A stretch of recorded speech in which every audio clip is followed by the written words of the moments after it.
It also allows me to set up stuff. Well, Yeah. Also, hello everyone. We're live. Oops. Hello. hello. We have one more person today. Because, I mean, Zeb is a bit on-off, but Lena is joining us today, and we have one more person. So, yeah, we are, she still needs to join, we're still waiting a bit. But, going over the participants today, we have Japan, which is Agonia. Mm-hmm. You're going overboard again, Nora? What will I do? You're going overboard again. We have Ruben as Mexico. Yay. You're aiming for Valverde.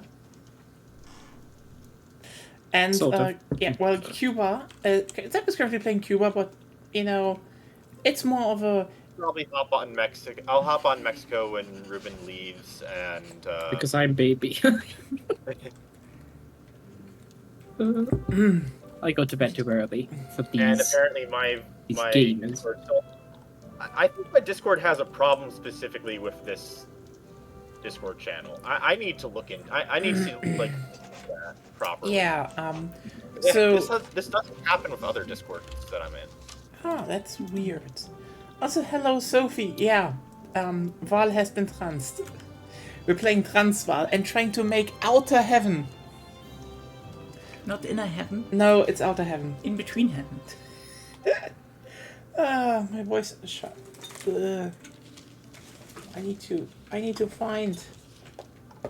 Where's Your voice the is drops? shot? Are you in America? No, I need to find the drops. Where are my drops? I don't have drops anymore.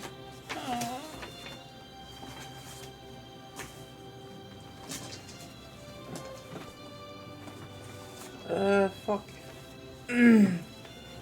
Did you see some of the stuff? So you know how Twitter's got its own crappy AI?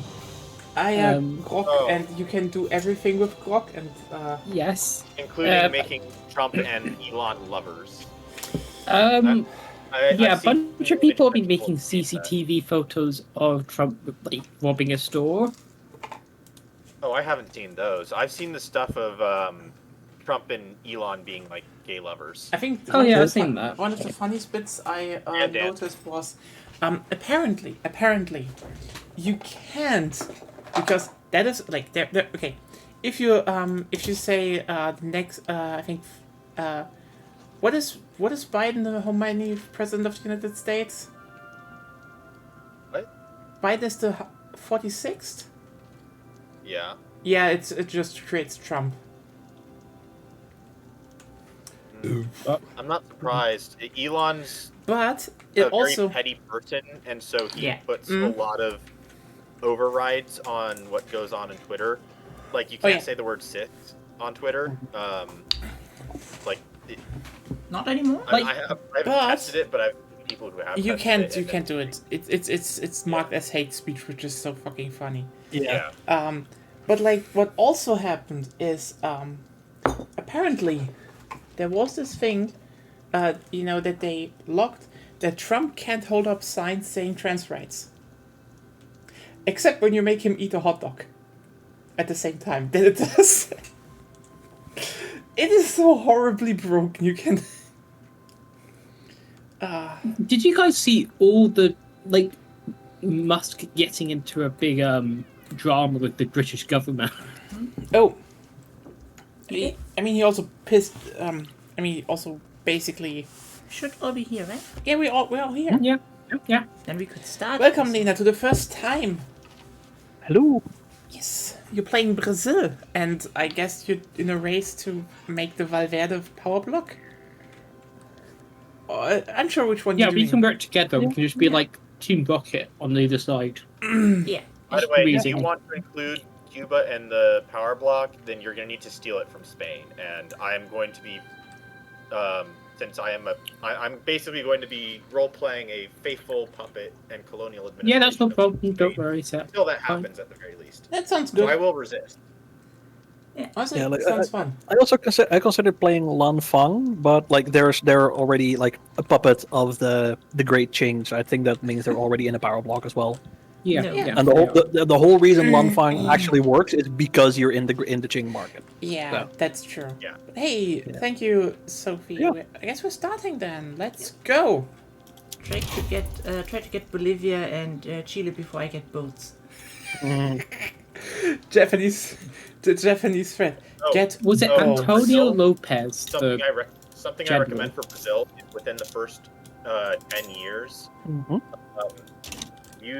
Oppose the Confederation forming, and what you can do is you can just if you say transfer North Peru to you as a puppet, and then they have to release their other two puppets, which would be South Peru and Ichika.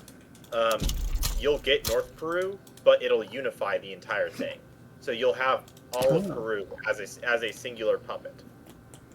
So This works for anybody, by the way, but I would say it's best for it works best for South American nations like Chile, Argentina, and Brazil, because you get a special bonus if you oppose the Confederation. It gives you a whole bunch of extra conscriptable troops. Which was the general again? Was it Antonio Santana. Santana? Not Santana, the band. Santa Anna. Yeah. Words. Yeah. Two legally distinct things. Yeah, it is, but it's still, from what I got, it's still pronounced Santana, as if it's one. Yeah. Yeah. Names be weird. Yeah. Names to be weird.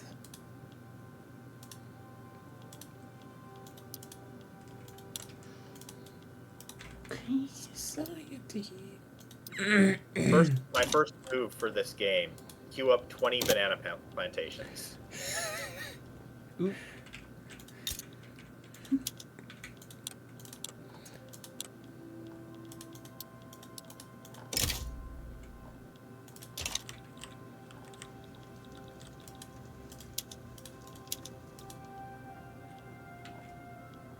But I'm going to chuck some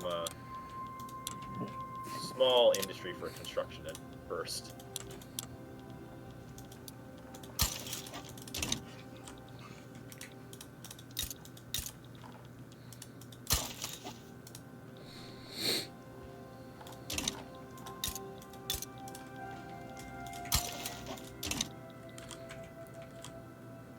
Is there something I can make law? Oh, you're right. Professional army, go.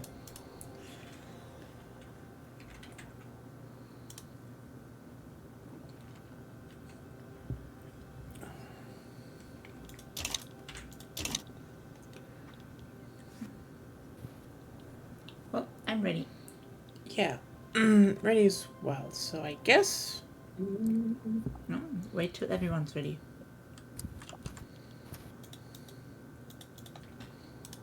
Yeah, this will be interesting because I don't know how the military works now. It's been so long since I played.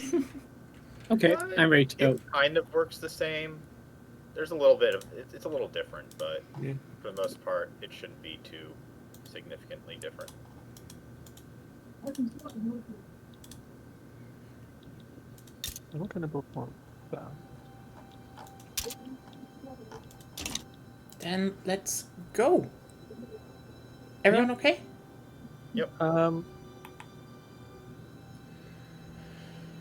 One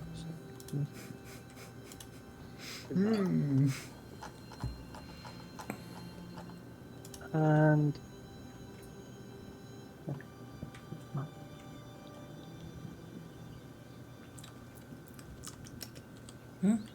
yeah, I'm good. Good. God damn it, why are you so rich? Huh? Why are you so rich? Because I'm building 10 construction sectors, that's why I'm so rich. God damn They it, don't Japan. cost much. I will be in the minus soon.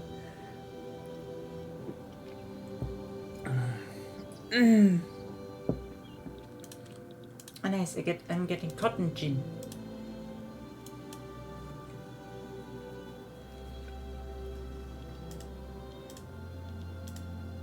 Come on, give me per capita taxation.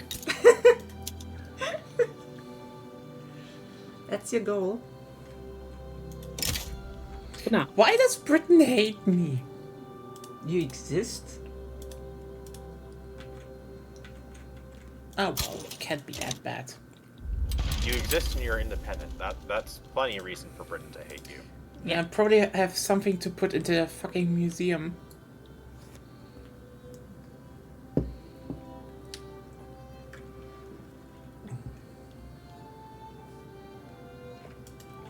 Oh, the Opium War is happening.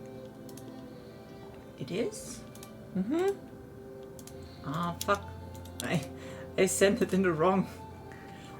the wrong strategic region. Oh. That's sad. I wanted to help with the Opium Wars. Ah, so you want to punish Britain? I just want to get bankrolled by them, that's all. Wait, do you need bankrolling to get started? Or with your approach to Japan? I don't need to, but it would be nice. It's pretty much like a given. If you can't have an interest, put it on Qing and get bankrolled from Britain if you can.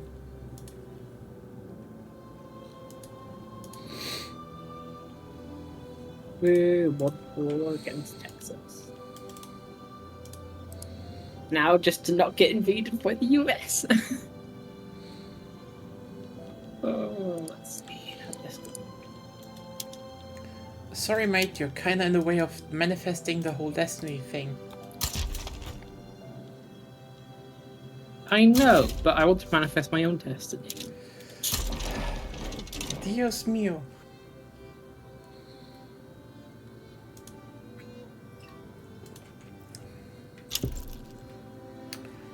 Okay, I can...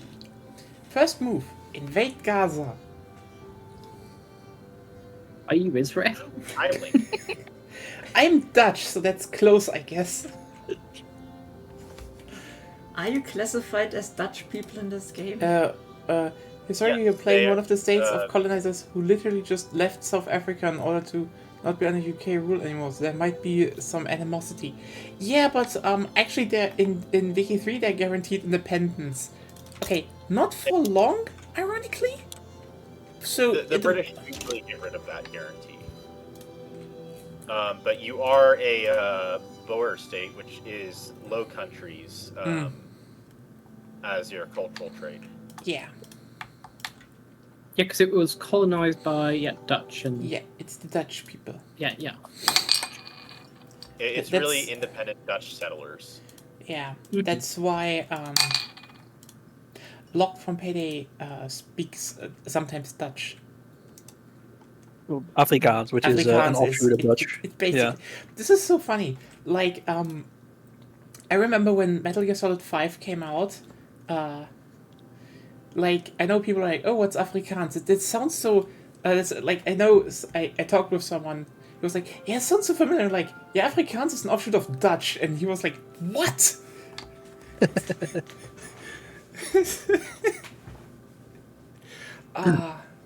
Metal Gear Solid 5 is amazing. Fuck Konami for not finishing it.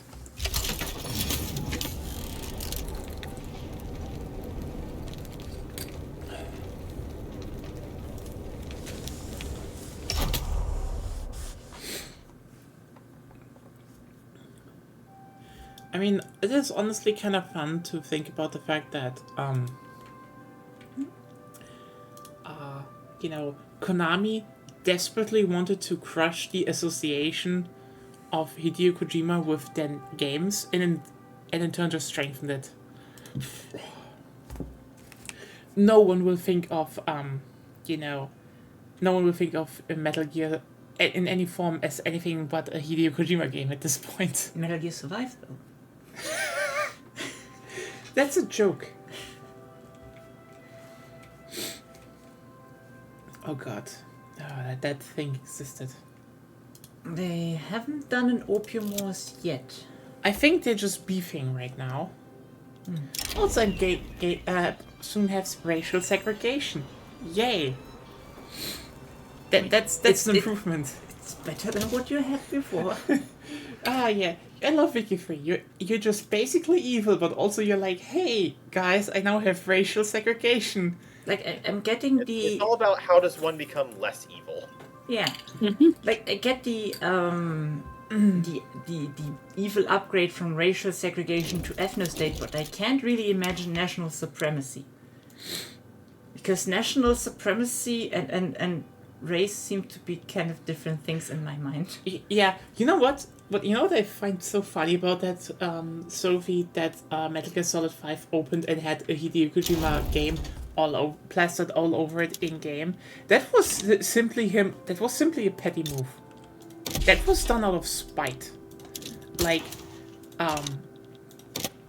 the crucial part here is, again, Konami wanted his name removed. They didn't want anyone to associate it with him. So he plastered it, he just slapped his name everywhere. Like, that is the key part here. I know people were like, why did he need to do it? Does he have such a big ego? Even though it was very obvious, very early on, he literally just did that to spite Konami. And you know what? That's based. My Hokkaido colony rolls are bad. I'm sad.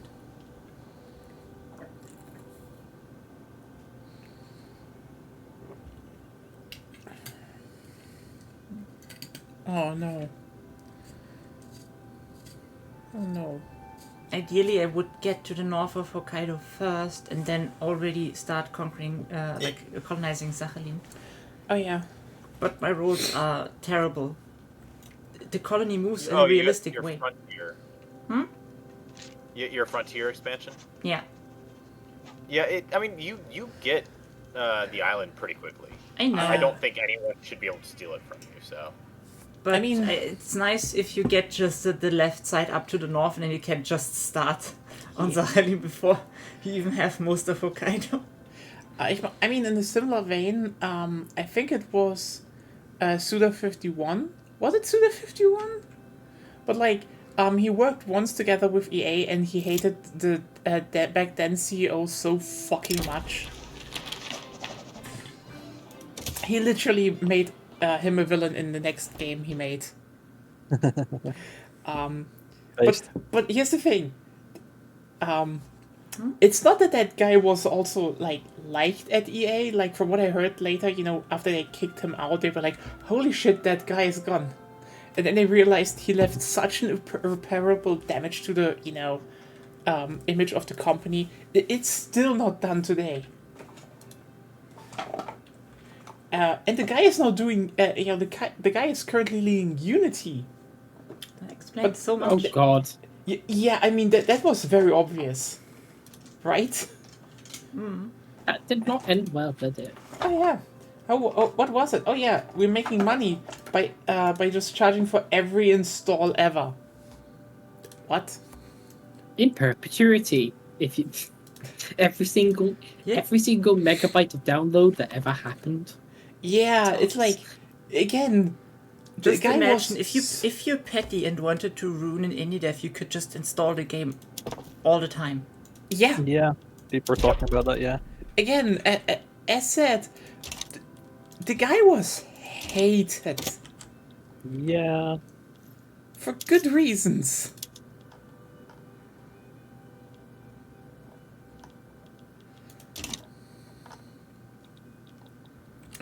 What's Hideo Kojima working on now?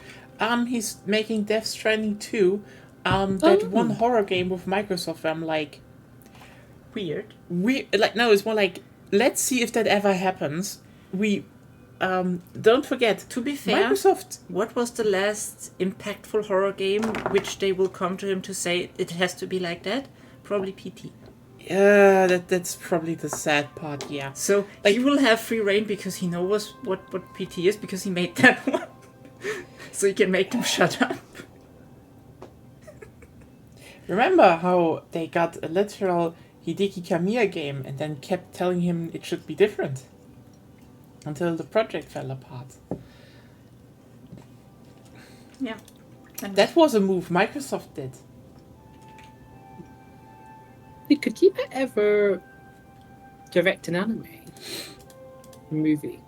He's making Death Stranding 2. He's making Death Stranding 2 and also with Sony, a new stealth game. He Okay. like he definitely said that, No, I'm wondering if he did stuff outside, like making games. no, because ironically this is the funniest bit.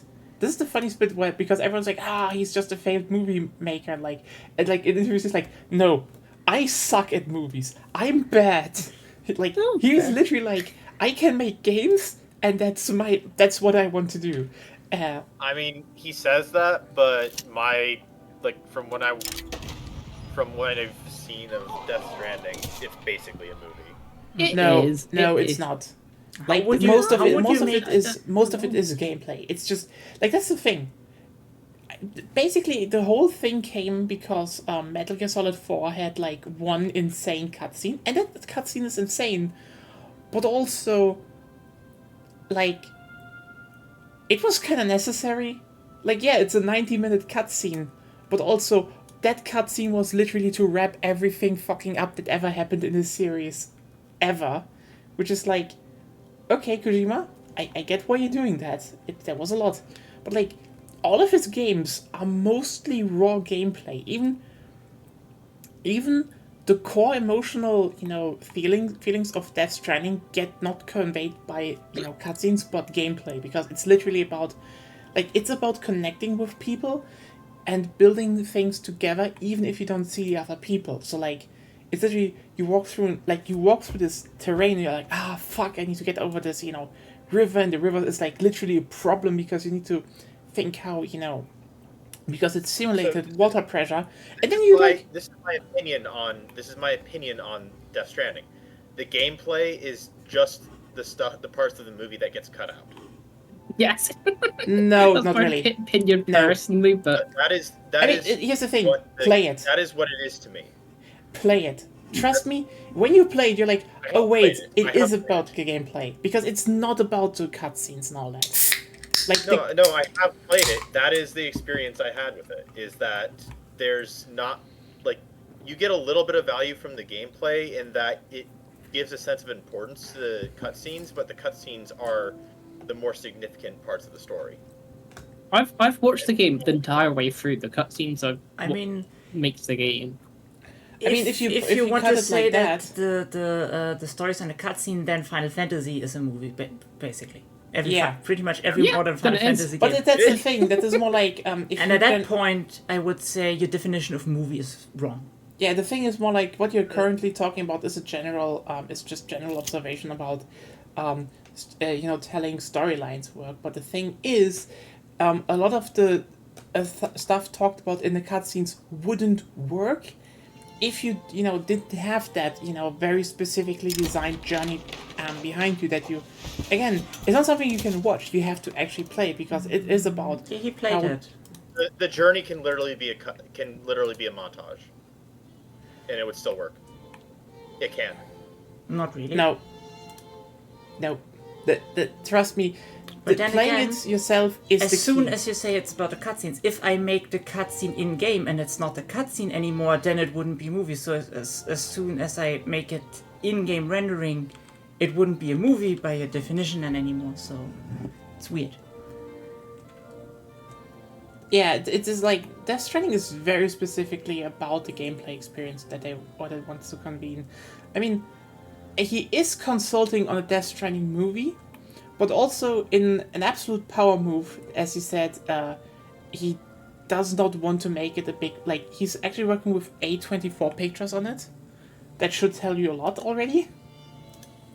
But he already said he doesn't want to include the movie has any characters from the games ever, and it's gonna be art house. And you're like, Wasn't it already out? I mean, technically it is, the whole thing is very art house in its presentation, Yeah, and but I'm it's still more thinking about the definition because very small scale. Could you stop it? It's not really relevant right now to the. Sorry. I'm just thinking about the definition, and by that definition, even something like the first Mario Brothers, where the cutscenes are the story, it would also be a movie at that point. By that definition. Mario Brothers is a movie. No, first video game. like the first thing. The gameplay is just walking from left to right, and the story is in the cutscenes after you finish a level. like The Princess and Another Castle. By that definition, that game would also be more of a movie. Pretty much every game you can think of would be more of a movie as long as it had the story mostly in the cutscenes. Yeah. Which is why I'm saying the definition doesn't... Well, it works, but I would say it's not very useful. Yeah, no, the gameplay, you couldn't cut that out. It's very specifically designed to do one thing. Maybe it doesn't hit, but it is it's like a key component of why the game works how it works. You can make a movie out of that. Sure. I mean, You can make a movie out of pretty much anything. I mean that's the thing. Yeah, they made a That's movie why out of the movie battleships. will probably be And it's just. actually pretty good. I mean that's why the official movie will probably just be like two people in a bunker talking, which is honestly again I am so gonna be interested because like there will be thousands. Okay. There are gonna be thousands of people who are going to be like, oh look, the first a movie based on a Hideo Kojima property and he's involved, and then it's just it's just like 2 hours of talking and long camera shots. I mean, No, 12 and a half, what was it, 12 and a half men? That was just basically that. 12 Angry Men. 12 Angry Men, 12 Angry Men, amazing. that was it. Don't get me wrong, I loved it. 2.5 Men was something very different. 12 and a No, half that was men. 2.5 men. That was 2.5 men that I was thinking of. Okay, but 12 Angry Men. Yeah, that's just people sitting in a room and talking. They Yeah, but can it's make amazing. really good movies. Yeah, I know, but like the thing is, I think most quote unquote the gamers TM have very, very different expectations of what a movie should be About and include, and that's the thing. They're going to have a lot of whiplash, encountering a movie that's just good old European art house. There probably will be smoking. Like holy shit, if it's European art house, they will smoke like 10 packs for during the whole movie. 200 people got lung cancer for the filming of that film. Yes. What is it with Europe and smoking? I swear to God, what is wrong with the mainland? I don't know. That's at What least is wrong one with all thing. of you? That's at least one thing where mainland Europe is always wrong. Yeah. Yes. We kind of Yes. should just stop smoking. I know, but I blame the French. Oh, it's fashionable. Oh, it's stylish. Yeah, for some reason. Like, hey, French people, you can make anything stylish. Fuck off. I mean, it's French You turn people. not showering to be. Honestly, yeah. Like, you know what? The French could be like, look, I have absolute. I'm an absolute mess. I haven't showered for days. My hair's messy. My makeup is runny. And you would look at her and be like, "You're the hottest girl alive. How are you doing this?" They turned the city of Paris, which we all know is just smells like piss and shit and weed, into one of the most fashionable places on earth. Yeah. How? The French. The French. It's LA, but fashionable. It's LA, but fashionable. Because LA is just weed and piss. I guess. No, well, that's what people that have been over there said. Basically, every single one. LA is a terrible part of the U.S. I don't get why so many people go and visit it. I don't understand either. What they should I visit. say this as an American. Do not go to LA. It's your fault if anything happens. At least San Francisco's got Because the you went bridge. to LA. At least San Francisco can look nice. Weed and piss is the Netherlands. I mean, it's now also Germany. Hey, we legalized it. US is still a gray area, okay? Yeah, it's in our government, even the leftist government. Well, I mean, can you call it even leftist? There's centre No. left. It's not Yeah, the even they're Tories. like, oh, we're not gonna legalize it, even though we want more tax revenues and it could bring in an extra billion. But the right wing rags would. The thing I get- hate get- about get- legalizing things like weed is that because of Congress and Republicans, DC is stuck in the worst of it all. We've legalized it, but we've not been allowed to regulate it. Yeah, that's that's a God. That's very stupid. yes. That is insanely stupid. Because Republicans don't want us to pass various laws in our city. At that point, they're basically saying the black market is now official. It's like Pretty much. How was that? Everyone is shopping at the black market. yeah. Why Chinatown's kind of sucky to be in. I mean, not the main reason why Chinatown's got its own problems, but I mean, it is a dying part of the city, Mm-hmm. and partly through its own faults. But some of these other issues are not helping it. I guess they're trying a new form, like the Republicans are trying a new place to perform Reaganomics. Reaganomics! With woo! the whole legalize weed but do not regulate it. Oh god. I mean, isn't God. it what it is? In the end, it's Yeah, an I mean, unregulated technically. market. Let the market decide. The market. I don't know, man. Whatever it's supposed to do. Well, the problem is that because we can't regulate it, we can't even collect tax revenue off of it. Yeah? Yeah. It's, Then at what point? Then at that point, what's the Making point of it it being legalized if you can't Yeah. tax it? yeah. This is insanely stupid. Like, oh god. And this is why DC needs to have more independence. Either that or you get good people up in the US government. More good people, I guess. I mean, Why, Probably why awesome. couldn't you guys just pull a January 6th and just say make us, what was it? Please Not deferred regulate. taxation without representation. Please regulate us. Yes, please regulate us. I mean, We hey, you're literally still have, getting like, regulated. Our license plates, almost all of our license plates in the city for cars have the saying taxation without representation. I know, I've heard about that. You're very proud of that, but then Yeah, if anybody should be pulling January 6th, it should be you guys. I mean, you're literally unrepresented. The fact that we haven't is a testament to how much we want this to work and be done properly. Hmm. Because what Wait, we want doesn't is we DC have a want- higher population than, was it at least 4 or 5 states? We have a higher population than Montana. We have a higher population than, I think it's South Dakota, because I think North Dakota has a decent population. Let me double check these numbers. It's been a while since I looked. South Dakota has a population of under 1 million to 900,000. So we have more population than Vermont and Wyoming, and we are comparable to other states like Delaware, Alaska, and many others. We have over 700,000 residents in the city, and that's not counting the people in the metropolitan area, which is much larger. We have like a metropolitan area population of like 3 million or something like that, which is like all the people which are like a lot of people that commute into the city for work.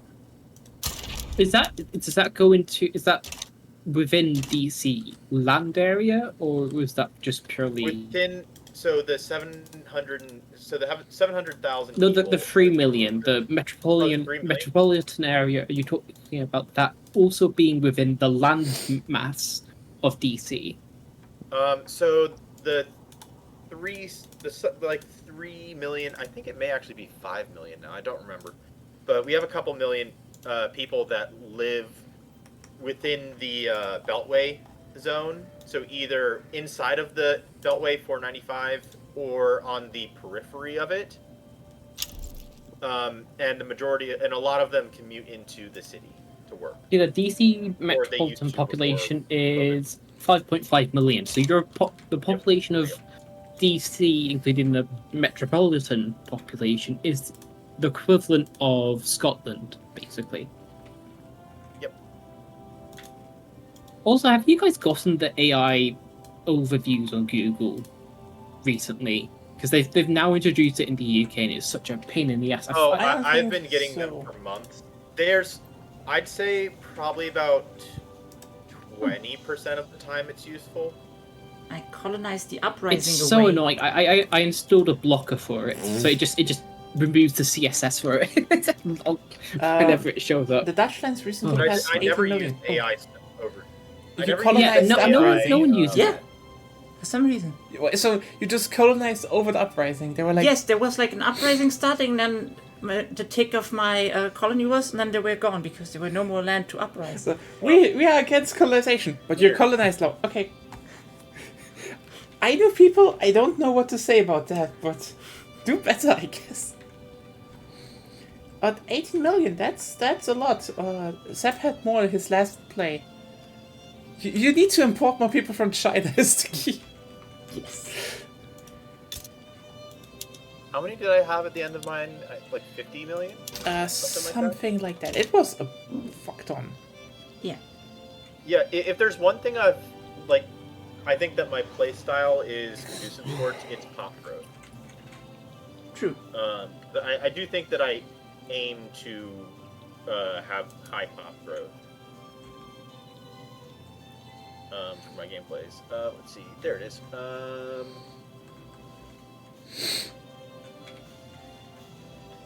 It is hard to read those numbers. Oh, it was 166 million, I think, if I'm reading that correctly.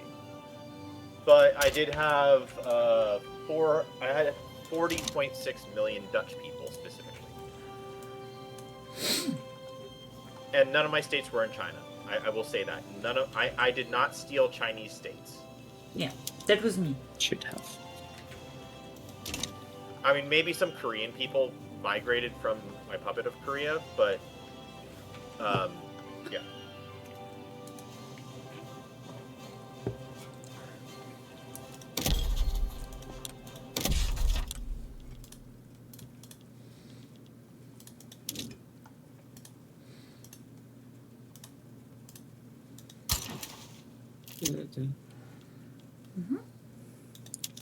Lena, how are you doing?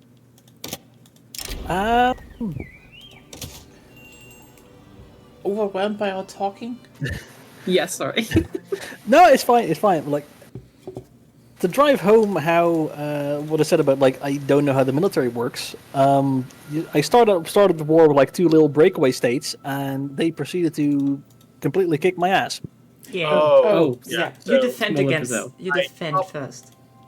yeah, you have to defend first and let their enemies and let their armies weaken themselves against yours. Yeah, the thing like my armies were already deployed. I didn't give them any further orders to attack. This just like the starting situation. Yeah, then you Start, lose. they start in start- position to be ready to attack. Yeah, they have twice as many troops as I Twice did. as many troops, but they can't replenish the troops in the same way that you can, and Yeah. they also won't have the same advantage if you focus on defending. Yeah, well, I was not aware of that. Like I said, I didn't even give my armies any orders. It's just like that's where they were at the start. Mm-hmm. Yeah, you definitely have to like start off with adjusting for it. I mean, it's kind of like how you did it before the military rework, actually. Yeah, you defend similar. one front, Yeah. attack the other. It's similar. Yeah, But like I was outnumbered on both fronts. Yeah, I know. yeah, that's but why you defend, and then Yeah, It's the opposite of Ethiopia, honestly. Yeah. Ethiopia is just ruffle stomping. Wait till event Yeah. proceed to conquer Egypt. That's actually true.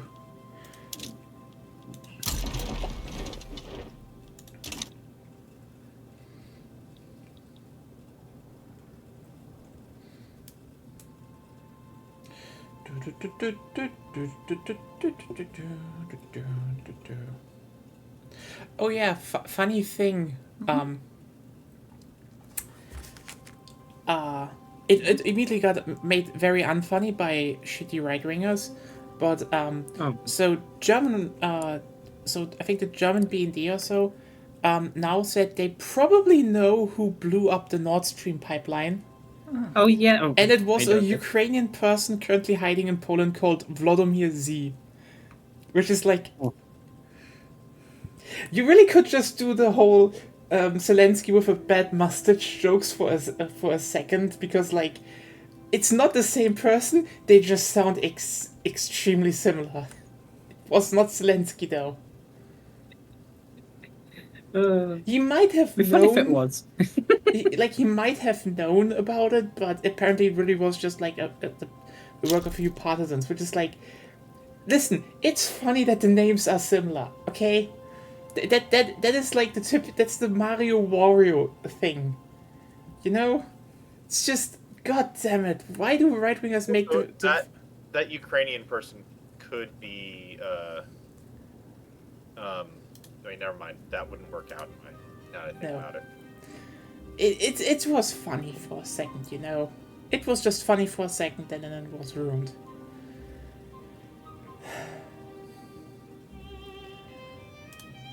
Oh, just a heads up, by the way. Apparently, the nationalization system doesn't quite work as intended. It's not Because fast you enough, can't- right? No, actually, you are unable to nationalize buildings that are privately owned in other nations. Only ones that are owned by the country. They're currently this was mentioned in the dev blog that was released yesterday, because they're back in the office now. But yeah, so basically, whenever you nationalize building, it doesn't let you get it from at least through the war goal. It doesn't let you get it through if it's owned by a manor house, for example.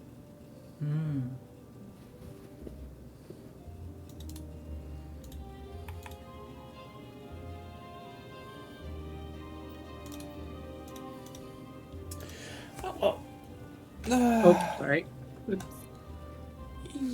It does seem like you can use the manual purchasing. It does seem like you can use that, but it's unclear to me if it works, and I don't have the money to test it right now. But at the very least, we know that the war goal does not work as it's supposed to. Which makes it even worse of an option today. Oh well. Honestly, it is kind of exhausting recently, because you realize the right wingers are in absolute in despair, because it's getting exhausting, on social media. Is this more just more of a Twitter thing, do you think? I mean, it's definitely very visible on Twitter, because Elon is just fucking in on it. Like, To some degree. I do remember find how- it quite. like I do find it quite funny that everybody's now really seeing how much, even on out of all things, the Financial Times, them saying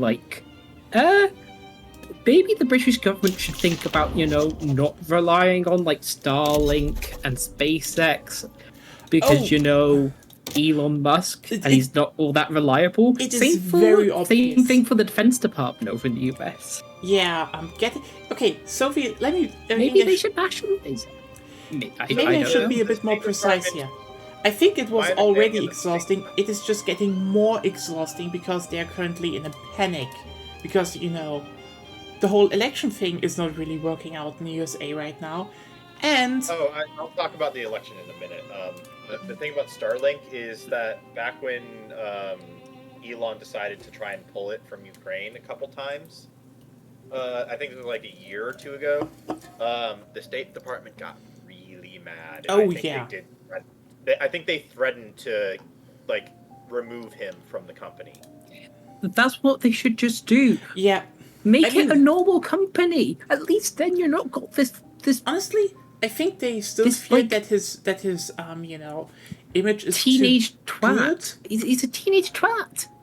Yeah, I think the main thing is they probably were oh, he's still too influential, but I think he is currently pissing everyone so off and has such a I bad think image. that it it wasn't that. It was more of a bureaucratic decision. It's basically That could also be. the government would have to do more in order to maintain, manage, or find a new owner of Starlink. When instead they can slap Elon's wrist hard enough that he won't fuck up and that he won't oppose them. Which when you look probably. when as a government you look at that and you decide, okay, which one is easier, cheaper, and doesn't require that much work. But like, just threatening it him. could be that he might be getting like actually into trouble soonish because like, I mean, one big thing of the Harris campaign is specifically pointing at him being like, look how that right wing fucker is controlling like social media, like literally. So the Paris thing doesn't matter to the U.S. Probably, It doesn't. Honestly. but What let's say, actually like, matters. Hmm? What actually matters is the interview. That is that thing. massive thing, because it can be seen as a campaign contribution, which is very, very illegal. It's the whole reason why Trump is a felon now. Yeah. I think. No, wait, that's a different law. So basically, Elon could be breaking. Yeah, I mean, What's it, it's election currently laws. it's currently just really exhausting because again the election isn't going well for them, and also their right wing poster child Russia is just having the worst time.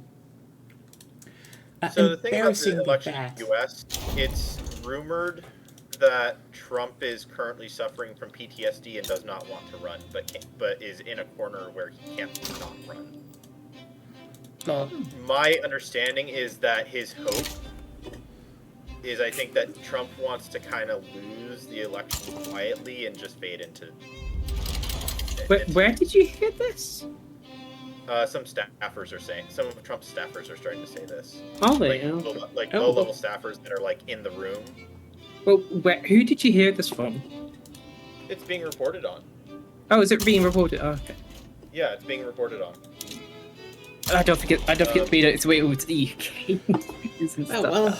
Yeah, but Yeah, I mean, honestly, Ukraine is going super bad right now for Russia. Like, I mean, they are leaving behind their good equipment. Like, there were multiple T-80s now left behind. T-90Ms. There was T-90M, so like, those are the good tanks. Like, Russia is becoming the main supplier again. Well done. But, remember how Ukraine is using a whole lot of drones against Russia, precisely? Mm-hmm. So, the thing is, Russia has developed countermeasures against it, like an electronic scrambling system. EW, yeah. Would be so bad if one of those things with full documentation fell into Ukrainian hands, right? Well, okay, so Russian EW... Oh, it fell into their hands with full documentation. There's that, but also the issue with Russian electronic warfare is that they only really have essentially a shotgun approach. So when they try to jam stuff, it basically just jams everything. So it means they can't use their drones as well. Oh yeah, at sure, the same but time. like it's still this thing. If you find that thing with full documentation, it's like, oh yeah, that's incredibly useful. So yeah, someone didn't tell them to, maybe burn that down if they can't? Also, Nye, why aren't you working for the Bundeswehr? Why should I? I don't know, you could fix it. I mean, yes. Okay, you know what? I would go so big boss on their ass. Like, in the end, probably the Chancellor would look at me like, is that a good enough reason why? Can you stop drilling the Bundeswehr into an absolute loyal fighting force for you? Like, why? They're like, because they're still supposed to be our army. Like, yes, but they're more effective this way. Don't worry, Russia still has the ever reliable North Korea. Honestly, here's the thing. Fuck Kim Jong-un, but like, I root for the guy that he's just like, hey, Russia, no one is giving you ammunition anymore. And Russia's like, yeah, it's really hard. And like, how about we just give you, for friend price? And Russia's like, that's overpriced. Like, do you want ammunition? And it's like, yes. And it's just the shittiest ammunition that blows up their artillery. Like, Did you see Russia gave North Korea like 500 goats as payment? they need that. And Russia apparently doesn't have anything. I mean, We've gone back to the Mongol era. apparently With they, I capital. did hear something about that there may have been an animal plague that happened in North Korea. I wouldn't be surprised. Like a honestly. year, I think a couple years ago it happened. Yeah, maybe they don't then have again, no goats news anymore. News coming out of North Korea is very unreliable and hard to get. yeah. Mhm. That's The probably most the biggest problem. Like, The most reliable thing with North Korean information is like satellite pictures. Well, the Yeah. most reliable information out of North Korea is that it's unreliable. I mean, you know what the funniest thing is to learn? Like, when you go online and then there are like certain leftists who are like, everything is a lie about North Korea, and then you just look into it and like most people are like, we actually don't know because we're not allowed into the country. We can I'm literally pretty sure just that there's fucking someone guess. Who literally has like a constant live stream of North Korean news channels. Who? Those are fucking wild. Because someone found the satellite broadcast signal for North Korean news, and basically piggybacks on it. Not to like spy or anything because they can't, but they just pick up the signal. It's just Yeah. it's just like it's fascinating. It's just an interesting thing. Yeah. It's like, I mean, it's North Korean news. It's probably more like, you know what the funniest bit is that I still remember from North Korea? They released like I know like over like 10 years ago they released a video how they their army would invade and crush the evil Americans. So it was footage from Modern Warfare 3. Oh yeah. The old one. So what's it even armor? The thing that is currently mostly used to fake shit.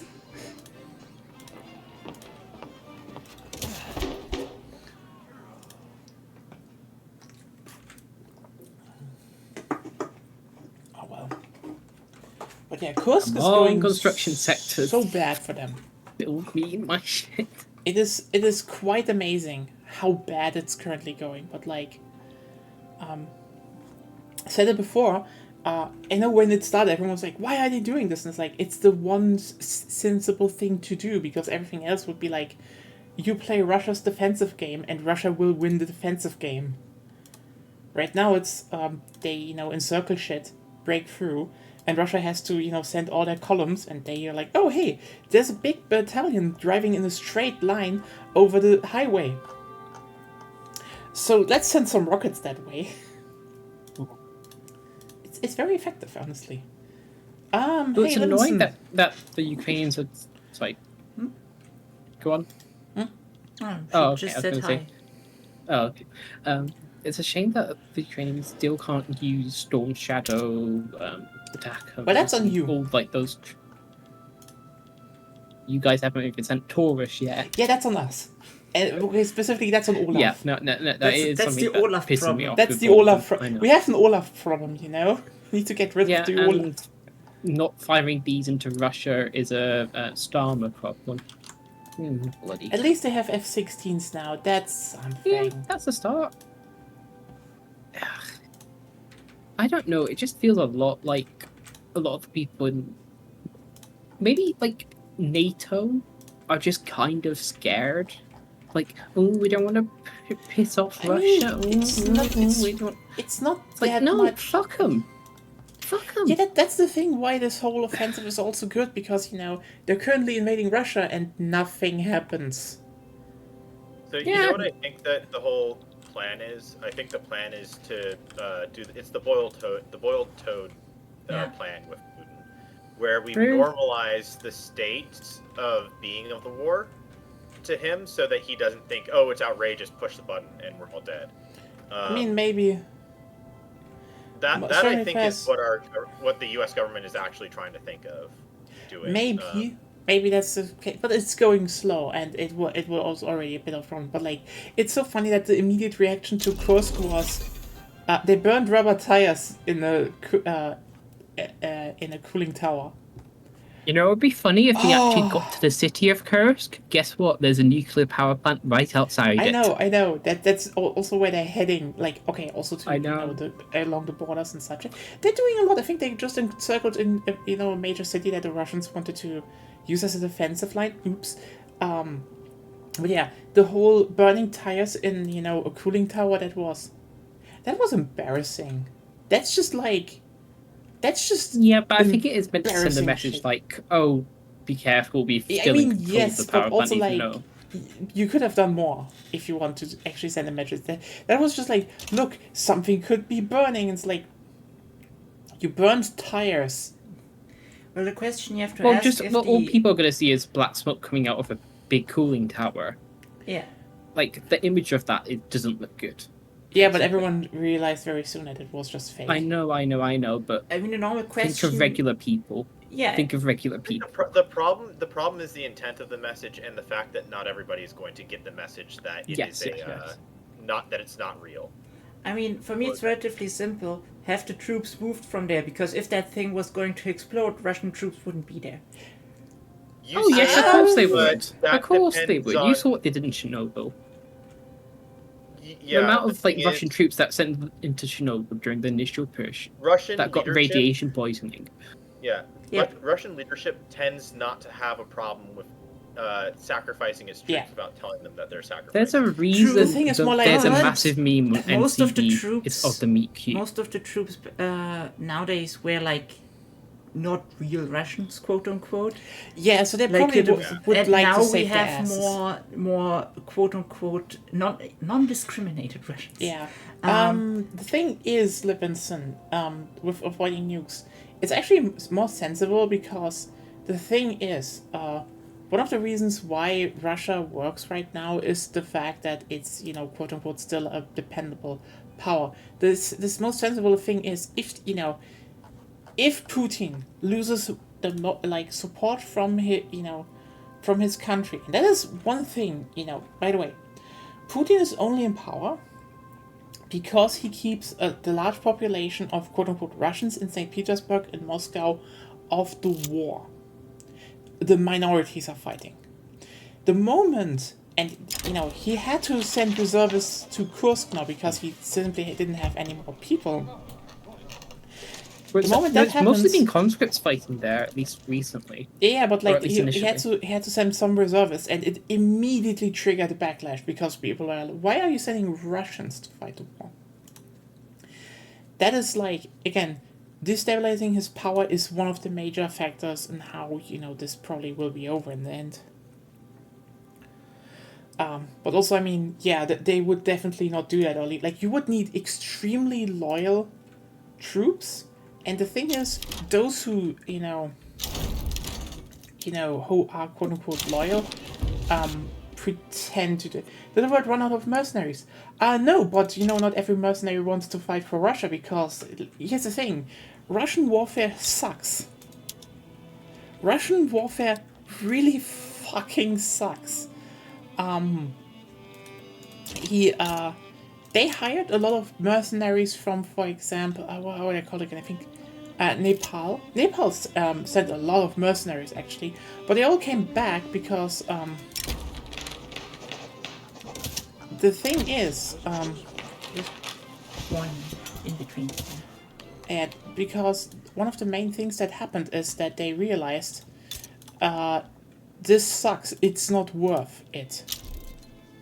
It's not worth fighting for Russia. Because Russia is just...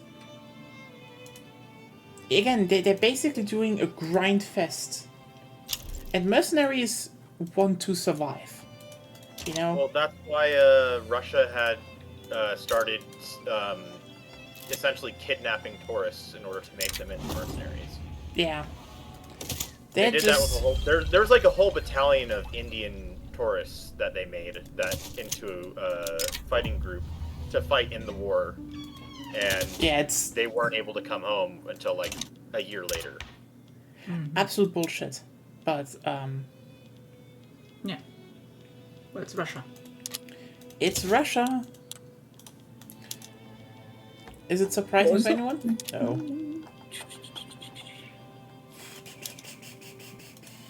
The thing is just that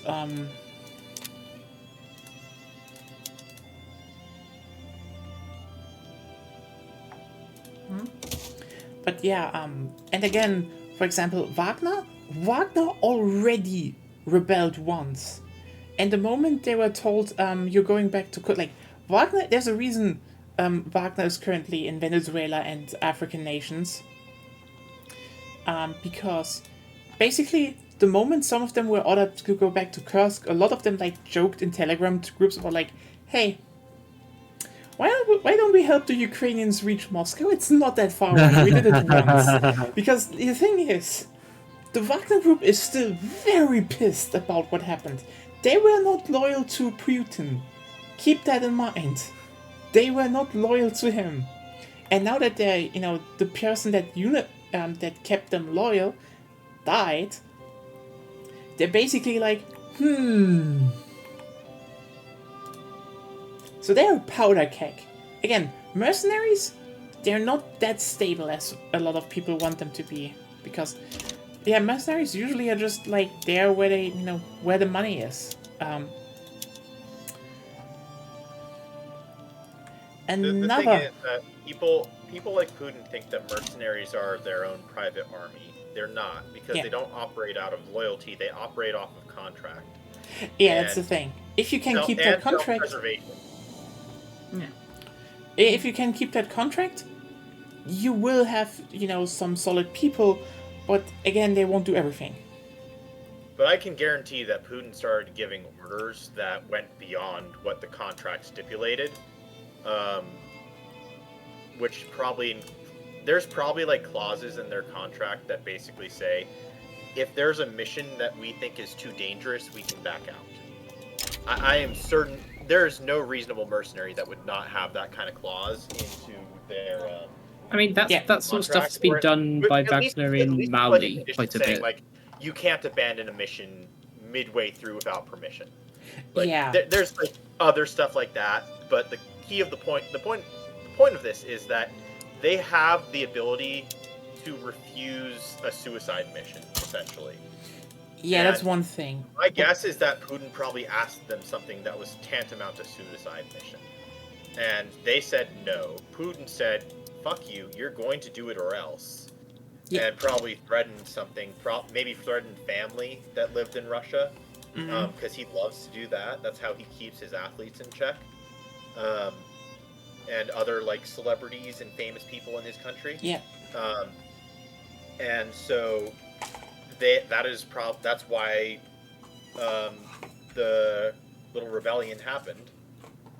Yeah, probably. And and then they got better deals, and they were currently moved. But that's the thing. Now that they're moving back, it's like here's the thing: Putin is running out of support, out of money. The ruble is not that profitable anymore. If Wagner realizes they're going to get back into the meat grinder, I guarantee you, a lot of them will be like, "Okay, Ukraine, are you paying better?"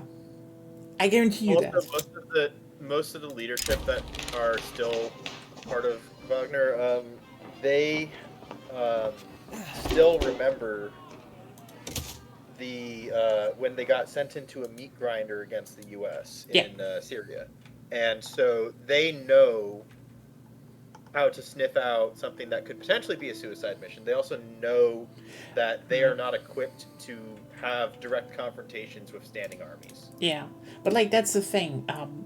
Besides Wagner, Russia paid handsomely in the beginning of the war for again Nepalese, Indian, and a lot of mercenaries. But a lot of them went home again because again, for a lot of them it was this was good money, but I don't want to die. Mercenaries are not suicidal. It's not good to have a massively long, it's not good for mercenaries to be involved in lengthy wars. Yeah, especially if if the one that hires you wants you to, not do the whole mobile warfare raid stuff, but like fight trench warfare. No, you're not gonna fight trench warfare for money. Period. Nope. And that's what happened. They hired mercenaries.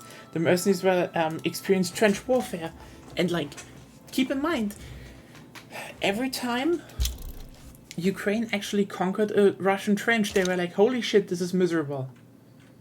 This is bad. The pollution in Russian trenches are insanely bad." So yeah, that's not gonna happen.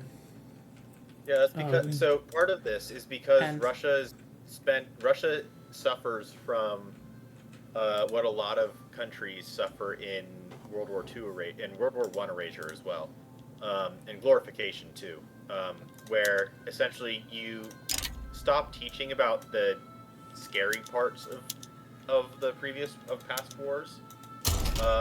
Like for example, in the U.S., we're taught about trench foot. We're taught about a lot of different nasty conditions that happen in trenches, to understand that this is a very dangerous thing.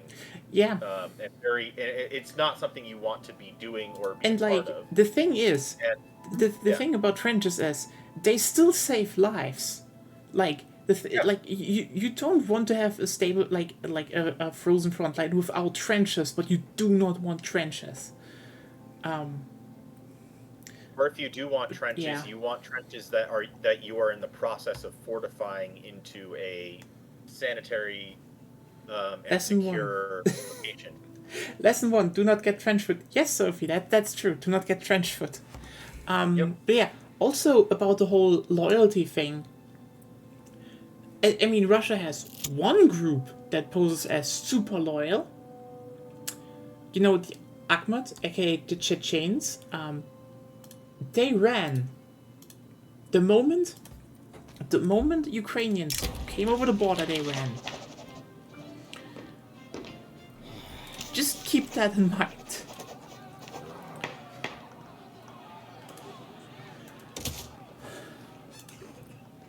So yeah, not so loyal, I'd say.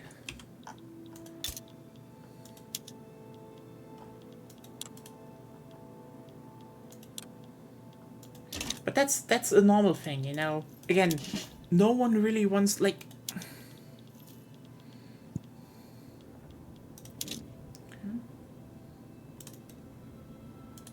The thing about warfare is the simple fact that no one really wants to die for anything. War sucks, okay. So The problem is just the What ones who does would really. no one wants to die for anything, but a lot of people want to fight for something. Yeah, And the that's thing where is, but get you need people to. who are willing to fight in those kinds of conditions on ideological lines and kind of like national pride type lines. I'm not saying like a like the bad kind of nationalism. I'm talking more about like patriotism type stuff, where people believe in their country and they believe in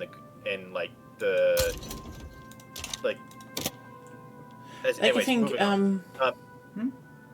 those are the kinds of people that you'll see that are willing to accept those kinds of conditions. Yeah, I You mean, won't see very many of them in Russia. but even that, yeah, even then, it's hard. Like you need to keep in mind, there are two key pillars when it comes to I mean, it all is fueled by ideology basically, but one of the key things is that if you look at, for example, nationalism, it is very easy to get people to fight belligerently if their culture / land / home is threatened. You see that currently with Ukraine. Basically every country invaded during World War One and Two. Like for example, World War One, France only held because the French people made such an effort to defend Paris. I mean, okay, the Germans were also just overstretched, but still, don't forget, the Germans were in front of Paris, and it only held because the normal people fought on their own. See also Leningrad and Stalingrad. Obvious ones, like we can talk a long time ago, because like it wasn't Stalin, it was literally the Red Army was either we die here or we die in camps. So they fought. That is, And to build off of what was just said about Leningrad and Stalingrad, there's a reason why those were the points where the German army started to falter a lot, is because of Russia's historical methods of ethnic integration or cleansing, is that they essentially made it so that a lot of the population a lot of Russian population was spread out into places that they don't really consider homelands or important locations to them. Until, Leningrad and Stalingrad. Yeah. And then once you got there, where it's like massive cities that are culturally identifying as Russian. Yeah, and also, don't forget, who fought in the first Battle of Kursk? Mostly Ukrainians, for a reason. And then it's still funny, the second Battle of Kursk is again won by American Lend-Lease and Ukrainian fighting spirit. It's just funny. Even the Belgians never stopped fighting in World War One, even the entire nation was occupied. Yes, that's the thing. People forget that, when someone is under attack, people get really fucking, they get loyal. And as a lot of people call it, there's a certain form of, defensive nationalism. And honestly, that distinction... the Dutch to this day are still pissed off that you guys stole their bikes. Yeah. Yes. I am not joking. There are Dutch people that I know that are still kind of annoyed at that. I mean, were they good bikes? It's Dutch bikes, yes, of course. Doesn't matter, they were our bikes. The answer is yes. Okay, then that stands to reason that they should be honored that we stole them, because we recognize them as good as well. Yeah. So we're in agreement they're good bikes, and everybody wants to have them. Yeah, because that's the thing, because defensive nationalism is something that usually pops up because for a lot of people, even if they before were not the biggest people in line with oh hey, liking my nation and stuff, it's usually then that they are like, okay, I still don't want to be conquered. And There, and for example, with defensive nationalism, there 9/11 is the exact reason why the U.S. will probably never have to conscript people. Yeah. Because our entire military is entirely volunteer enlistment.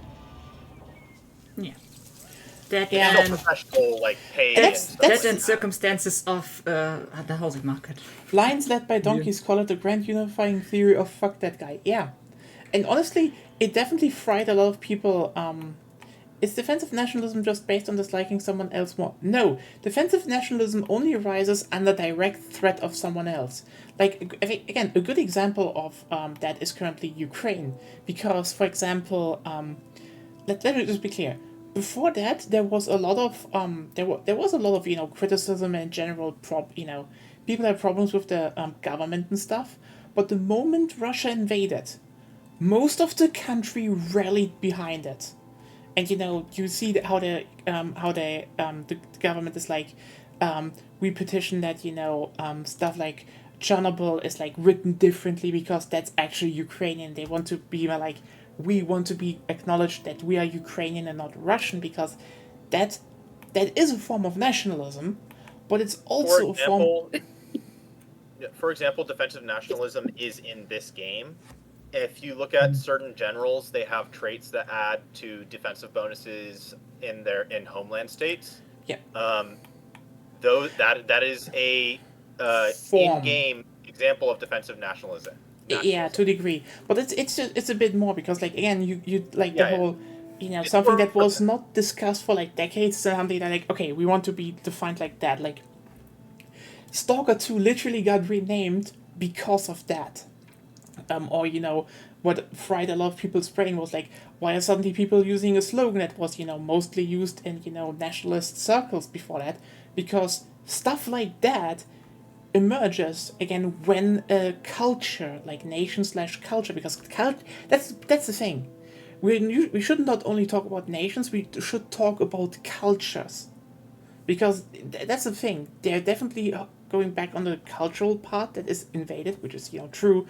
They basically are like, Putin wants to raise Ukrainian identity culture. That's what's happening. And so they're doubling down on that because that is a source of, strength. And this is why, the slogan like Slava Ukraini got so widespread, because for them this is just a very potent rallying cry.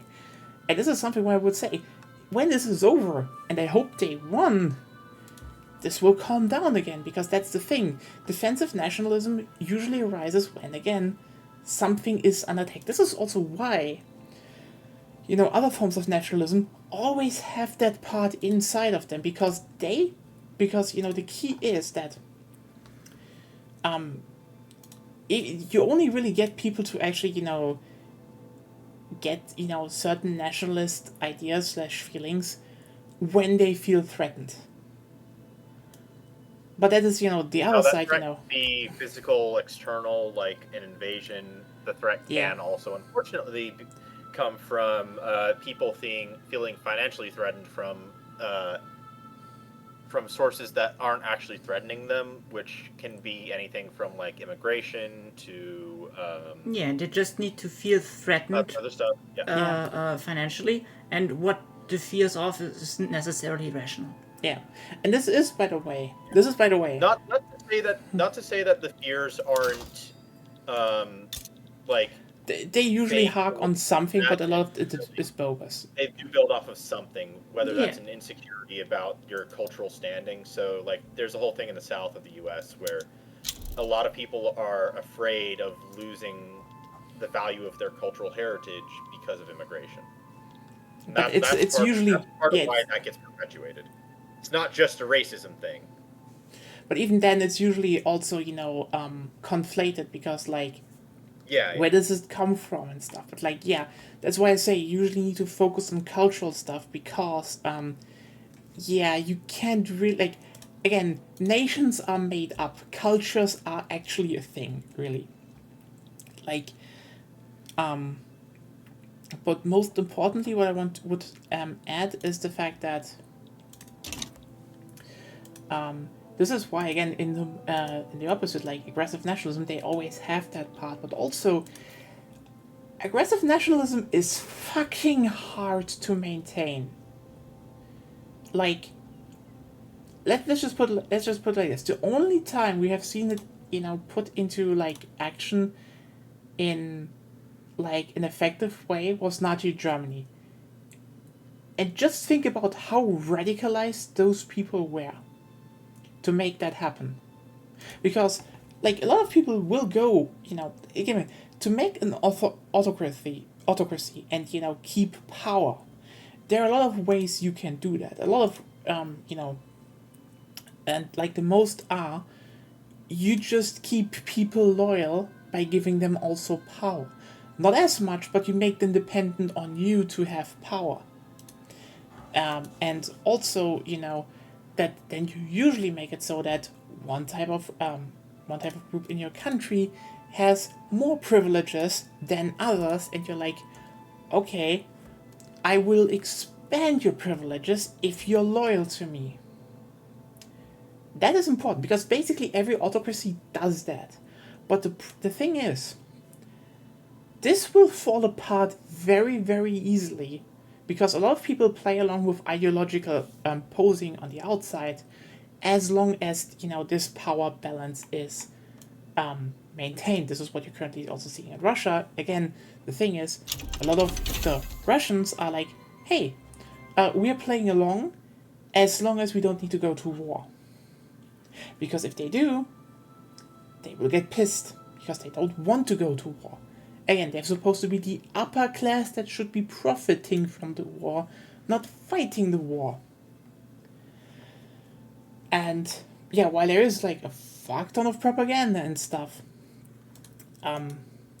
you need to get a group, like, to get a nation really hateful and radicalized. That is hard.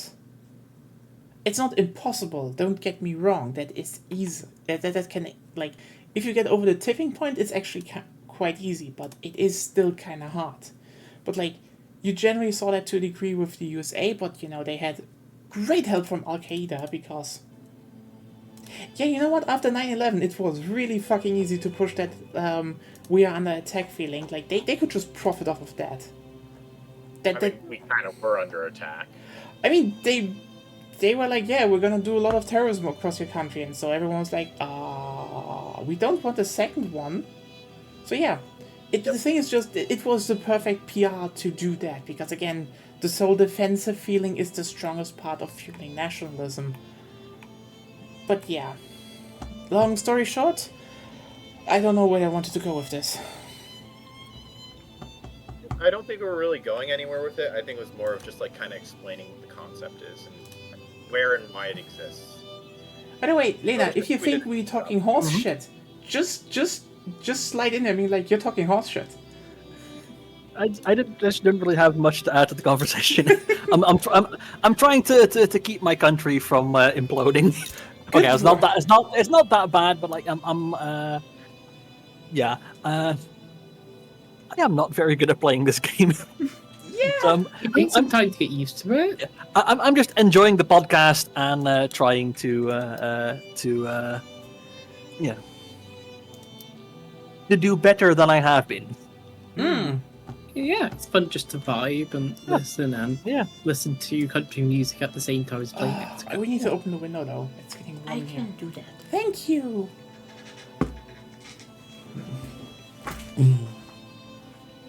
Sometimes the country you run is a mood. Yes. Yes, Sophie. Yes. And also Livingston, we are currently just building up. I'm doing the old, like...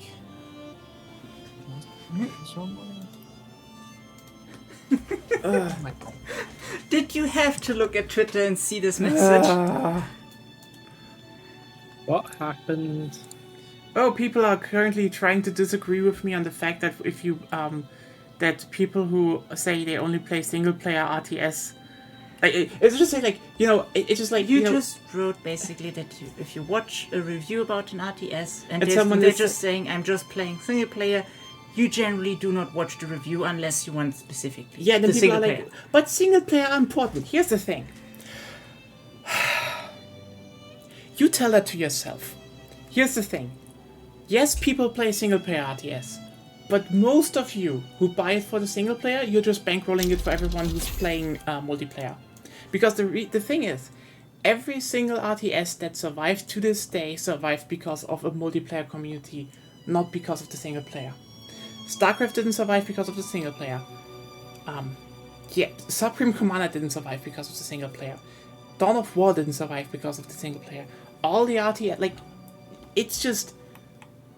RTS, more than, even more than fighting games, or similar to fighting games, are multiplayer focused. They simply are. The thing is, it needs both, because if you have to choose, I think single player is a safer bet. Well, Not because really. Every major RTS, like most people who play RTS games do play single player, and that's like I said, Let me It's just like they don't keep playing it for 10, 20 years. They have less of a long tail, but they are like in the first part of the game's life cycle, they are the majority of players. That's funny because no. Like a lot of companies actually released some data, and the reality was no. Most people that play barely. Single player was something that is still people cling to, but it doesn't ship games. It's mostly really just a multiplayer.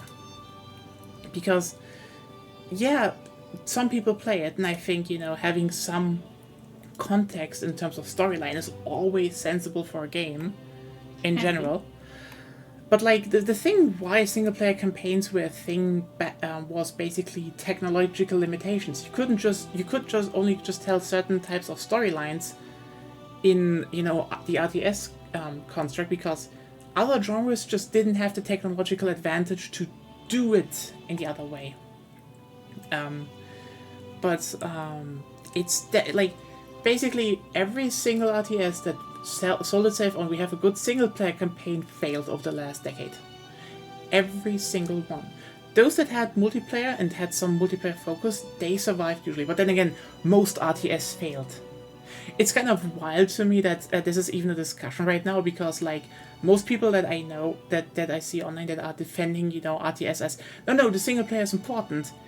You don't buy them. Like, the only people I really exceptions. What? There are always exceptions. There are always exceptions, but most people who talk about really liking single player RTS don't buy them. Like, I know a lot of people praised, I saw so many people praising, for example, oh hey, Homeworld 3 will have this, and then they also didn't play it. Yeah, Homeworld 3 also was kind of a Homeworld 3 is its disappointment own for many problem. people. Yeah. I don't think yeah. Homeworld 3 is a very fair example to use, considering the issues with the game. Yeah, I mean, the Homeworld 3 also did put a lot of focus on the multiplayer. Like they put a big focus on the War Games mode, which is specifically for multiplayer. But then the whole game as a whole just turned out like many people found it quite disappointing. Like I do in fact, like the it, but it majority has of Homeworld problems. 3 was the majority of Homeworld 3, including the build-up and early access stuff, was multiplayer. Like specifically multiplayer. Okay. But And like, the game failed. I mean, then again, we can also talk about the fact that, Iron Harvest also was like, oh, we have that, and then, that kind of imploded. It's just like, it's not Iron a... Harvest? What? You mean you're saying the Iron Harvest multiplayer? No, they advertised the single player a lot, and then it imploded, but like, yeah... Some played it, but like, yeah... I really enjoyed the Iron Harvest single player, and also I was one of the people who was in I loved when Age of Empires 3 and 2 were out. Single player campaigns and those were the best. Yeah, like those were amazing, and those were why I played those. It's games. just like it's just saying you're the type of person you're falling under in the market is probably not enough, I think is the argument. Yeah, it's not enough. Like not enough people falling under that category. Again, most RTS that survive for a long time are held up by multiplayer communities, but also, and this was my actual point, what a lot of people forget, you can't review an RTS game if you don't play at least a bit of multiplayer. You can't. Like, one of the core features of RTS games is that you have factions balanced against each other. You can review it. You just okay, wait a second. You identify that you are reviewing the single player experience. Then you don't review the full game, which also is kind of stupid. But then you can't. That's the thing that you have to play the entirety of a story game in order to review it. I think her thinking is more like, because most people who just play single player generally have no clue about the game and how to play it. Yeah, the intricacies are not there. It's more like the thing, because like I feel like that's a bit of a broad assumption, though. I just saw it too often. Like, the thing is, like I saw shit about Supreme Commander from people who mainly play single player. They couldn't explain the resource system. They didn't know what they were talking about. I saw people saying that reinforcement in Dawn of War is bad because it costs too much and you should just get another troop, which is mathematically wrong.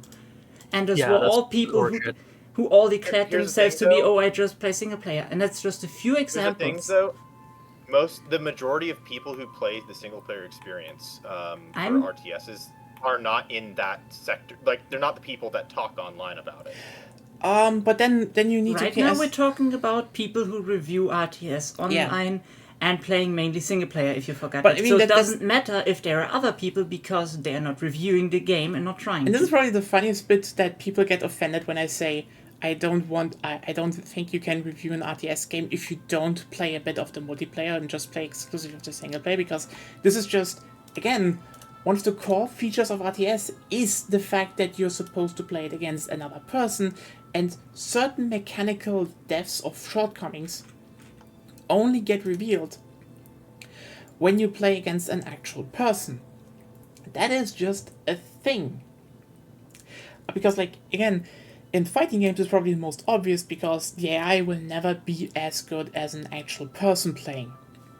It's not gonna be the same. You will not really learn the intricacies similar in RTS. so you just can't give a good overview of the whole game. But like, people get offended when I just say I don't listen to that, because like, yeah, sorry, if you just sit there and, for example, by the way, the video was about Wano, and the guy was like, they're locking Poland behind, DLC, and, there's not really variety, because you just have America, France, and Germany on NATO side, and you're like, okay, where to start even here? Because again, if you play the game multiplayer for just a few rounds, you would realize every single division in that game is sometimes way more different than whole fucking factions in another RTS. Yeah. Yep. They just are. Yeah.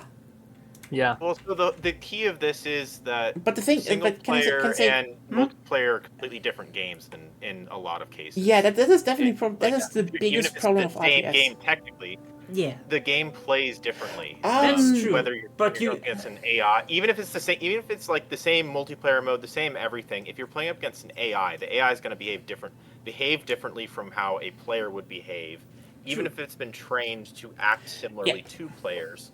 Yeah. There's always Point going to be a is, difference you in how it responds. Point is, you cannot successfully translate single player only skills or knowledge, at least not much, into multiplayer, but the other way around you can.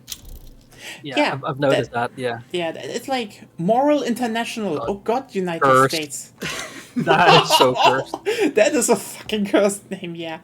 Locking Poland. No, Levinson. Like, the thing is, what I can say about Wano right now is that I'd say, yes, you can pay for, that you have to pay for new quote unquote factions / divisions, because here's the thing, you're not playing whole countries, you're playing divisions inside of a nation's military that are specialized. So, for example, you're playing the motorized infantry from Americans, and those have, for example, different units with different buffs and effects on them, and different infantry units and different equipment than, for example, an airborne assault unit. Like, for example...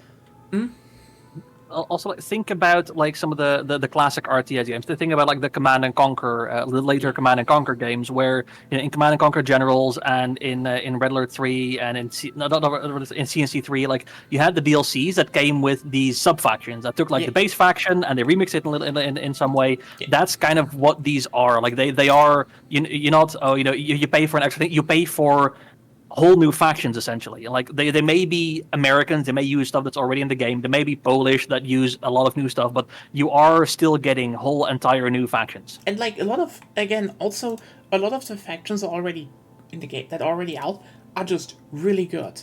Especially the amount you can play 1v1 is limited anyway, but like Wano wants you to play I think 4v4 and 10v10 anyway, and at that point it is way more sensible that, for example, someone plays the French airborne division, it was airborne aeromobile division, because while they have a lot of really fucking good infantry and can deploy way further ahead than anyone else, but your tanks are shit because they're non-existent. Yeah. Or, really fucking old. Meanwhile, the American armored divisions, they run, M1 Abrams. Those are good. Those are fucking fortresses on tracks. The thing is, that's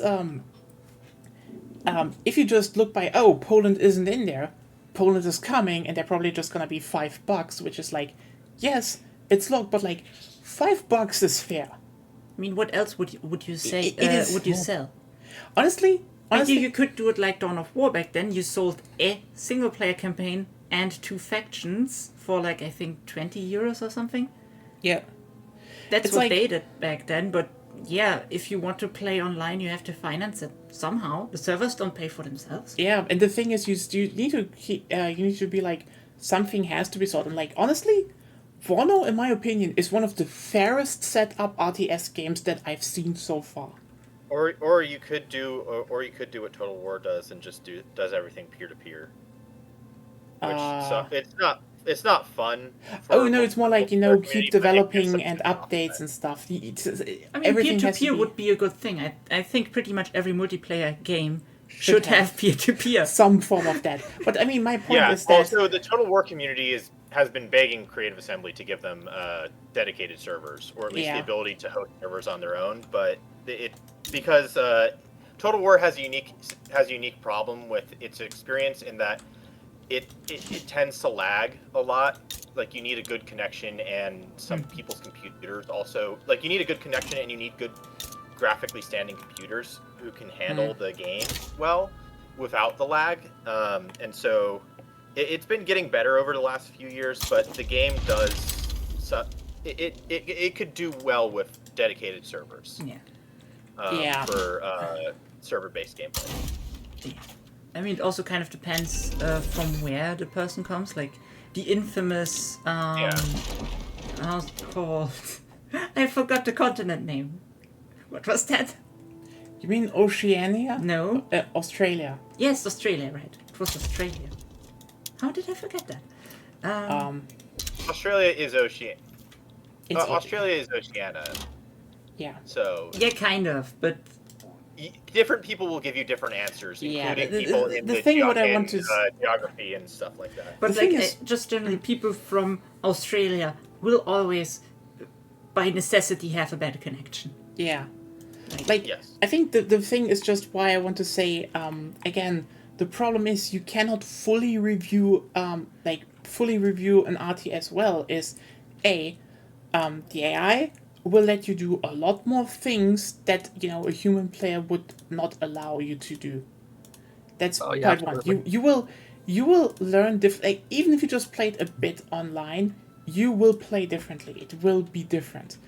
Second, and this is actually kind of important, as Lena pointed out, was that the single player content will, kind of by necessity, to be fun, be different than what the multiplayer content is in terms of how it plays and feels.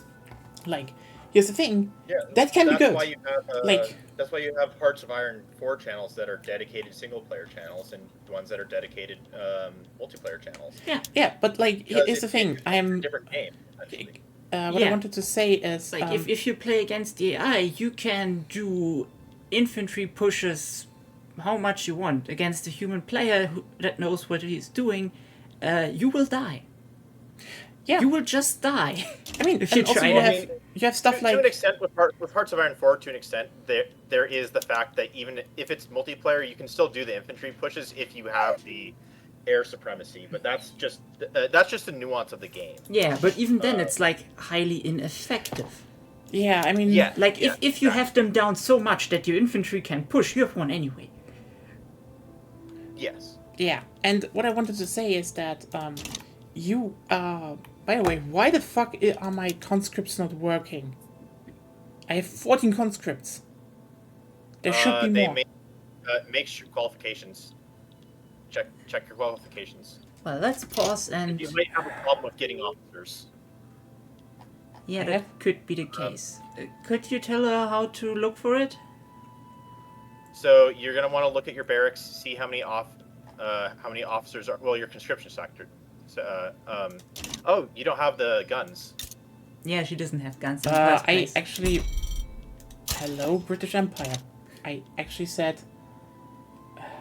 yeah. So, but... You don't have the guns, and you also don't have the qualifications to train officers, which means that you need to start improve. So, one thing that you can do is... hold on. Yeah, wait a second. Sorry, my dog is whining at me because it's nearly time to feed her. Yeah. But one thing you can do is cause a lot of unemployment in your country. So, like, fire a lot of your... if you can fire a lot of your laborers, that would be great. Or university, I guess. Yeah, so, like, apply Steam Donkey or rail transportation, if possible, to lower employment. Or boilers. Yeah, or boilers, like those kinds of things, because that'll make it easier for those laborers to change into officers. Yeah. Because they won't change into officers very easily on their own. They will if they're unemployed and officer positions. I have officers. It's just okay. Apparently not. Go to your barracks.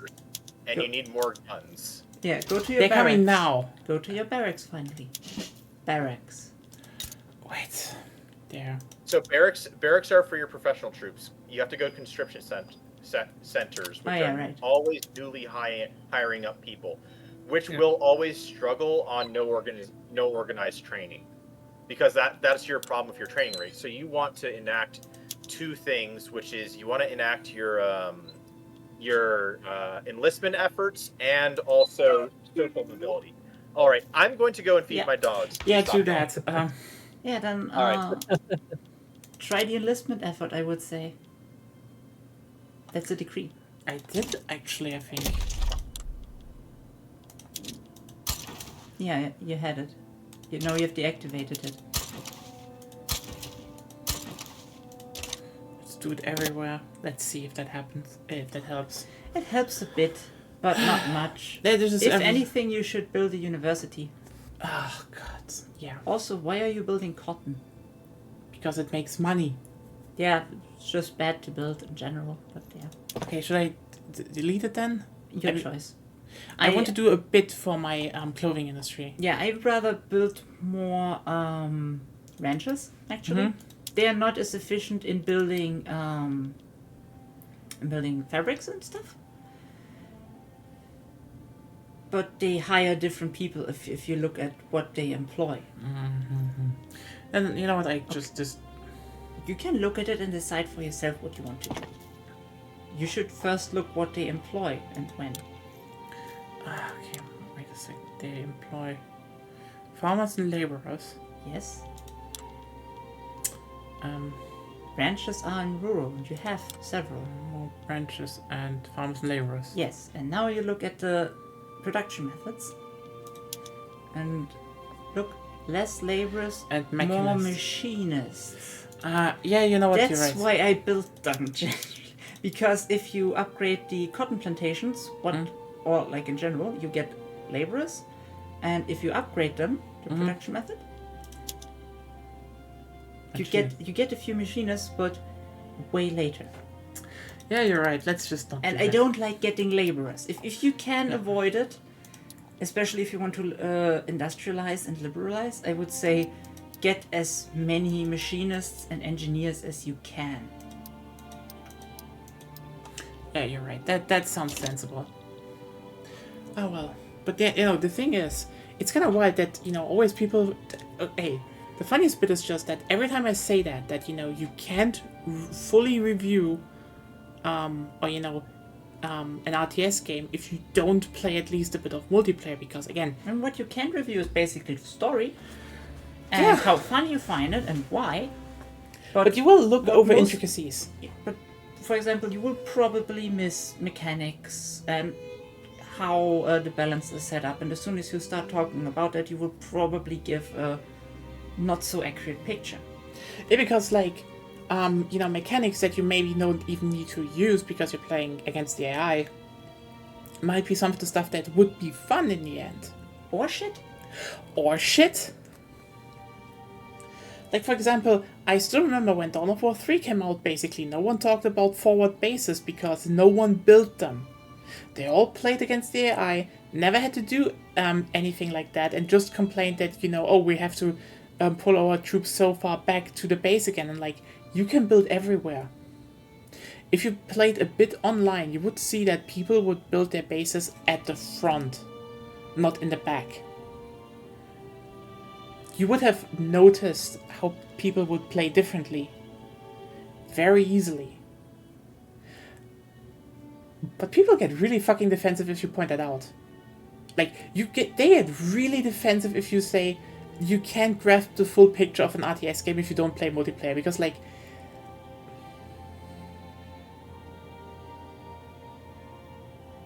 goddamn, people are butthurt when you point out they might not know about the full game if they don't play multiplayer.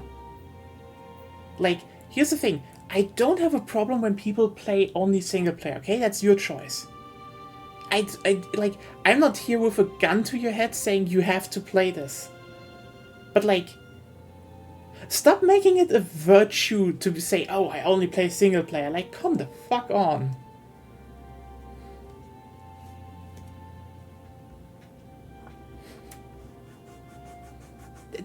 It is so fucking funny how people get defensive of, no, you shouldn't bash the single player people. I'm sorry, single player people, especially people who go online and make reviews, killed a bunch of RTS games over the last decade.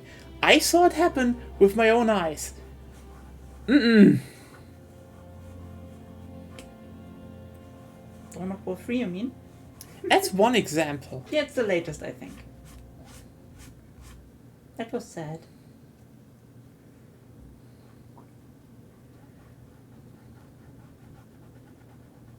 We ready to go back to playing, or I mean, still... Zep still feeds the dogs. Oh, so... Then again, it's not like, I mean, honestly, I shouldn't be too angry about that. It's more like, it feels like an extra kick in the guts. Because, you know, RTS get, you know, let me just be clear. A lot of RTS die by themselves. Sometimes for stupid reasons. See, Iron Harvest just not having functioning melee at launch.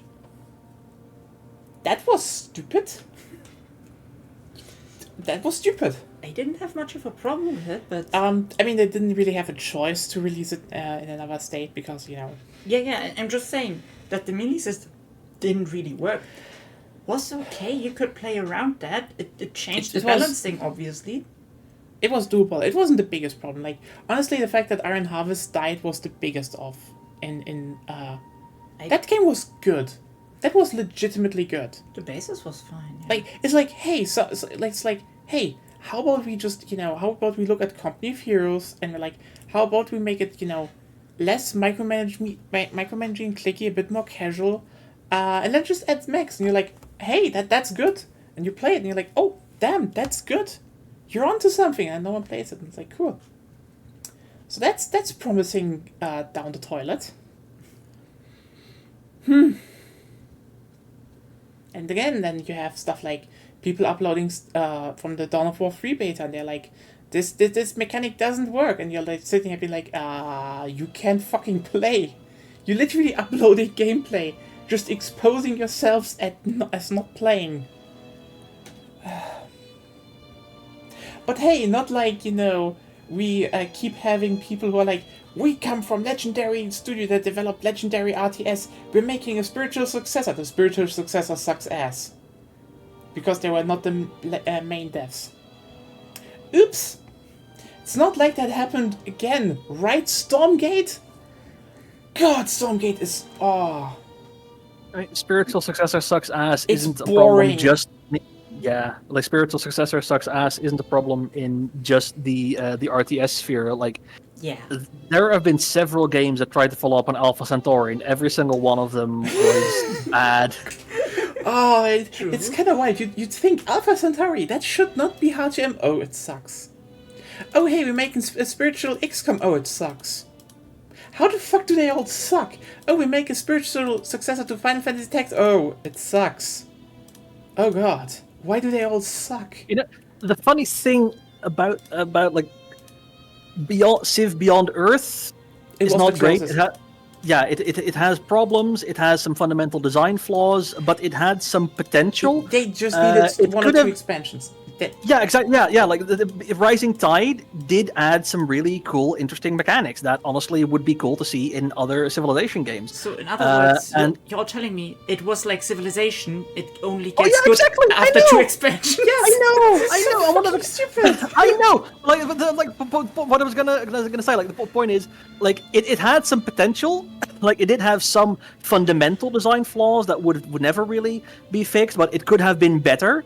But the points where the game was at its worst were the exact points where they tried to emulate Alpha Centauri the closest. Like the points where it was original, where it tried to do its own thing, that was actually cool. There was some cool stuff there. But the moment it went, oh yeah, here's something from Alpha Centauri. Remember Alpha Centauri?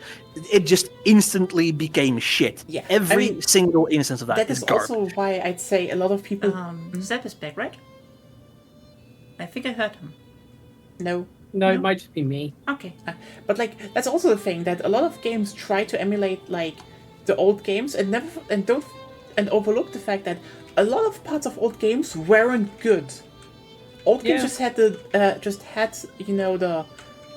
luxury of being the only ones of their kind back in the day. Yeah. And then they usually forget to, and usually the second step they usually have to do is they just look at it very surface level. You're just like, Yeah. okay, here's the thing. There can be you can sometimes copy stuff like that, but if you don't get the core, yeah, like again, Iron Harvest got the core of Company of Heroes and its own thing, and people still ignored it, sadly. Then a lot of people forget that XCOM, I think why the reboot was so good was not only that the reboot simplified stuff about, the controls of the first game, but also it streamlined every decision into, just 4 characters so you could manage it better, but the decisions were still heavy weight. There was a lot of interactivity with the environment, and a lot of clones are just like, we have a lot of, stats balancing in the combat, and like, okay, how interactive is your environment? And the answer is like, not really, because we want to make the game pretty, and the thing is like, yeah, sorry, the thing about XCOM was, you can shoot an alien through the house, like through a wall, and sadly your sniper rifle is penetrating the wall, this alien, and the gas tank behind it. There is no house anymore. Everyone on the map is alerted to you. Fight for survival. That was XCOM. I like Xenonauts at least. It's that one did it pretty well, I think. Yeah, that's the thing with getting the feeling right. Yeah.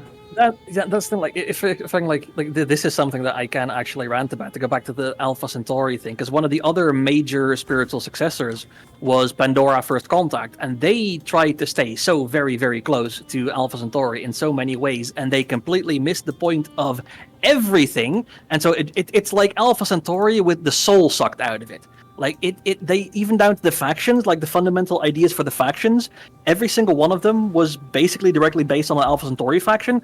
But shit, it is so bad. And again, there are some mechanics that are actually pretty cool and interesting. That are really like, okay, this is cool. I want to see this in more games. But everything else is just trash, and it is like unless you're looking for, again, specifically for like seeing these interesting 4X mechanics in a game that's otherwise kind of bad, you just shouldn't play Pandora First Contact. It is not very good. And even in Alpha Centauri itself is great. Even Alien Crossfire missed the mark and is a significant step down from Alpha Centauri.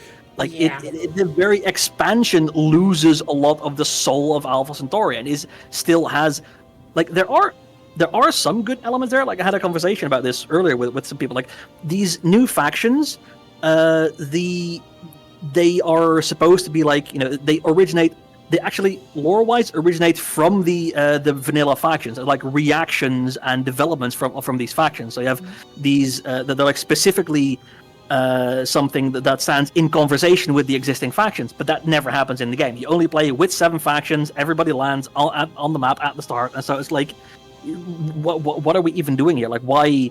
Like, it just doesn't work, and it's just poorly. It's an interesting idea, but very poorly implemented. And like I said, Alpha Centauri was just, it managed to do so many things so well in such a holistic manner that it's really lightning in a bottle. It is like the gameplay decidedly outdated, but so many things about the overall design are still some of the best design in all of video games, in my opinion. Yeah. Anyway, rant over. Is Zep here? Yes, I am back. Okay, then we can start again. Maybe I die here. Holy shit. Maybe you die. Already? Yeah, we're already going again. You two... No, I meant you're already dying in the game. No, I mean, I'm probably getting some more people into my conscripts now, hopefully, because I have guns now. So... yeah. But no, it's like, it's so funny how people get defensive when I say, you can't review a game, like an RTS when you don't play the multiplayer, and they're like, but single player people are important. Seriously, when you come to me... Not really something to do with each other, both points. First of all, that's not what I said. Like, you can't argue to me that, you can't really be like, you can't come to my face and be like, oh no. You can't do that, because the thing is, multiplayer is to a degree very essential to RTS games. Period. You don't really get it any other way. But then you have the other part of, why do you really need to shout affirmation that you are actually very important? Why is that your first reaction to someone saying you can't really review the game well? I think that's on a separate question, on a separate subject than the matter at hand. I mean, it is to you, but say that the single player crowd is a big part of initial sales. I mean, they will be part of initial sales, but the people that keep playing and selling the game will be the multiplayer people. That's generally how it goes. But I mean, that's not the point. It's just like, why do people feel the need to reaffirm that we are important? That they are important when someone brings up, yeah, sorry, you don't know the full picture of a game. Like, and that's there. You are correct in that. But I will say that for single player people, they don't care about the full picture of the game. They only care about the picture that they. Yeah, but like the thing is, which is completely fair, and they can review it on that aspect. No, it's more like that's the thing. This is not about that, because A, you won't understand most of the mechanics, but B, again, it is very interesting that they really want to assert that they are important, which is like, why do you feel the need to say that? I'm with you on the whole thing of like inflated egos. It feels really like that. I think saying that someone doesn't understand the whole mechanical depth. That's the thing. You can't do it. Well, you technically could. You can still learn. What? You can still learn how it works. Not yeah, but okay. Here's the thing. You can technically watch videos about all the mechanical intricacies, but then again, who will teach you that online? You will just copy someone who probably plays multiplayer, because I doubt there's gonna be a single player person figuring all the deep mechanics out. You say you're talking to one. I mean, here's the thing. Most people who play standard... I go into deep mechanics in single player mode in a lot of games, and I do a lot of testing and just kind of like... We could only test that in one game, which was Warner, which you never played single player, so I can't say either or. Yeah. Yeah. I can just say, multiplayer experience alone, I have not lost one round with Wii 4. That's what I can say. I will say there is a higher amount of effort required for someone to learn to do a deep dive into mechanics for a single player person than it is for a multiplayer person. It's like you have to play like 10 times more.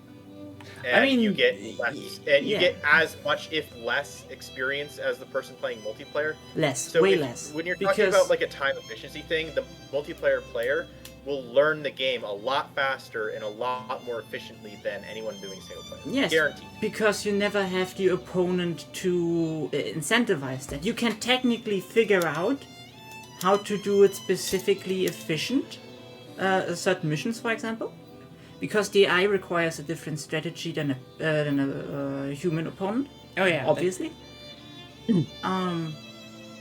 But yeah, if like one person who only plays single player gets set before an RTS, and you have to play the single player campaign, and the multiplayer person will be probably faster done with it. Yeah. But assuming both try to finish it fast. Because also, like many single player people are playing more, let's say, role playing focused, more like I'm building up my army and attack then. Which is like, for how most RTS are designed, the exact opposite of what you have to do. Most is like you build 1-2 troops, maybe hero, harass. You know how to harass? No? Okay, you die. Sorry. This is so funny because you know what? This is just the funniest thing, because one of the earliest things that you will notice when you start playing, RTS multiplayer a bit more active, is that people who just were like, maybe I dip a bit into multiplayer, they will get angry at you and accuse you of cheating or doing, cheap tactics when you harass them. Like, rushing is for noobs. Well, someone is butthurt, call the ambulance. So I will say, are you saying rushing is for noobs ironically, or... That's No, what no. the opponent said. The opponent said that. They're literally like, oh no, you attack early, that's for noobs. So when we played Warno, Yeah. I knew that I knew that you were going to rush that point on the mountain, and so I did a counter to your rush with the helicopters there. Yeah, I mean, that's the thing. Like, that... Yeah. I think that my brain is probably wired to think a lot more in human versus human strategy, but I don't get much fun out of playing competitive multiplayer. At least I don't get as much fun as I do playing single player modes. I mean, Yeah. that's probably also the next I problem. stick to single player mostly. I mean, that's also why I don't, I'm not like, oh, hey, you need to play single player when it comes to RTS, because, like, I mean multiplayer. multiplayer when it comes to RTS, because, like, gaining to the point where it is fun for you, like the mechanical level and opponents, is hard. It will not be a fun way to get there. Like, when you are there, it's one of the most fun experiences you can have. Like, that's why people, play, for example, also fighting games and stuff, because it's fun, Yeah. But it is. I enjoy playing the Naruto fighting games, mostly on single player. I did play multiplayer for a bit, and I was actually quite. I think I don't remember what my rank was, but I was pretty decently ranked on that. But that was after. But I had been playing the Naruto fighting games for years before I started doing multiplayer, and I was like instantly pretty decently ranked. So you can learn those games on single player.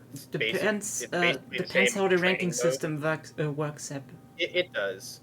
Like, well, you could, I rarely lost. like, for example, So I don't really know.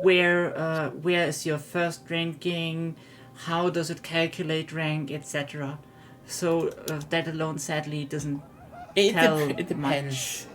I don't remember much about what my rank was. I just know that it must have been high because I only lost a couple games of the vast majority that I played. I mean, then the question is who was playing against you, but it's not the point. It's more like it's more the fact that it's more about the point that you will like when it comes to a bit of like StarCraft 2, for example. You will eat shit for a long time until you have fun in a StarCraft 2. Yeah, and I personally, for example, StarCraft 2 requires high APM, and the way you play that is not fun for me, for example. I can do it, but I don't want to.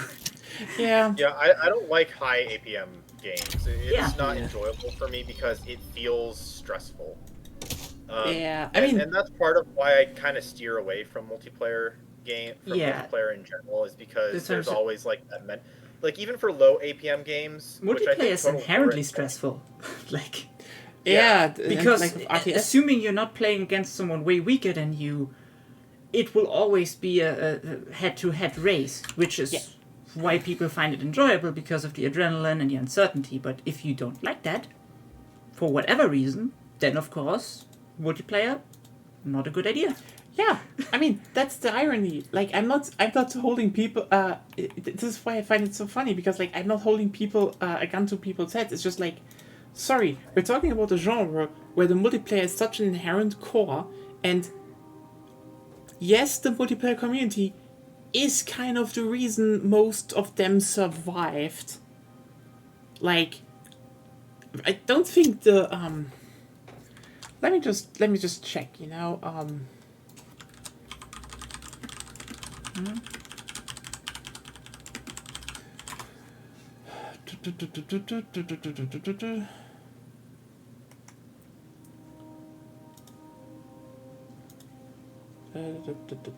What are you checking? How much like, okay, a few years ago, okay? They remastered the Command and Conquer games. And those were good remasters, good ports. Don't get me wrong, okay? Like, great preservation, original devs were on that, like, it's one of those things where you're like, good work. EA has put out a good amount of stuff of that lately. The thing is, the highest estimates I found of sales were 500,000. And those were the games all of them said, oh yeah, those are classics and single player, and and yeah, 500,000 is Not much. that's really not much for a game that was, the original sold more. Apparently it was still seen as favorable and good and had a good reception, so nice, but There's so with that game, I think that there's some uniqueness going on with it in regards to sales, because I think that they didn't have a good I don't think they did a good job of advertising it, and their target audience was I think a lot of their target audience was people who'd played the game before, which I think a lot of people who'd played the game before probably weren't going to come back and play it again, even on a remaster. So they were, I think from the outset, the project was screwed.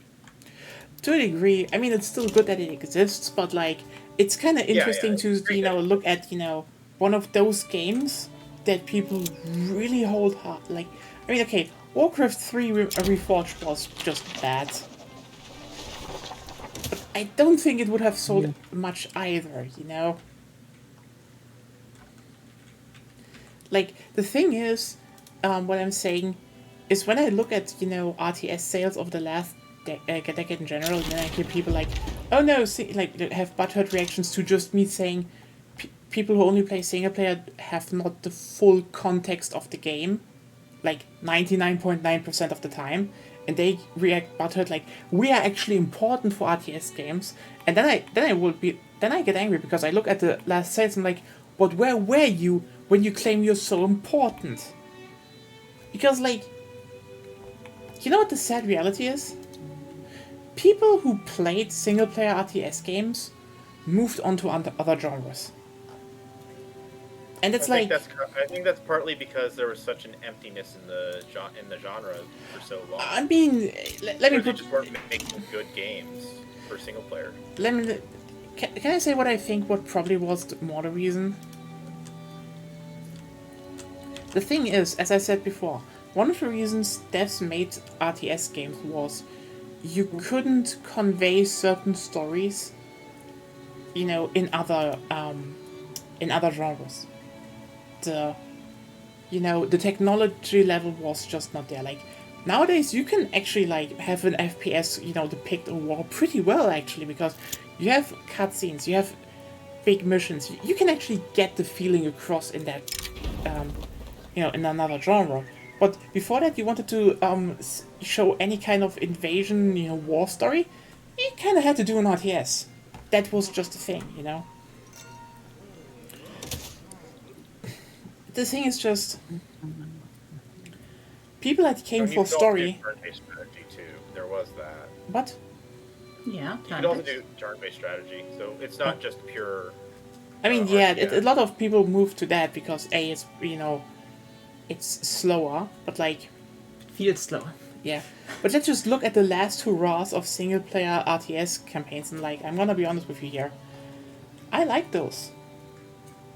I kinda actually wanted to get all of them physical, so maybe I will do that one day, because I'd say the StarCraft 2 trilogy was pretty good when it came to single player. It didn't represent the game well, because, there were a lot of units that didn't make it into multiplayer and stuff. But let me put it like this. I played the single player from StarCraft 2 Wings of Liberty when it came out at launch. I bought that game physical. And thumbs up. That is probably the best RTS single player that is out there. Besides stuff like Warzone 2100, which is I actually said it earlier. pretty good. A single-player game and a multiplayer game are just essentially two different. They are. The same RTS game, single-player and multiplayer is a different game. Yeah, it really is probably the stark contrast that you will see with StarCraft 2 is you will look at it, you play the single player and you will play multiplayer, and yeah, they have added so much extra that would probably be just hard to make a fun multiplayer game around if they added all of that to make a fun single player. You're making it is a RTS game. if you are including both multiplayer and single player game modes, then if you want them to be any semblance of good for each of the game modes, you're essentially making 1.5 games. Yeah, Mostly. Because I think Warzone. and I think a lot of publishers don't realize that. Ironically, When I say a lot, Warzone I mean a managed that, lot. but the multiplayer is basically entirely fan-made, which is the only reason the game is still alive. Warzone was a single player game they ported onto. Well, maybe I should stream that one day because it's actually a pretty cool game.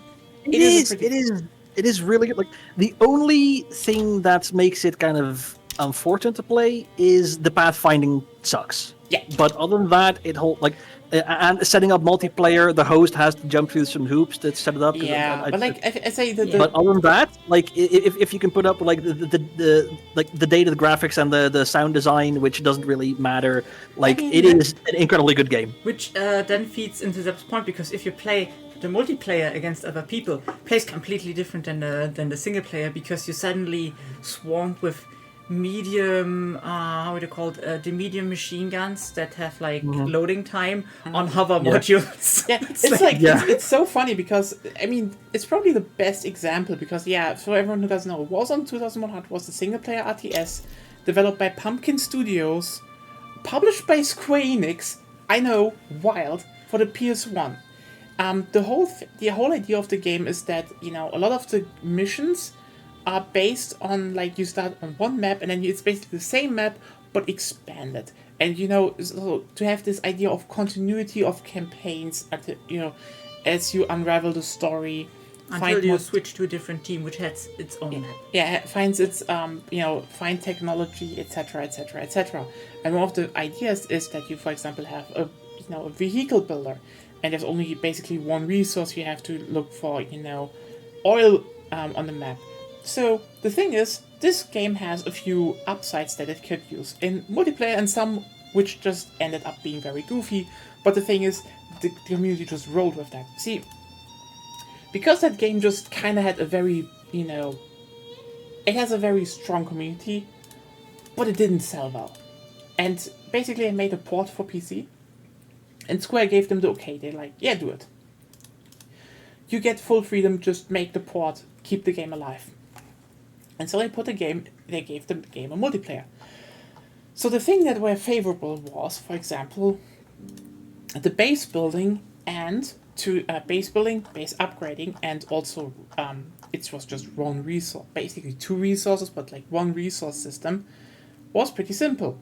You had to conquer oil pumps, which meant, similar to the conquer points in Dawn of War, you could just spread them out on the map, and it was a very natural people face each other.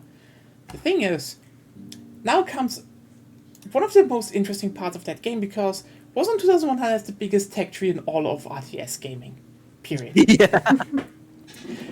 If you look at it as on a single player level, it kind of makes sense, because you're just incrementally researching different modes of transportations, chassis, etc.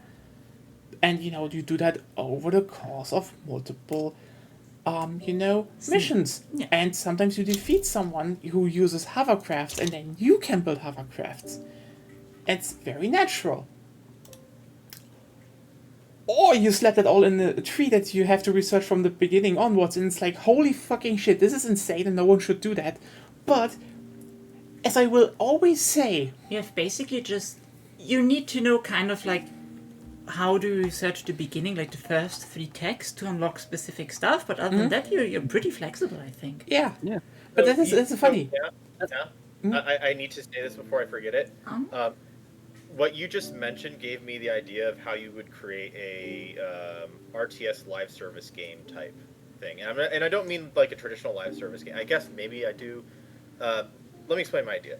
Mm-hmm. You have the master tech tree, and you have seasons. Each season, after each season ends, the tech trees will reset. But each battle you do, you continue to add up onto your tech tree. So it incentivizes you to actively play instead of like do pay to win stuff where you get better units. You battle, and as you battle other more advanced players, you gain boosts to your tech tree so that you can kind of catch up in case you don't have as much time to play as other people. And so as it kind of creates a narrative to the multiplayer community where you are advancing the and escalating the wars or the battles as the season goes on. And then towards the end of the season, you have people who have you've got a lot of highly advanced decks, and so you have kind of a meta progression going on each season. Sounds interesting, I'd say, for certain parts. It would be. I think The it would be hard question to is, how would you monetize it? Yeah. Yeah, that would probably be the difficulty. I think you mostly stick with cosmetics because Probably, yeah. Yeah. honestly, the best way to I think it's a good I know idea. that this sounds a little weird, but If- cosmetics are the most they're the most they are the singular consumer friendly way Yeah. to do ongoing cosmetics, with the exception of maybe like I guess you could do cosmetic factions. yeah. Uh, Well, it would or still be like cosmetic. expansions. Yeah. Would still be And cosmetic. you could also monetize it with like expansions to the game. Yeah. But it would have to be like not paywall expansions, but like expansions where you add different factions that play different. So Yeah. in essence, you're building upon the main core of the game with the expansion. I mean, I think it's a good There's a idea. balance. The main problem you would run into nowadays is people whining that some people have more free time because for some reason over the last decade, at least in my opinion, there was a growing sentiment of like people who have more time than me playing video games are bad people. yeah, I do know that's... what you're talking about, and I feel like that's a extension of some of the problems with. I feel like that's an extension of some of the problems of the modern economies and basically people having to spend more time working. Yeah, and maybe I mean- having 2 jobs in order to survive, so they have less time for leisure, which is gaming. Yeah. And then there's probably another aspect to that where I think it's actually starting to die off a little bit, where it's just kind of an elitism thing. I mean, because I think people are starting yeah. to care less. But I That's wanted good, to say... because I still remember like for example Guild Wars 2 with the single player part they kind of crammed in. I think I know what you're talking about. I didn't play too much of Guild Wars 2, but I did play it for a little while, and I could tell that there was a little bit of a classism thing going on with people who had been playing for longer. I'm mostly like people played the single player part in the game, and the end of the single player part was okay. Now do a dungeon with more people. Like the real game starts now, kind of. Yeah. Yeah. Yeah, and several people who reached that point were really, really pissed. Yeah, like, why do I Because- need to play with people all of a sudden? It's like... It's an MMO. Yeah, It's like I get that part. I get that part because people signed on and they kind of like got used to and adapted to the culture of it being a single player mode. Even if it was just guiding you in through the systems that would eventually become part of the multiplayer systems. You know what the Like, funniest bit is about that? there's a little bit of whiplash there. You know what the funniest bit Yeah. about this is? There are 2 progressions through the world. There is, like, Guild Wars 2, in my opinion, has one of the best modern progression systems in just terms of exploration and doing stuff in the world of any MMO that I have seen. I You can can agree just- with that. What? As a Yeah. like in general, I dislike MMOs, but I've only ever enjoyed 2 MMOs. Star Wars: The Old Republic which was a good And- MMO. Yeah. and Guild Wars 2. Yeah. Those are the only 2 MMOs where I've played and I've enjoyed them as someone who dislikes MMOs. Yeah, but then like- again, I'm wondering which MMOs did you dislike? That Can would I- be can I say interest. one- That would be very interesting. But what I find very funny about that is that, you see, Can you take a backseat for once? yeah, okay, sorry. Please. It's interesting right now. No, you just have a The very ones that I've- dominant personality. Yes. The ones that I've played, it's been a long time since I've Yeah, been yeah. in the MMO scene. But ones I've played, for example, I've played EverQuest. I actually tried Neverwinter not too long ago. I didn't really enjoy it that much. I used to play a lot of Wizard 101, but I realized that I hated myself when I played it, so I stopped. Question I is played- probably more which expansion were you playing, because I don't know. It's been that probably. like it's been over 10 years since I played Wizard. I think I played a little bit of Ragnarok online. Again, this was a long time ago. I played World of Warcraft for a while. Yeah, but 10 years I ago it was didn't already enjoy shit, that. so. Yeah.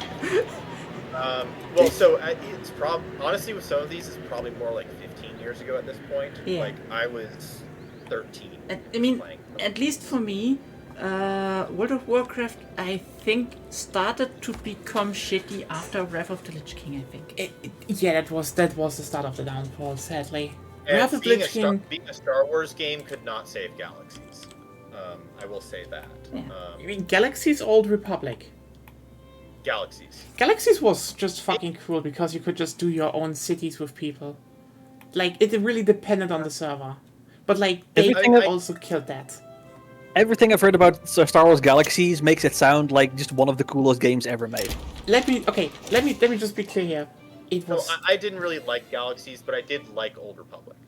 the thing is, I don't know which... did you play the version where you already picked classes at launch? I don't think I was there at launch. No. When you launched the game and created the character, Oh. you picked the class. Wait, what are you asking? Are you trying to figure out which Star Wars game is which? Which version you played? Because Galaxy has two Oh, versions, Galaxy. one that was good and one that sucked. I'm trying to remember. This is like a long time ago. Did you enjoy it or picked did you not something enjoy it, Seth? Is that the I question? did not enjoy it. Yeah, that So it's a bad one then. we had that already. I did play a little bit of RuneScape. I don't think I played enough to get into it. But the question was, did you choose a class at the beginning or not? Like, was there like think I play? did. Yeah. So that was the version There were of menus at. I think there were menus at the beginning. yeah, because like that was the version that sucked. Like the thing is, Star Wars Galaxies could probably be best compared to like the modern survival games like Ark. As in, it was MMO and you had servers per region, but the important part about the original version was it was very, very big maps and everyone started at 0 and you slowly leveled in certain jobs, which then, kind of like if you wanted to be a smuggler, you had to learn specific parts that you deemed necessary to do the smuggling jobs. So there wasn't a smuggler class. It was get more it. like it's trying to use the jobs to create an economy. In a sense. to a degree, it was really like more like there were quests and such, but it was definitely very much honing in on the survival / aim sim idea, like simulating a galaxy. Yeah. And the thing was, what was so cool about that is that later on people could actually buy, and build their own whole cities that they ran and had their own own militaries and stuff. But one of the crucial parts was that, Galaxies, like, again, I know why Galaxies probably wasn't for everyone, because it really tried to be kind of an sim simulationist MMO, as in you hone yourself into jobs. Like, it's not like you play a smuggler, it's more like you define how you play a smuggler. And the important thing is, yes, you can learn force powers, but that is long way out, which meant that there were only like 1 or 2 Jedi or Sith per server, like depending where you played, which then was kind of cool because when the factions went to war, and the Sith or Jedi showed, everyone was like, "Oh shit, now it's going down," because those were the strongest players on the servers. So you then had an actually epic showdown. I heard an extremely cool story anecdote about that once. It's I can see if I can find the video. Like it's about like a Jedi showing up in a bar somewhere, and like everybody's like, "Can you show us your lightsabers? Please show us your lightsaber. I'll pay it." Like I promise I won't attack you. And then everybody goes outside. The Jedi shows the lightsaber, and everybody immediately tries to kill the Jedi who just does Jedi things. And in the end, the only person left standing is the one dancer who didn't attack the Jedi, and the Jedi paid him like 1 million credits and left. Yeah, that's the thing. This was so cool because So not good. everyone Jedi were rare. They were player driven. Like players had to be coming after a long time, and they were really, really fucking strong. So that's the thing. Yes, you couldn't just play a Jedi, but like the Jedi were actually part of the mythology of the same server. Again, Galaxies was just very special in what it tried to do, but it's definitely like where I'm like, okay, if you tried playing it, it can just sometimes put you off. That's just part of the core. Yeah. But on the other hand, then they were like, "Oh no, we don't get many players anymore," which is like, yeah, you made the simulationist MMORPG. You will only have a very dedicated fan base. What the fuck are you thinking? And then they were like, let's attract new players by making it more like World of Warcraft. Oops, we lost our old players. How did that happen? I don't know, maybe because the whole point that not everyone was able to be a Jedi was like actually a cool thing. Like that's one of the funniest parts you need to keep in mind about old MMOs. One of their downsides was that everything was based on like local servers, because else they couldn't just handle the massive amounts of population on them. But the strength was because they were they were slower, there was more going on. It ended with it just happened to be that they wait a second. Damn it. Pick up the station instead. Yes. It ended that a lot of strong, unique players made their mark on the server, and they became like local legends to a degree, because that's just that was just the strength of that, Isn't this kind of similar to Discord in a way, with like much more smaller, so like people moving away from like big social media sites and more to like small localized forums in a way? No, with it was more in the sense that you could only really play like on your local server. There was like EU West, and that was, for example, the server you played on. I'm more trying to say the positive aspect of it was the small localized. It definitely was more the smaller groups. There was another game actually that I remember now. I don't remember the name, but I remember that it felt like Age of Mythology, but MMO, and I cannot remember the name of it. And I know that it was a small one. And I'm looking at like these lists of MMOs, and I'm like, oh wow, I actually played a lot. I actually tried out a lot of more MMOs than I thought I did. Yeah, I mean, MMOs, in my opinion, stand and fall with the community and the server you play in. That's like the first thing that needs to work. Otherwise, there is not much incentive to play in the first place. And then they should not fall in the modern pitfall of get to end game. Yeah, I think that's probably the biggest problem a lot of modern MMOs have. It's just the fact that, let's just be real here, so many want you to be in the end game and not have fun on the way. Like, World of Warcraft was fun because the way up was fun. Even like I played World of Warcraft for a little while, basically solo, just running quests, and that was fun. Like it is. I know it's like you're not supposed to play it that way, but it is. You go around. You can. Yeah. Yeah, but like you go around the world, like you learn about the world, you learn about the lore, about you see all different, like all sorts of different parts. You do have like branching progression, like do I go to this region or that region for my next like 10 levels? There are sections where like okay, now for this for this part, we want you to run a dungeon with some people, and it was pretty fun. Yeah, Yeah. and the thing And is, then there were like in every MMO with quests like that, there was always like just few solo players who were like, "Oh yeah, I did that quest solo," and everybody else is like, "How did you do that?"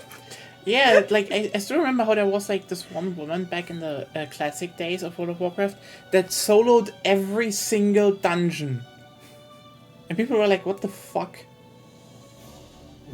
Like the thing is, dungeons, like it's just the part that there was what people forget is, old MMOs were designed, yes, to be played together, and there are parts that were mandatory that you played them together, basically, technically, like dungeons or very high level areas.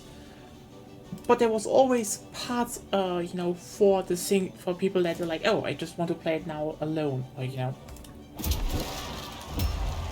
You could solo lots of content, not all content, but lots.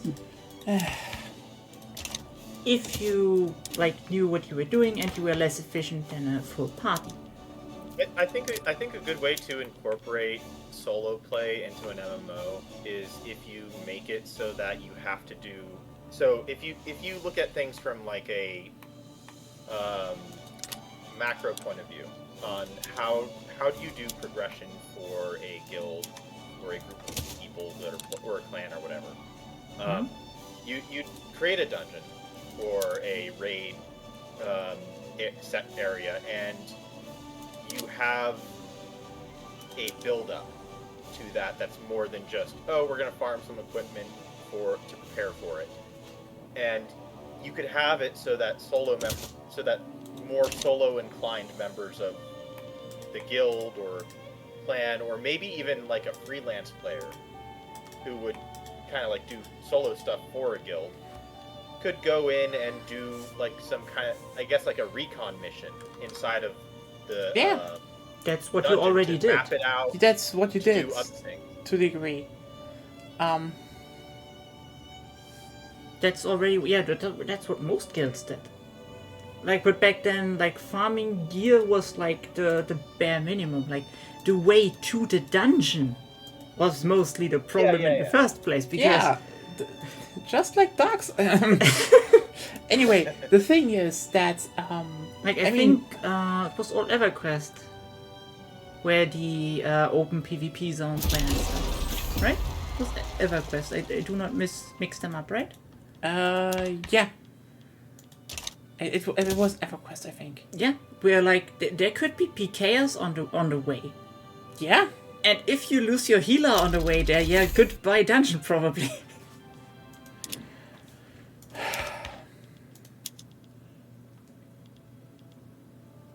Just like, like lots of stuff you're talking about was pretty much in the game already.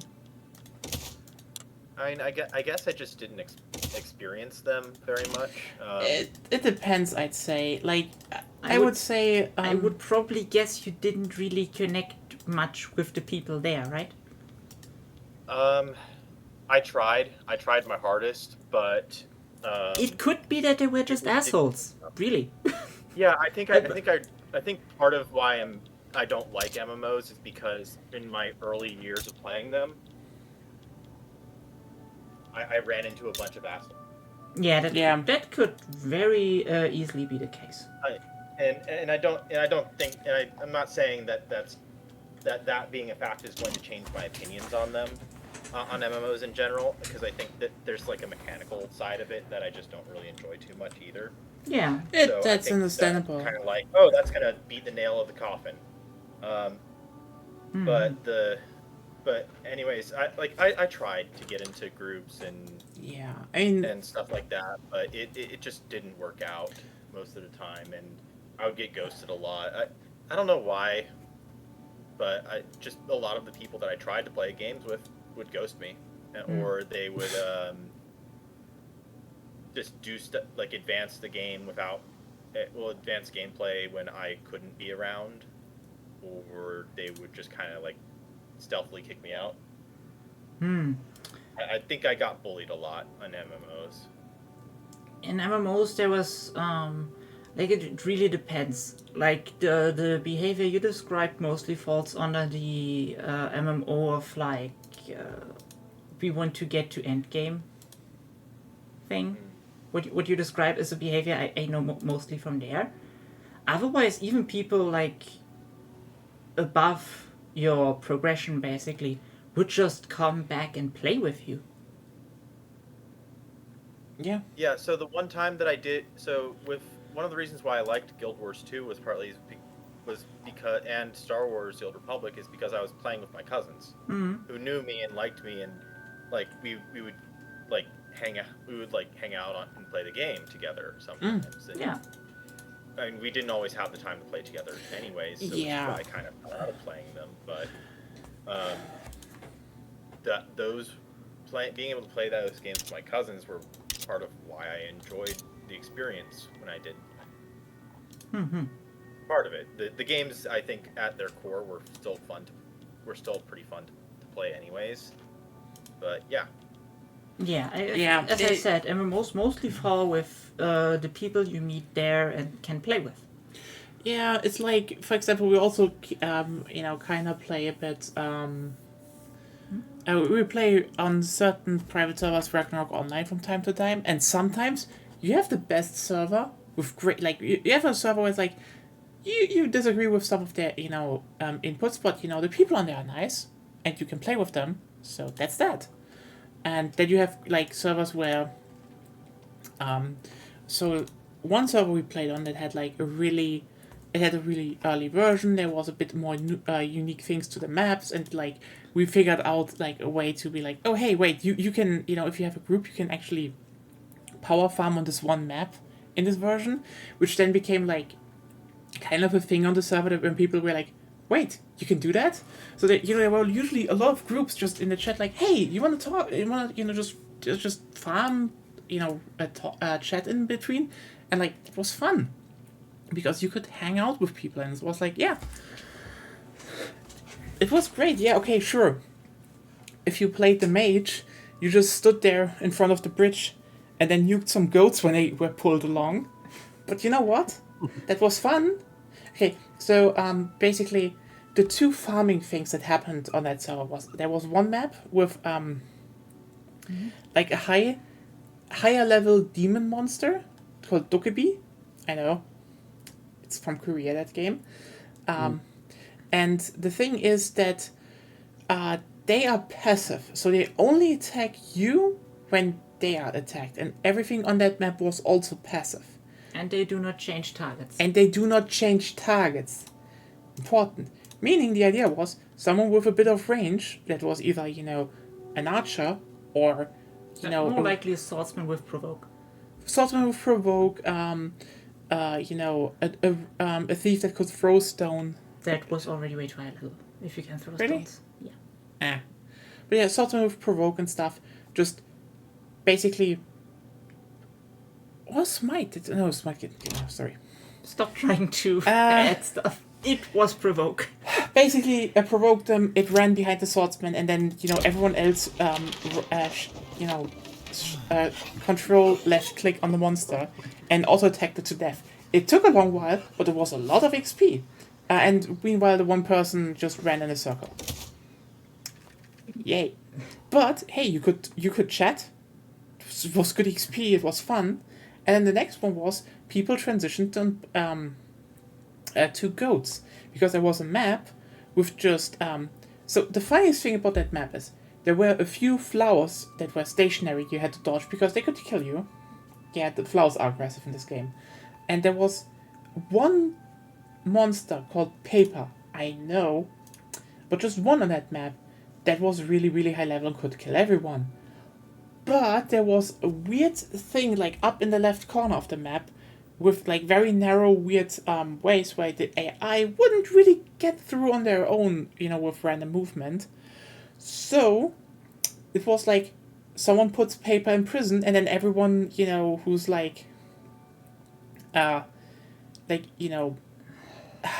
who's a crusader, knight, or thief, just pulls the goats, which are passive monsters, in huge swarms, pulls them up to the center point of the map, and there's usually a wizard who casts big AoE spell, and they're all dead. And the group gets XP. And that was what you did. Because that was the fastest way to farm until you transitioned into the magma dungeon. Yeah. Yeah. But you know what the cool part is? That was all organic, set up by groups. There was no quest or anything. That was just like people did it on their own. When that happens, when that happens, MMOs can be really magical.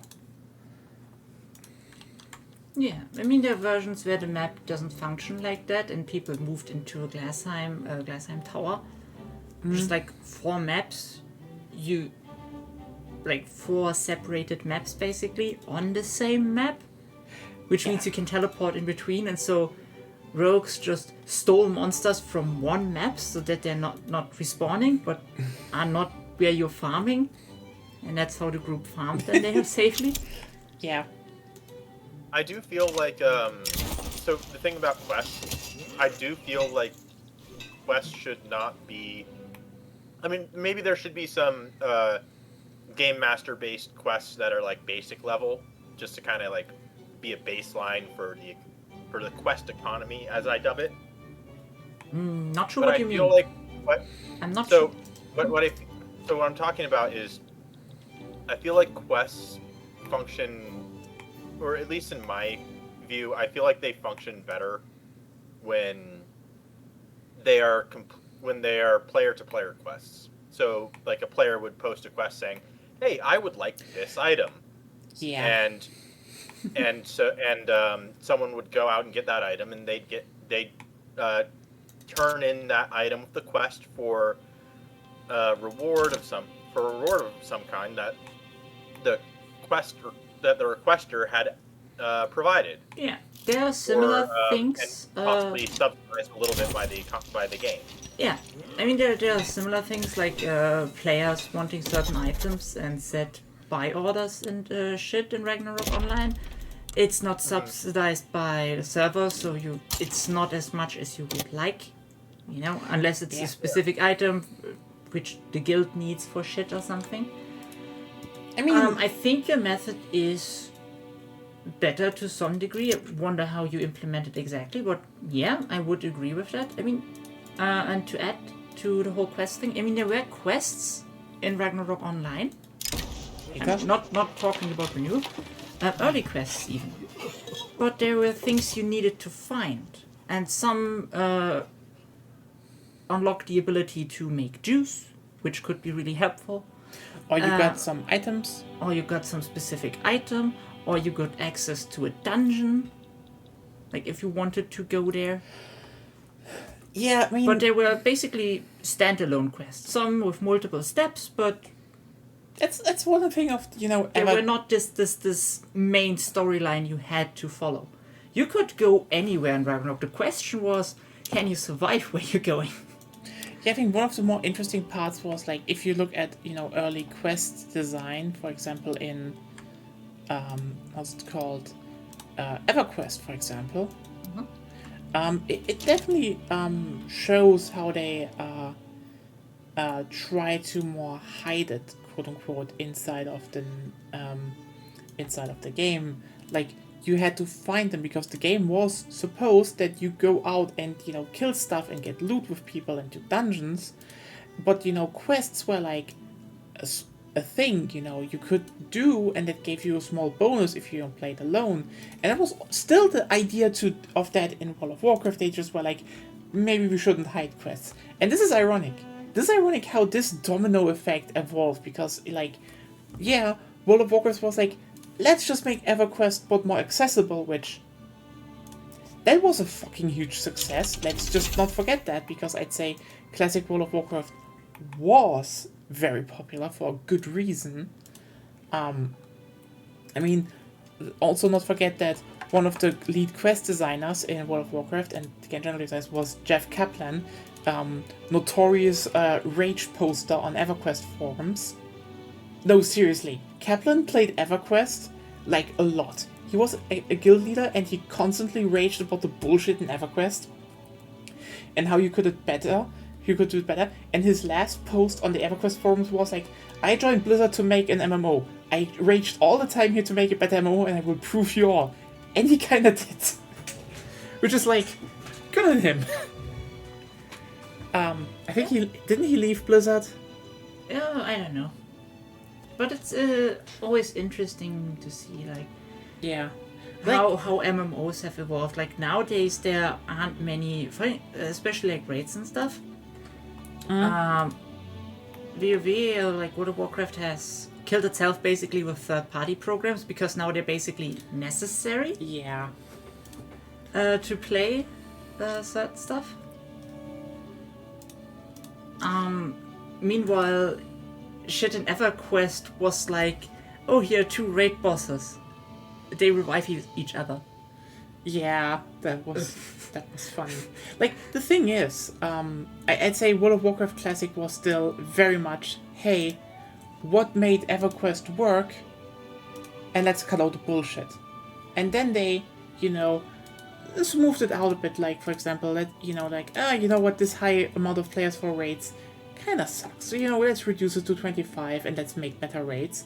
Good thing, because let's just be real here, raids were significantly better going forward with the Burning Crusade. I don't think we need to argue about that, right? Okay, what I'm talking about. Correct me if I'm wrong, but I feel like a lot of modern MMOs are just trying to copy World of Warcraft because they see, oh, big game, successful, let's do what they do. Oh, Yeah. definitely. Like, here's the thing.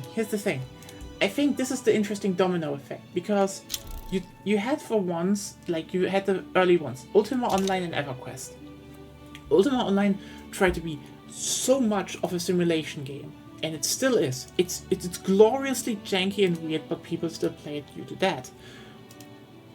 Then you have EverQuest, a game specifically dedicated to the idea of having a lot of spread out and unique classes that you could, build your own stuff in, plus exploration of this world.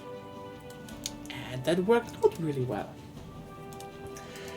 Now, World of Warcraft was still, hey, EverQuest kinda sucks in a few areas, let's do this better. And that's the thing. World of Warcraft was still designed in this idea of world exploration and player cooperation, which they just kinda nailed. They found the perfect balance between being accessible and still, being about cooperation.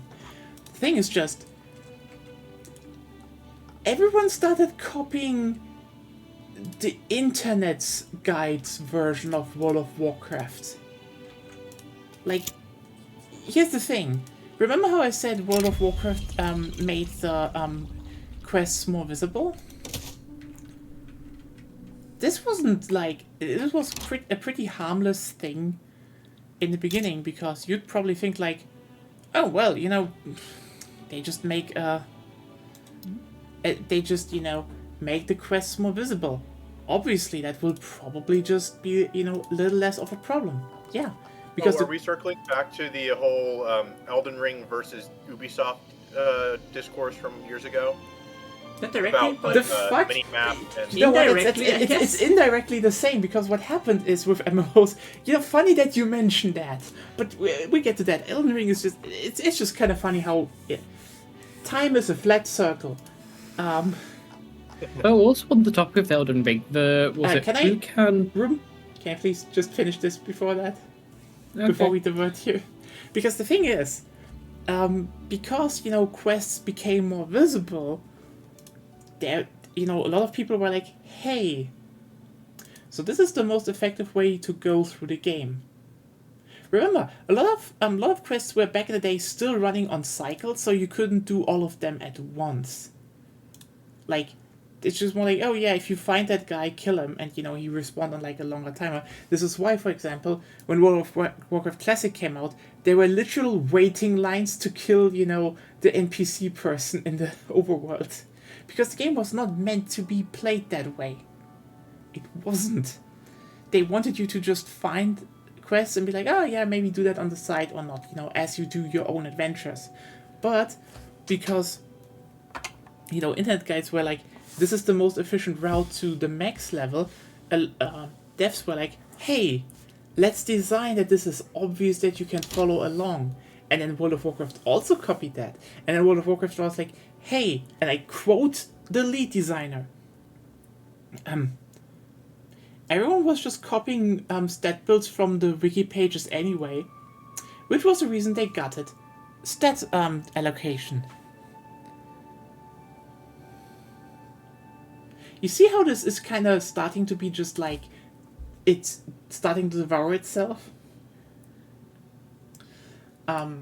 Like, someone makes the quests visible, people start being, oh, let's make the perfect way through the level grind.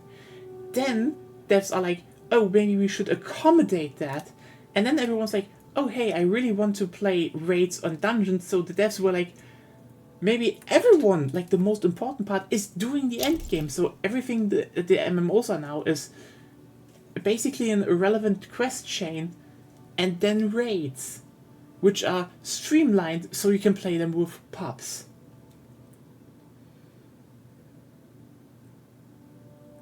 It's a fucking wild domino effect, right? They just started copying from each other and the online wikis, which is like, that's not how you make a game.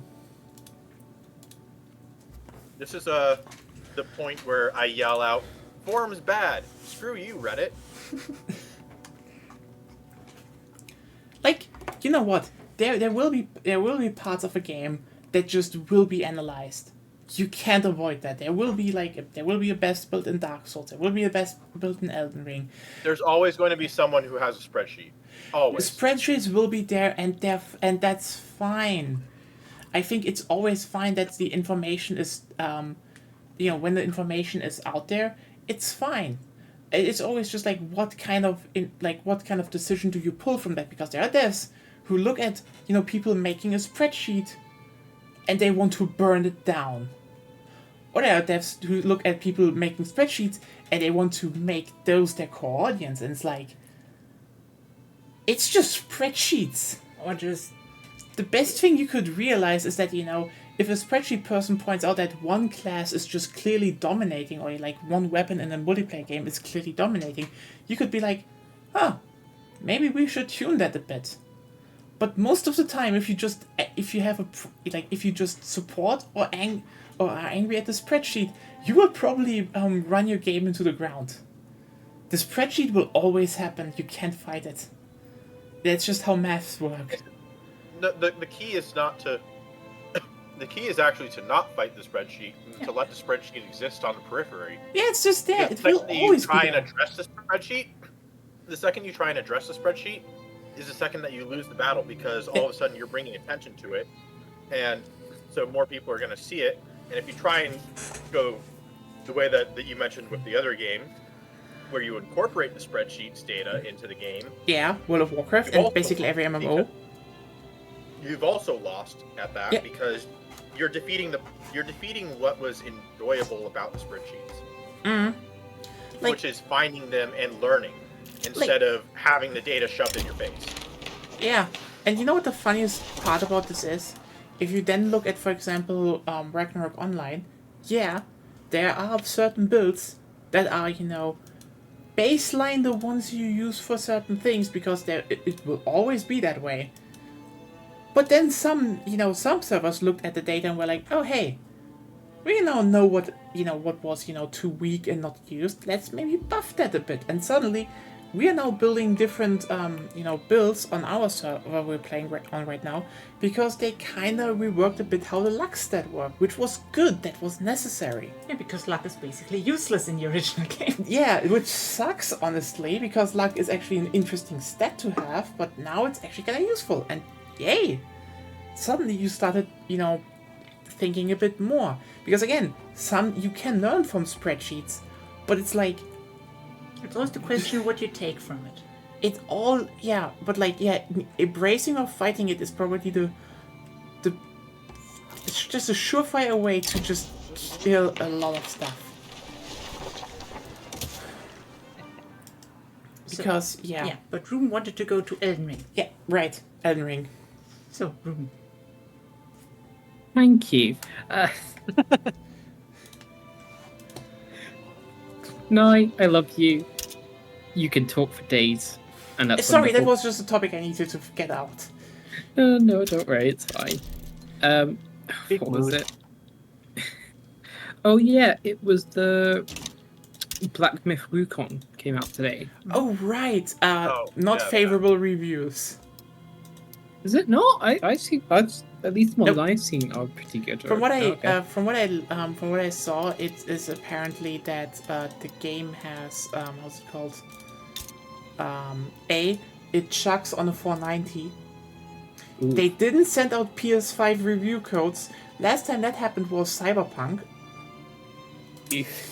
Yeah, and apparently the gameplay itself just has problems. What kind of problems? I just read that it just has Are you mechanical. talking about the what was it? The benchmark or the actual game? It was the So they did benchmark. put a benchmark. No, the actual game has come out today. Yeah, to no, good reviews. But but the I reviews think were it- not favorable. I'm Well- seeing it comes out on Steam at least on the 19th. On the 19th. So Or yeah, at least the first proper reviews of the game have come out today. Then, so yeah. It's like content creator reviews type stuff. Yeah, basically.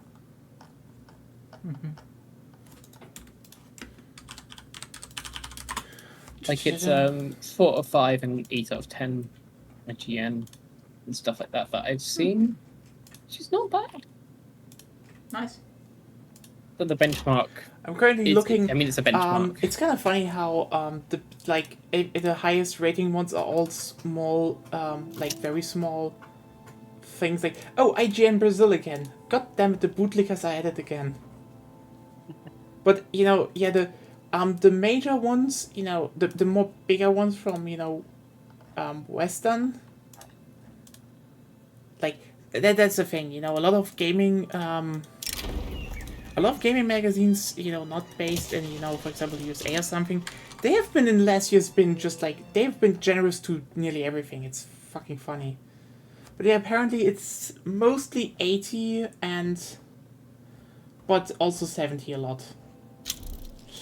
So Yeah. something I'll say about the whole journalism thing in the U.S.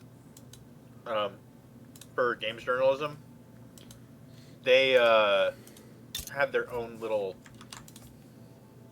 stuff going on in the periphery of the writers' strike. Yeah. So there were a lot of games journalists are also part of not all of them, but a decent number of them are also part of the Writers Guild for whatever reason. I mean, it's Yeah. a union. It's a union, but it's for a different industry. I mean, Because they I both think they write double things. Yeah, well, so they double dip. They do writing for games journalism, but they also do writing on the side for a lot of them also do writing on the side for the film industry and stuff like that. I mean, it's all writing. And so there was a whole bunch of stuff going on there with basically a lot of companies in a lot of games journalists companies were kind of understaffed and also not really overseeing the work that was done very much.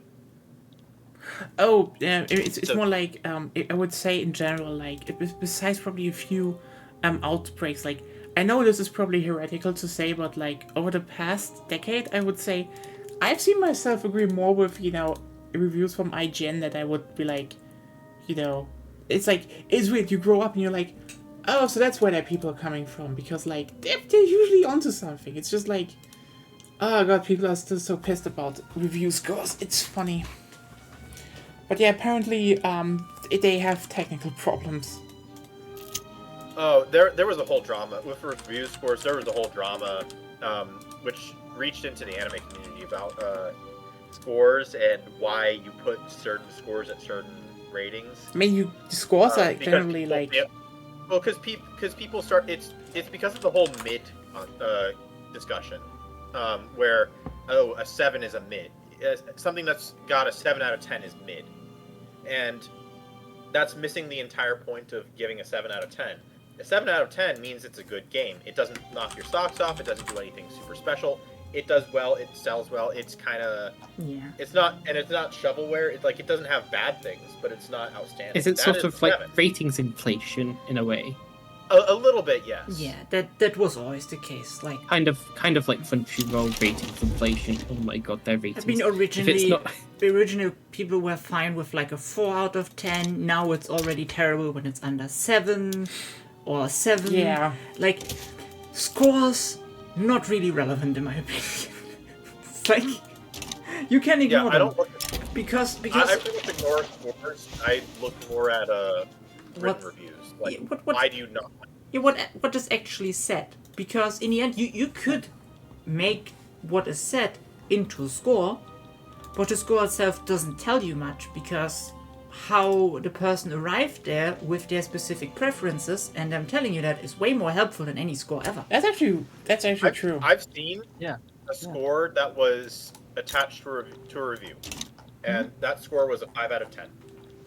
That review sold me on the product more than a score and a review that was kind of shitty review that was saying an 8 out of 10. Yeah. Yeah. Because that review didn't explain why, like it didn't articulate why it was the way it was. Yeah. Also, the thing is, I'd say if you want to roughly break stuff into scores, it would probably be more like if you go from 5 to 10, the higher part.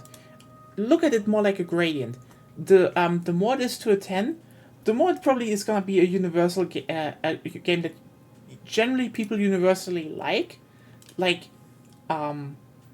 except the part where a certain fan base completely overhypes it, because that happens so many times. I think Sometimes. that depends a little bit on like who or what organization is reviewing it. Because I mean, some organizations set let me certain just put like standards this. for that kind of stuff. Let me just put But like I this. do see where you're coming from. The I do Nintendo see products will get a bonus, and also everyone who is not doing a 10 out of 10 for them will get sent death threats. Like that happens. It's more like the more it goes towards the 5, the more it's like you really have to have a specific taste for it, but then you will still probably like it. It's like Yeah. it's more like the grading, like how much do you like. I think below 5 I would usually be like, you have to be special to like it. 5 can already be like, you probably can like parts of it, but it will still be a hard sell, because then the game usually has problems. Like, for example, I agree with you on that completely, because I feel like reviews need to be segregated a little bit in who's writing them. Like, I will take the score that someone who's primarily a strategy game player that reviews games very, very, very differently from the score of, say, like, just a general games reviewer person. yeah. Or your average IGN. Joe on the internet. The more niche you go, the more often that is the case. Yeah. I mean, it's like, Infamous in Germany is the J. How was he called? how was it called again?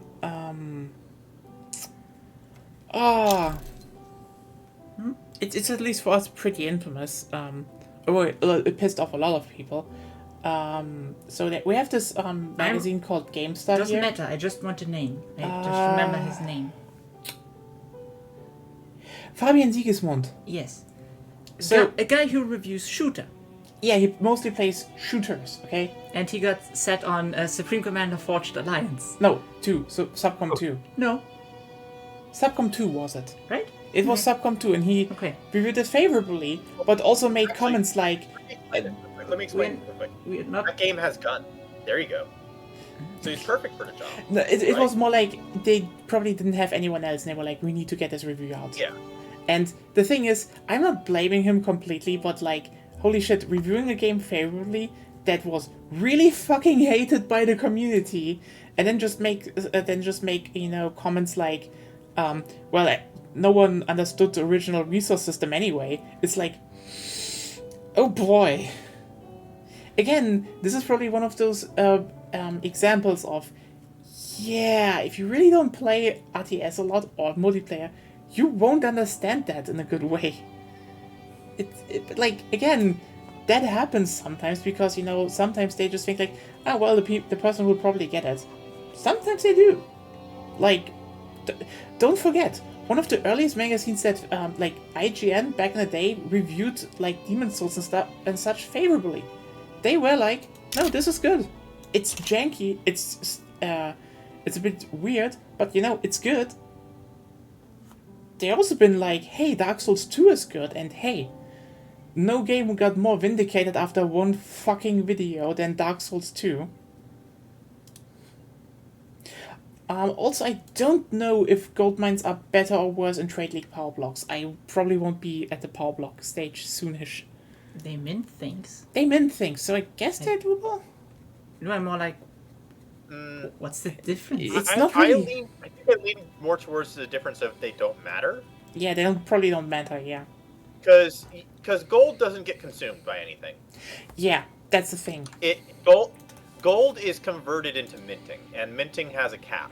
Mm. So I'd argue that gold is irrelevant to most of the mechanics of the game. Yeah. If anything, so if we're looking at things from a purely, like, if we want to look at this game as a in-depth and not so and a not casual thing, gold is the worst thing in the game. True. Balance-wise and gameplay and fun-wise, gold is terrible for this game. Yeah. Because it's a cheat code.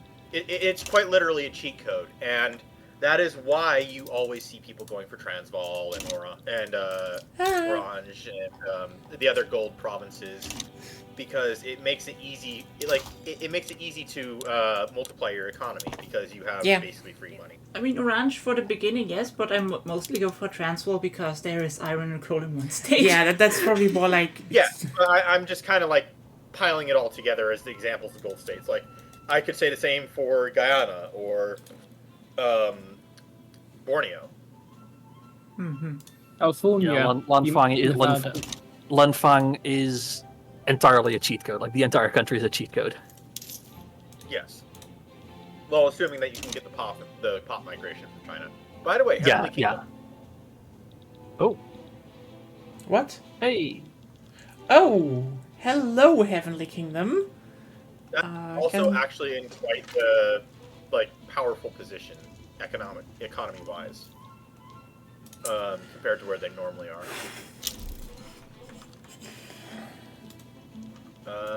But it will, if it survives, it will depend on how many divisions get spawned in for it. Well, But, right yeah, now, anyways, not enough. It depends. They could be, because I think their divisions are better than China's traditional divisions.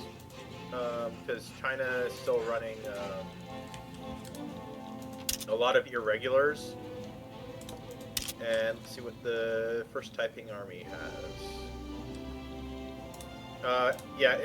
It gets spawned in with line infantry, hussars, cannon, and artillery. It does have some irregulars, but I think those were already there. So it's entirely possible that the Heavenly Kingdom survives and just ends up in a draw. But anyways, back to gold.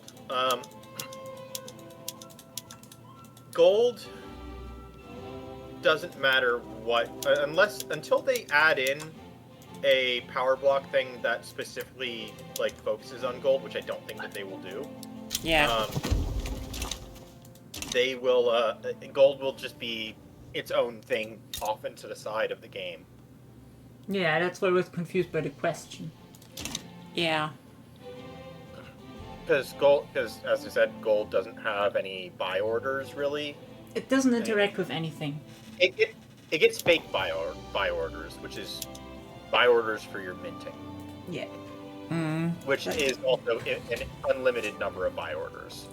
If we would get different currencies based on different metals and stuff in the game, then Yeah, that's probably more like Then we if can at the talk. moment they split it up into being like more unique mines.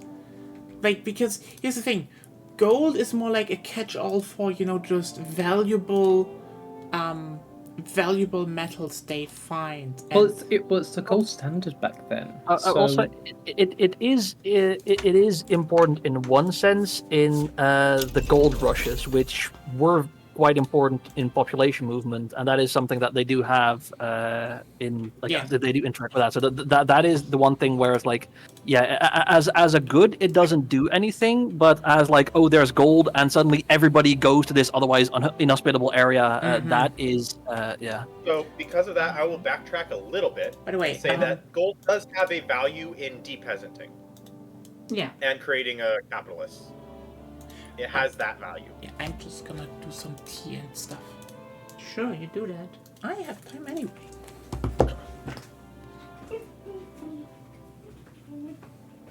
But that is the only, as far as I can tell, that is the only part in which I would be willing to backtrack on my stance on gold. That said, I do recognize what gold does for the game, and so I'm not about to say, oh, they should remove it. I think it has its place in this game, and despite its negatives, it deserves to stay. Yeah. If they were to, and going on to the thing about currencies, if they were to add multiple currencies into the game, they would need to, they would have to figure out how in the world they would model inflation, because that is a purely. there are currency mods thing. for this, but they're terrible. It just makes it. My point exactly. Yeah. And I think they said that they were not going to do multiple currencies because global market, but also because they believe that it would be way beyond, like it would cost way too much effort in order to make something that wouldn't be worth as much. Yeah, I mean, they could do it in the long run, but we're talking like 5 expansions in. And again, if you really want to do it, just get the mod. Not really, It's no. free. No. No. Nobody should play that. It's not good implemented. Like, you need to do it in a fun way. That's why I'm saying they need several expansions to build up to that in the first place. Also, I'm a person who's of the opinion that when you're talking about a game, you should not include mods in the factors for judging things Yeah. until you have a completed whole for the core of the game. I think Whereas until then, mods should just be on the periphery. And I say this while having the greatest of love for what modders do. But the problem is when mods start to try and, I guess, usurp the job that the developers are supposed to be doing. And these are things like community bug fixes for games that have active development. Which, again, I understand their value, and I can appreciate what they're trying to do, but it should be the developers making those bug fixes, not the modders. That's just an example. But the ones who should be expanding the game from its core while it's still in development should be the developers. Once the game is finished, modders can start doing a lot more. And I think there's a lot more reason for modders to do a lot more. Which is why I think developers should release more code information, modding capabilities when they are finished with the game. Mm-hmm. But again, that's my personal stance on it all, because as someone who doesn't really interact with mods as much at all,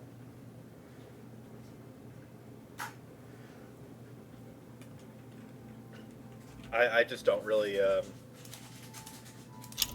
I don't really get much benefit from them because I don't really use them. And I'm not saying I haven't used mods before, I have.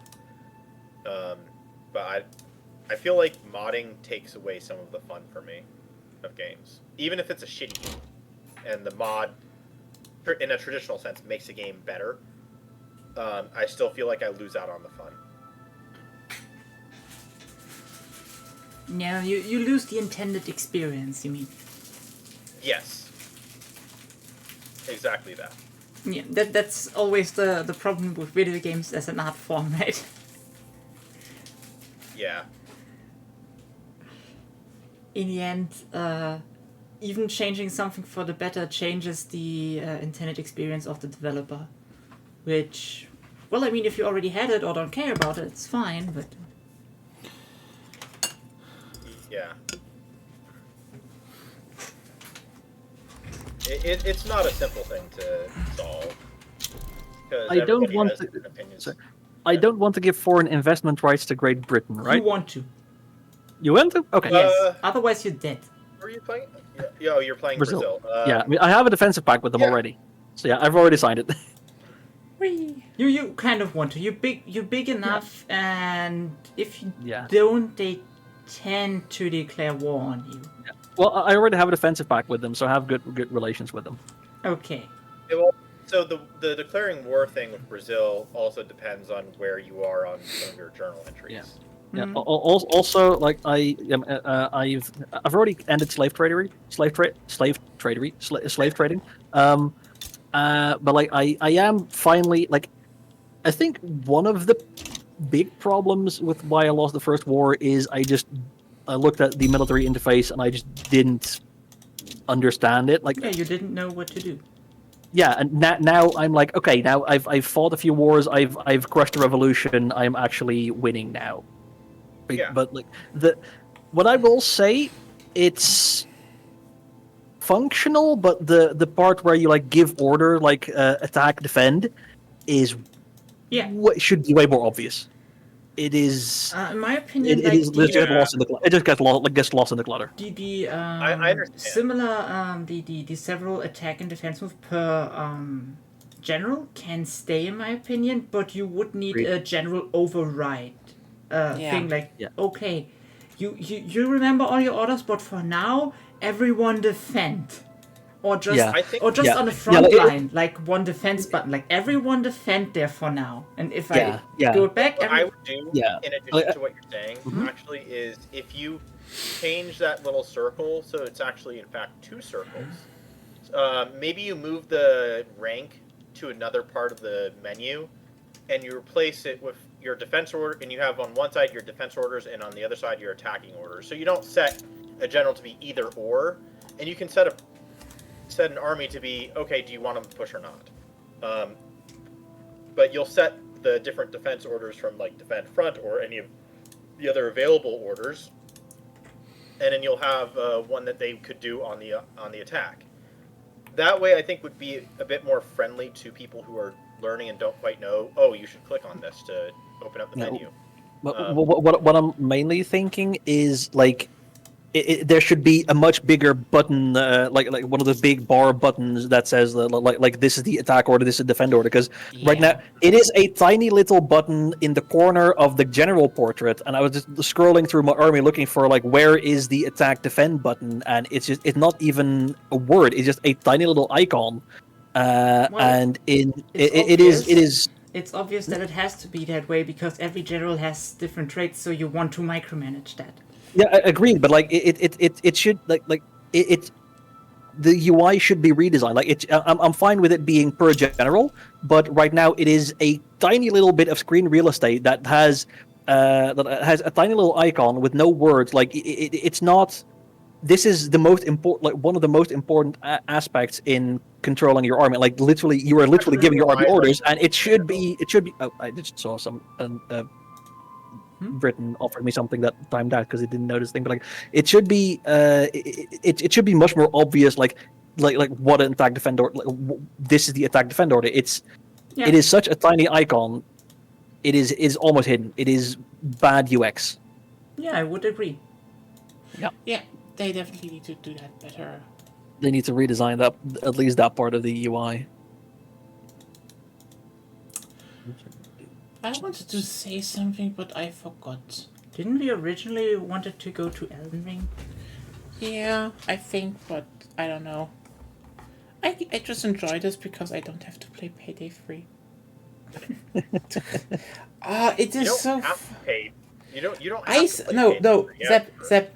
I said last time, before the next heists come out, I might just get all the skill points so I can, make a fair review by having like full builds. Then they came faster than maybe I was slacking off for a few months because I didn't want to play. So now I just have to grind the game, which ironically is not really fucking hard. I went too hard, then I went to very hard. I will probably play an overkill next. It's probably not gonna be much harder. Which is fucking funny, but like, god damn it, like, you start playing loud on very hard and it starts being fun, it starts being more enjoyable. You actually have to think for a few seconds, but it's not Payday 2. It's just not Payday 2. I mean, with Payday in general as a game series, there's the two play styles. There's loud and there's stealth. I love the stealth I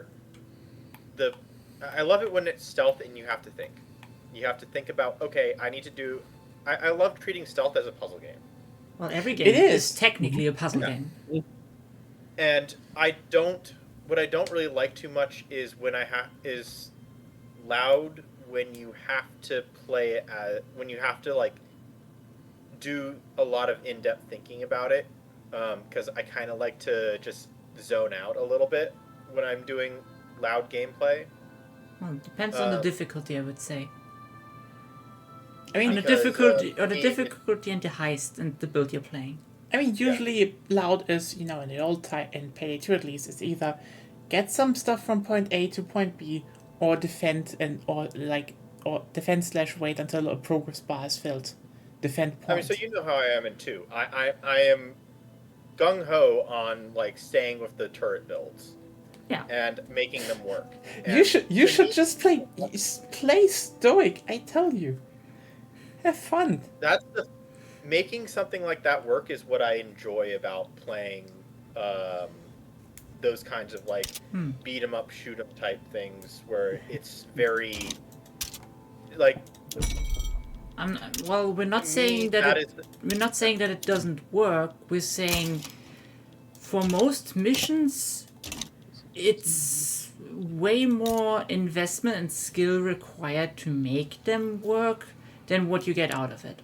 That's all I'm saying. So for that part, I don't really care about that part about the investment part. What I care about is the entertainment value for me on then getting here, I don't know if you have the highest, but for me the perfect testing route for any build is Brooklyn Bank. Brooklyn Bank is amazing because it's just so doesn't matter. Yeah. Brooklyn Bank is, in my opinion, I would in the past I used to occasionally pull up Payday 2, do some solo runs on the early banks, and just do turrets and just kind of like a God mode type of play. Yeah. Where it's just like I just want to kind of chill and just smash stuff. Yeah, that's a different thing altogether. But if you want to know if your build works, Brooklyn Bank, death sentence 1 down. If you can't do it there, you can do it probably everywhere. I mean, the sad part is just if you compare 3 to 2, it's just like, oh yeah, 3 has technically a bit more mechanics on paper, but like, they don't do much. Like, it's kind of wild. The more I think about stuff in Payday 3, it's like neat little things, but then they forgot the whole gameplay system from Payday 2, which it kind of feels like it should be in in conjunction with, like, for example, oh, you can just directly hack, for example, into cameras and move them away. So, people can sneak past them. That sounds like a good mechanic. But it's just, a standalone thing. As if someone made a list of a few cool ideas of mechanics and then just added them without thinking about the rest. Like, instead it's just like, you just do one thing. Like, we played the Black Cat heist recently again. I've said that on stream already, but it is so cool that you have two separate objectives in there, like the spa and the casino, and you can do both at the same time. Like, they're on both ends on the ship, and you can do both at the same time. It is so fun because it's like, yes, you're stealthing the whole thing. Yes, it's technically, a similar way all the time, but you can optimize, like, you can perfect it so much because it's like, hey, who can you clear out? Which one of the pages do you kill? Because, like, the fun part is there are a lot of guards, but there are guards, with pages and guards without pages. So you can be like, just, you can actually thin out, which, feels pretty good, even though it's kind of simple. And you can do things, simultaneously, which saves time, which is, let me just be clear here. Having multiple objectives you can do at once in a co-op game doing stealth is just perfect because it makes you feel so fucking good at doing a thing because you're just blitzing through the mission. It's just a good feeling, and 3 just doesn't have that. You know what 3 has? Stand in fucking circles. Round. I swear, I'm to- so close to actually make a meme and post it on the Payday Reddit, just being like, what people expect from the Houston Breakout and what it will be, and it's just like, the one is just a picture from I Hoxton think there was Breakout. something important in the game right now. Yeah, okay. Except, do you want to tap in? Yeah, I guess I could. Do you want to finish up? Yeah. Well, I'm kind of. Okay. Then you do this for a second, I do the tea. Sure.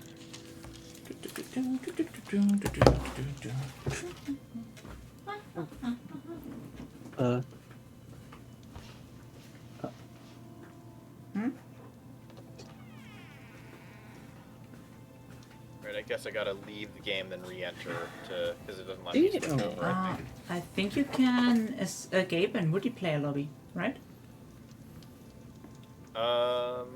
In the escape, I press escape and my options are return the game. Multiplayer lobby. Yeah.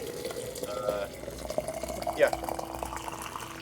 I don't think I left Mexico in too bad a state. Well, it'll be fine, probably. I mean, the US hasn't attacked yet, No, but the US is damaging their relations with you, I just noticed. and I'm improving them so they're not changing. Yeah. Yeah, but eventually they'll kick me out. Yeah. Oh, they'll kick out the diplomats. Okay, where's my population at? There. Okay. Let's threaten them a little bit, or at least make it a little scary. Conscripts. Well, conscription time. Mobile artillery. Also, that's a pretty cool flag. Oh yeah, that was because of the coup. Yeah. Yeah. Everyone ready? The military didn't like the landowners having some form of democracy, so. Yeah. Yeah. Are we ready? I'm ready. Okay, then we can unpause. Unpause. It's been fun. Yeah. Bye. Have a good Sleep well. time. Good night. Bye Good bye. night. Boy, howdy, Ruben sucks, right? No, That was a joke. Then we don't can. do that. Sorry, Ruben, if you hear that. We like you, as we wouldn't. Okay, I'm gonna reach through the internet and slap you on the wrist. Okay, I just got slapped on the wrist. See this fulfilled. Good. Water.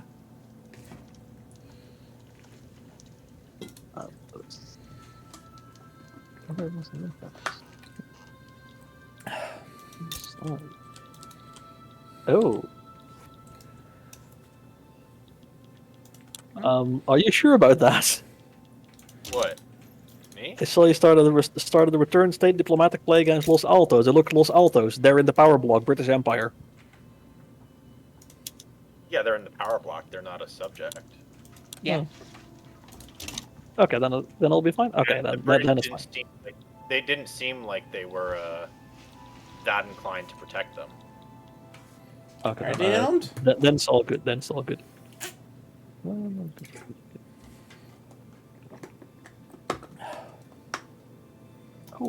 Oh yeah, But no, also, Payday, I appreciate the warning because I didn't think about that. it's kind of amazing playing Payday 3, and I don't know how it will be when I actually hit the new highest next week. Like, Maybe the game will be better in the future. You can hope. I hope after some so, time. but like I think the main problems they have is they don't have the same dim sim light bases as Payday 2. The few mechanics they have are not explained, so people don't actually use them, which is amazing. And the skill system sucks. And also there's not really a big variety. Like, for example, in 2 you have the perk decks where you choose them and they usually add one key mechanic to how your character behaves. Like, for example, grinder is like you do damage, you gain health, or stuff like that.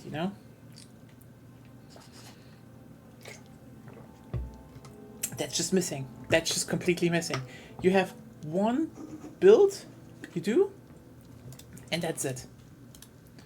And there's also a stealth build, but yeah. So, yeah, I mean, they say they want to make a roadmap next week, so I'm like, okay. Oh.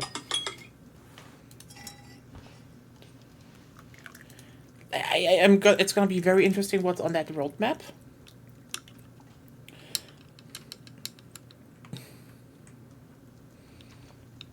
I mean, the biggest question they really have to answer to themselves is, what are they going to do about the current game dev? Because let's just be blunt here. Basically, all the mechanics that hold back Payday 3, like on a fundamental basis, and that also kind of hold back, people playing the game, were his decision. And then he started to beef with the community.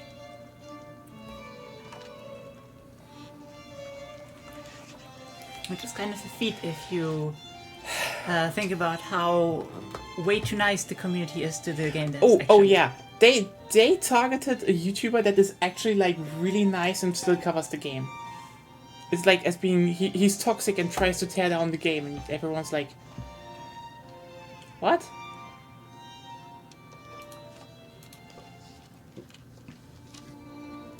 Yeah, I don't really. I don't think it's smart for developers to get deeply involved in what YouTubers do. I mean, I think that they should mostly keep the stand back until something gets to be like, oh, maybe we should consider from a legal perspective addressing this. Like when it comes to legal concerns, that's where you draw the line, I'd say. But until then, I think yeah, sure, hand out some codes to people who are well favored by the online community.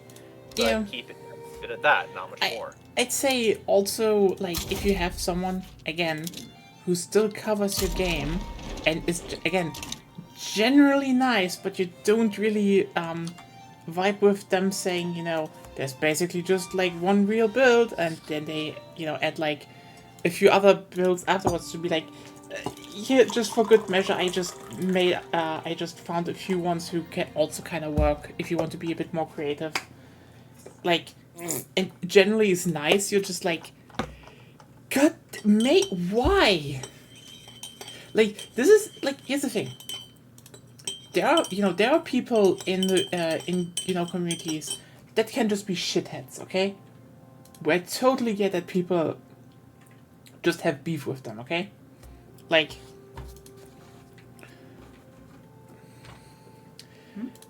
Like, for example, I get when, I get, for example, that some people, might have problems with Danny in Battlefield because, like, he's competitive. It's still funny when people say he was responsible for Battlefield becoming bad and woke, which is... That's just objectively funny to say, but, yeah. It would be very impressive if he had the influence to do that. You know what the funniest bit about that is? He's been probably the most vocal person for like 2 games against the design decisions. And they still blame it on him. Like, oh, Battlefield 5 was like way too, way too Milsim. Like, that was what he wanted. And he's like, no. Like, you forced specials onto us. And he's like, no. Meanwhile, the other part of Reddit is like, he was against specialists. Everything they hate is just his fault. It is so fucking funny.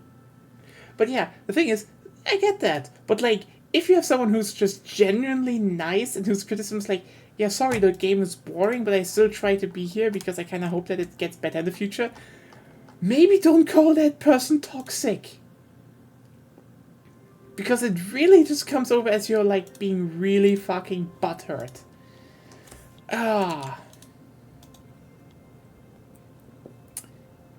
Just, it's not a good look is what I'm saying, you know? Okay,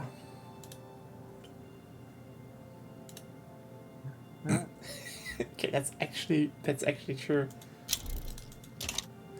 And so the landowners are no longer marginalized, but my suppression of the Catholic Church has meant that they are no longer powerful. So that's good. Do you agree, yeah? Yeah. Because my ruling party has been the intelligentsia, which are powerful, the industrialists, and the petit bourgeois, and everybody else is in opposition. And I actually had the landowners marginalized for a while, and the landowners are starting a revolution. If that goes through, they're going to be marginalized again, which will be very fun. Yeah.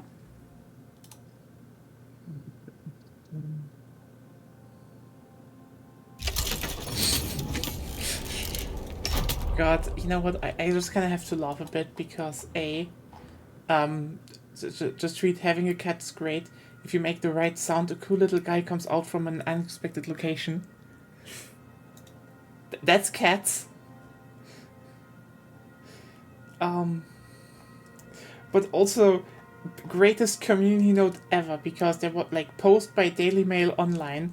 Simone Biles flaunts her Birkins, Range Rover and Texas mansion, but the 25 million Olympic gymnast has given no handouts to her penniless birth mom, who works as a cashier to make ends meet. Community note, her mom abandoned her. Source, literally you.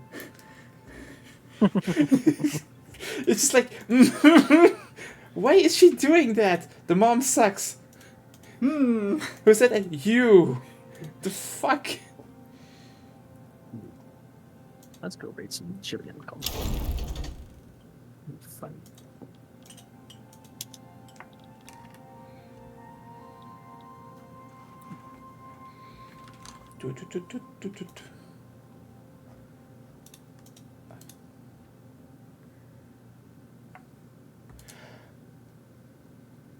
Okay, so apparently someone made ammunition filled with rat poison.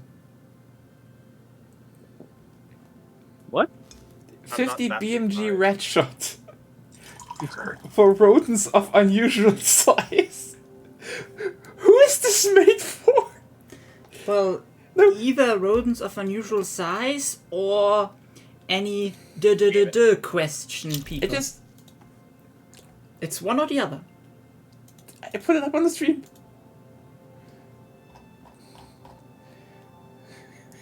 Like, it could be either or. This is so fucking gross. Yeah, it could be one or the other. But apparently this is for rats. It's just like... And I'm relieved. Rather, I have ammunition for, like, made by weird people for presumably very weird animals than Nazis again. I guess US gun culture just has gone too far. It's just like, yeah. They have gone too far. Yes. Better to have and not need than to need and not have. Yeah. Maybe there will be That part is unusually like- sized roads.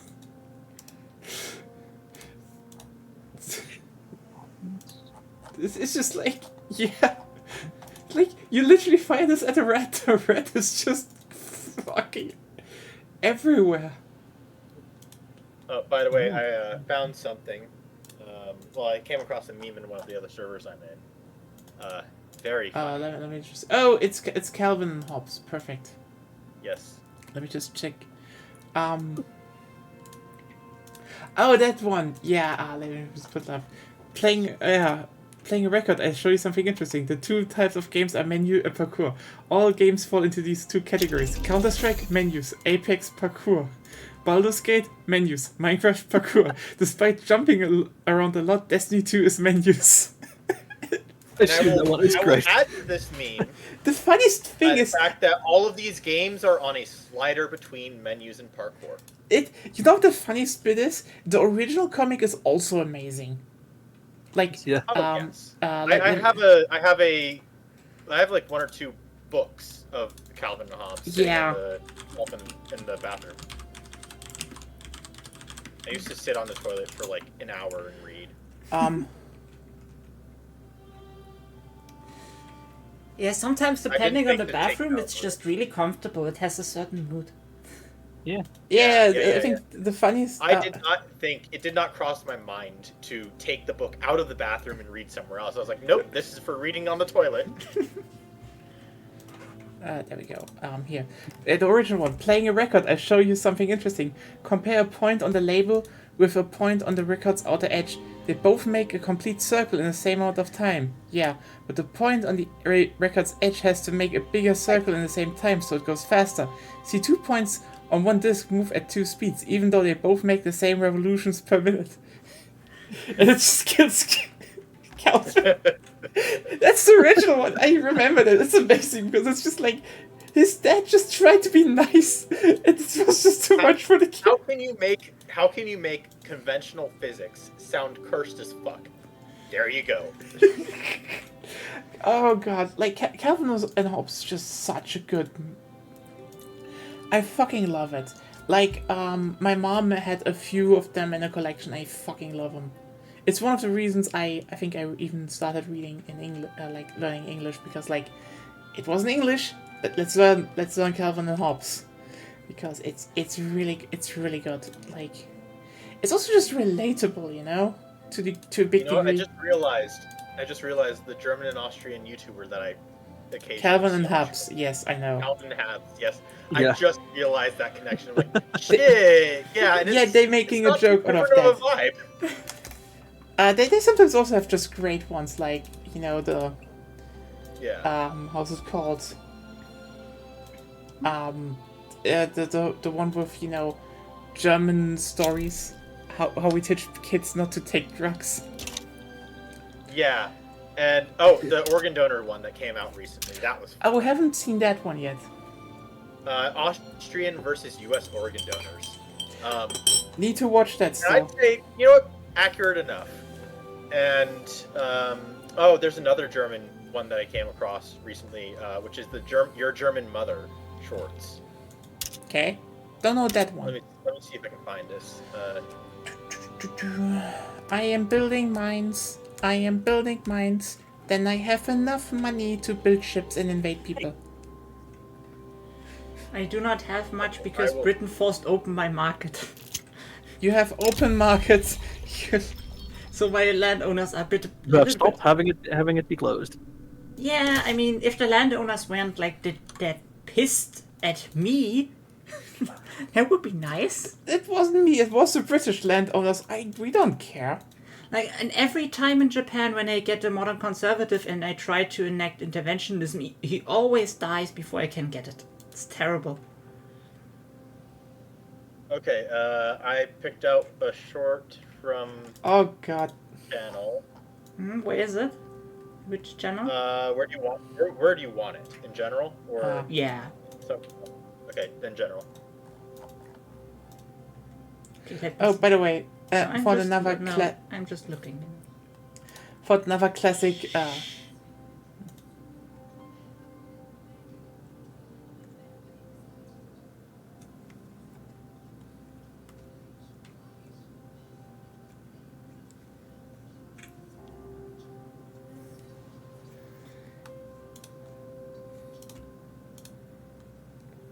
You can also. I wanted to be like here for another classic for Calvin Hobbes. Can we first watch what's that posted? I don't know if I can put. You don't. You can watch it on your own while you play, right? It would still be streamed. Would it? The audio. Oh, you do not I'm put audio pretty just. sure, well, so yeah, I'm pretty sure there are a lot of YouTubers that watch YouTube videos on Twitch. Yeah. Okay, Also, you you know should what, only why not? pick up the audio from Vicky in the first place. Vicky and. I can't do that. Okay. So I guess let's just watch that at once. On 3? Like, okay, 1, 2, 3. I'm going to sink into this sofa. Do you have a wooden plank I can put behind my bed? Am I excited? Nothing has happened. Laura, you want to wear white? White? Oh, why not wear grey? Why not wear brown? How about you do something original for once? How about instead of a bouquet of flowers, you hold your bachelor degree? No, Lara, why would I have water? No, that is not doing anything for you. You are going to be falling asleep because that looks like a nightgown. Lara, you look like you fell out of an airplane through a cumulonimbus cloud. Excuse me, can you bring us something that is not ugly? Did you see her glasses? They are so big. Oh, it kills the face. I want to learn how to make the ultimate Caesar salad. Don't get strapless. It's going to be falling down all night. I know nothing will fall out, but what is a bachelorette party? What? I'm only sending it to everybody I know on WhatsApp. What am I wearing? Something I already have. Are those mother of the bride dresses? Oh. Okay, here's the thing. Fun fact. Yeah. My mom is nothing like that. But I know Yeah. a lot of moms who are like that. You see, it doesn't have to be everybody's mother. As long as it's someone's mother, it's funny as hell. Several ones. Yeah. Yeah. Listen. I went to boarding school. I met a lot of people's mothers, and most of them are like that. Like,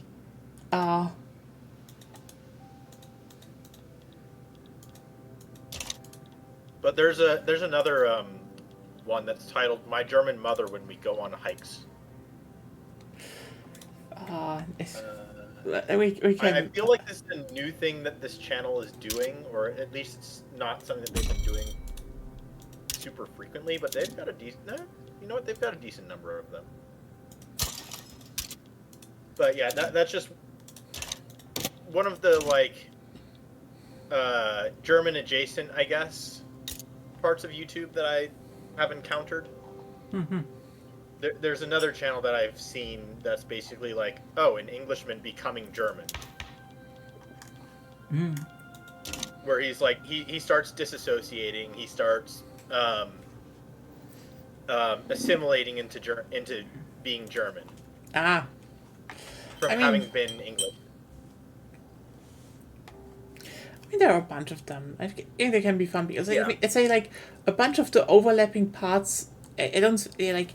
There are German cultural overlaps between different German cultures. Yeah. Those are very, very fun because I say like, just a warning.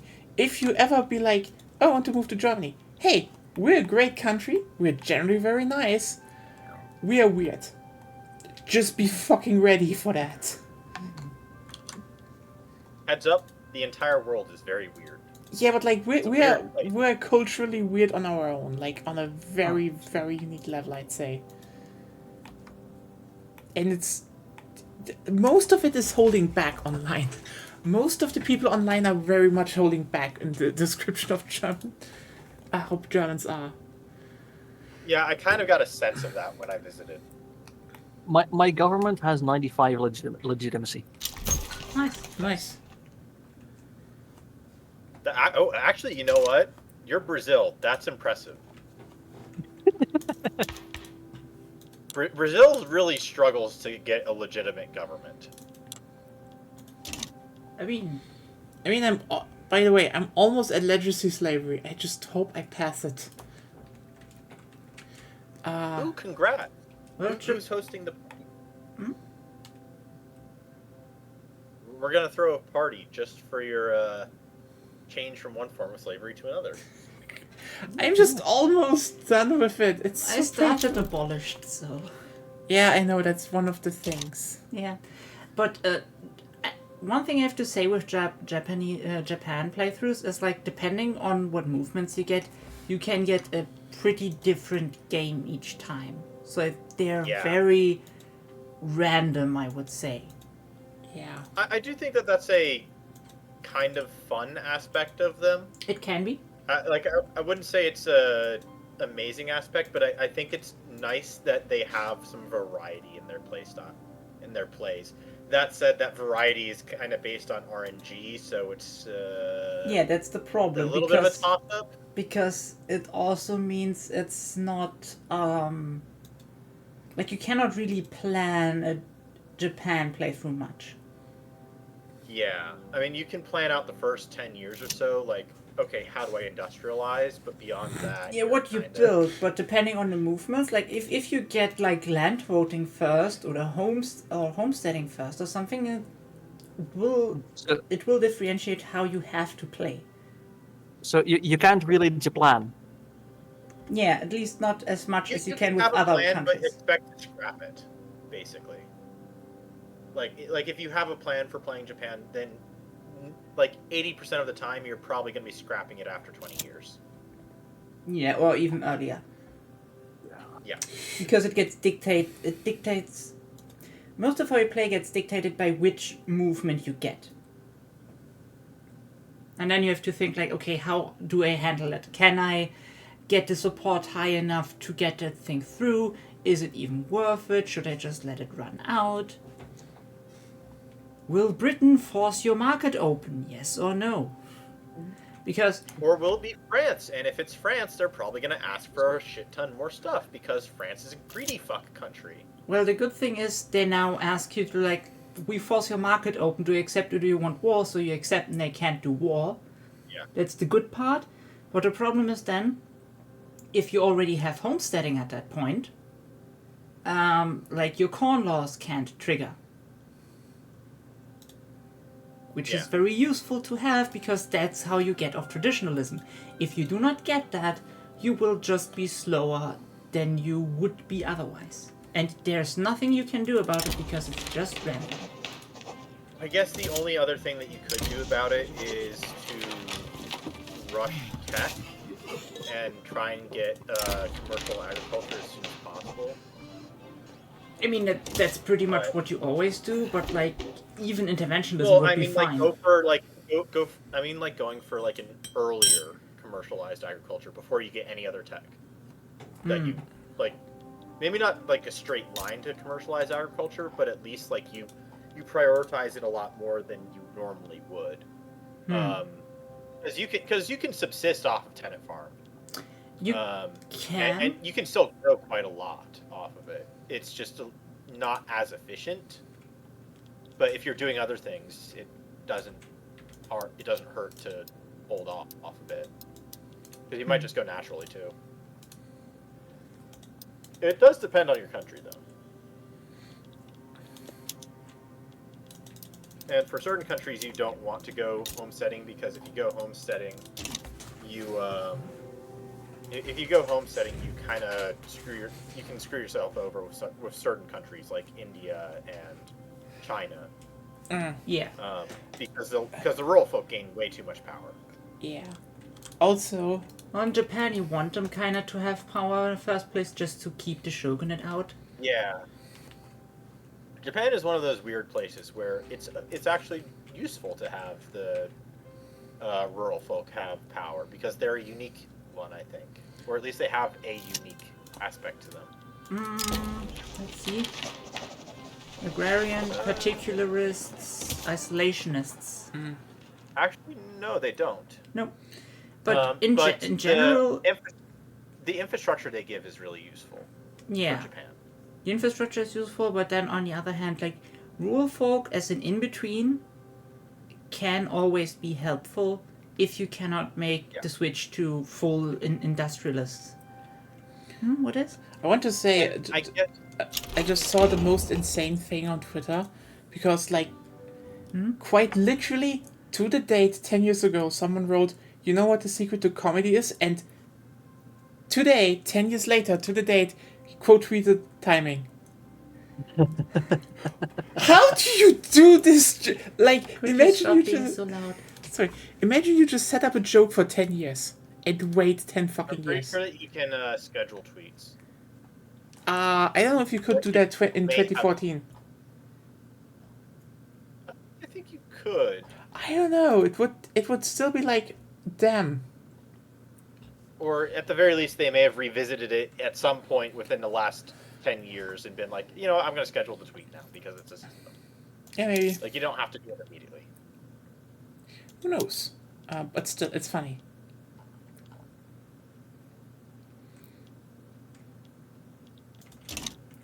Also, yeah. Questionnaire, do you watch Malcolm in the Middle? Yes, no, maybe, I don't know. Can you repeat the question? Okay, that's one not is bad. Absolute classic.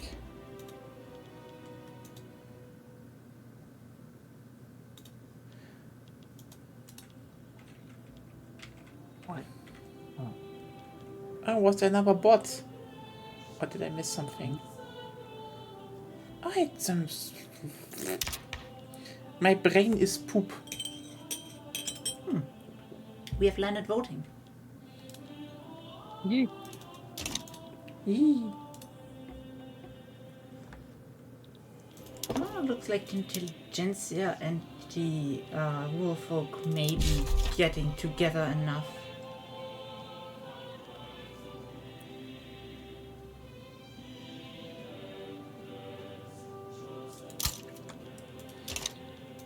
They will be getting enough votes, probably.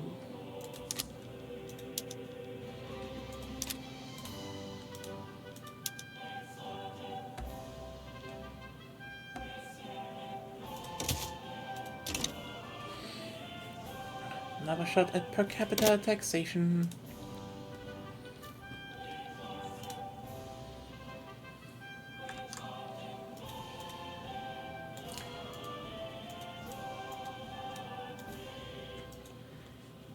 Because right now, because I got forced free trade on me, my shogunate is still pissed, so I can't do anything. Ouch. But there's one thing I found I can do now, and that it's public schools. Not bad. I need those.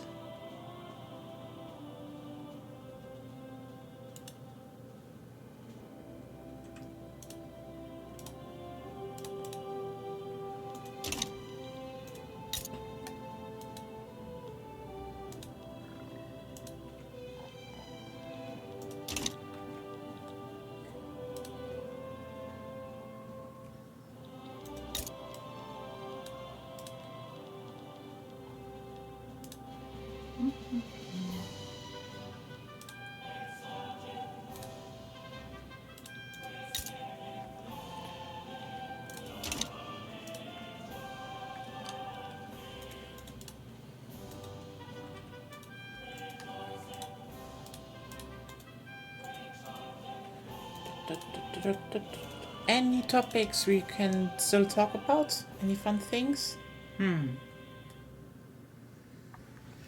We had a lively conversations about RTS and MMO, which we always like.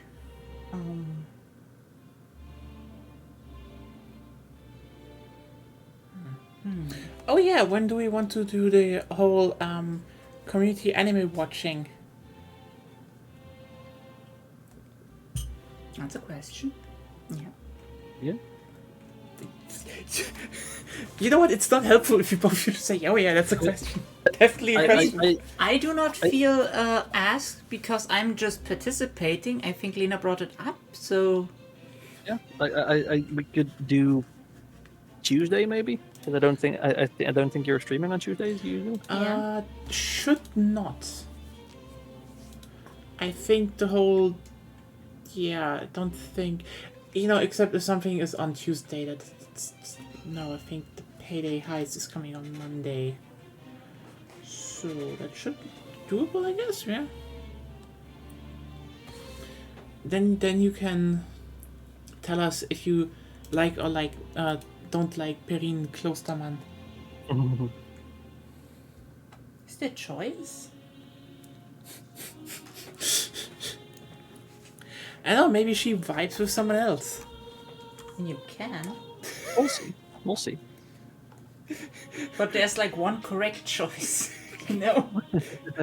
Agonia when she actually likes the blonde Hime girl. It happens. Sometimes you just go for her. It happens. I know. It just happened a bunch of times in the last year. Like, I mean, first was like, I show her Strike Witches and she's like, no, Perrine is best girl, period. Then we watch I'm in Love with the Villainess. And she's like, Claire is the best. I still need to watch that as well. It's not bad, but like, I guess it's good, the whole... But from what I hear, most of the good stuff is still coming. Yeah. No, actually be bad. I mean, I do get why, for example, I'm a Spider, so what actually front-loaded a lot of the side stuff, because they were like, let's make this a bit more interestingly structured for a show, which is like, yeah, the reveal is good, but like... All right, hold on. I have to chime in on this. Yeah, you do. So I'm a Spider, so what? For the most part, it actually, like, the story structure actually kind of does work that way. For a light novel, it bounces back and forth between where the Spider is in the Labyrinth and the current time. Yeah. Oh, you're reading it? We're reading it, and we have watched it. Okay, yeah. And I mean, just as a quick side note for people who have watched the anime, the anime came out mid-COVID, and what happened to the end of the anime is that literally with like 2 or 3 episodes left, there was something happened and they lost all of the data for the show, all of it. Oh. Yes. So they had 4 days to get out an episode. Which explains why it explains a lot. Yeah. It explains a lot. So they had 4 days to get out an episode and also prepare the next 2 episodes as well for the next 2 weeks. Which is why the last episode is a little bit better than the previous 2 episodes. But they were rough. But, yeah. They were very rough. I don't blame them. The good part is, that's the part of the story we do not care about. Yeah, because like I think the sad part is, I know why they did it with the whole, reveal on when the whole storylines work, which is like, good decision. The problem is just the one storyline is just very generic isekai, and it kind of sucks. It's generic isekai, but the characters pull the weight for the story. It's definitely a bit better than the most part. The problem is just it's about a guy. Boring. Because you have a storyline with guy and unhinged spider girl eating gruesome shit. Like, sorry, my lesbian instincts tell me to go back to the spider girl eating gruesome shit. Also, she gets hot. How about you look at it from this perspective? The story isn't about the guy. The story is about how the guy's an idiot. I know, but here's the thing. He's still a guy. If he took some E, maybe we could talk. Anyway, gruesome, like, hot spider girl eating shit. Can we talk about her again? Yeah. There's... The parts just past where the anime ended are probably some of my favorite parts of the story for the Spider-Girl. for Kumiko, because I do hope the her- anime continues. how far are you in the light novel? Just still in the beginning chapters to a degree. Okay. It's still just nom nom. Once you get past the once you get past that We're point at 70. in the story, 70. 70. Okay. Once you get past that point in the story, you kind of transition to a new full arc for her. I believe it's the part because in the anime she's out of the labyrinth. Oh yeah. And she's met up with the vampire girl. Yep. Yeah. I They think should I've had kiss. When you continue on that journey, the continuation of that journey is so good. Yeah. And I hope so. my favorite moment is a part of that journey in the whole Because- series. Because A, we get more probably now time with Kumiko, and maybe some backstory in between after she left and allied with the cleaning agent. Yeah. Yeah. I will say, so just a quick correction. The journey with the vampire girl is not quite the now time yet. Yeah. She's still like a toddler, and she needs to grow up to be a teen. Yeah. So you're like 10 years off of that, and there's not that you don't get time skip until the end of the journey that they're doing. Yeah. I mean, that's the anime ends when they're both in the now time, basically. No, the anime hasn't like there's still a split. There's still the two split stories. I know, but Last they scene of turn the up anime, in the you get now the- timeline. Yeah. They have skipped the part, obviously, which we haven't gotten to. You know? Which is what I Yes. want to see. And trust me, that is some of the best part. That's some of the best writing in the story. I do hope they get to that. I mean, Vampire Girl found bald guy Dodge son. Basically.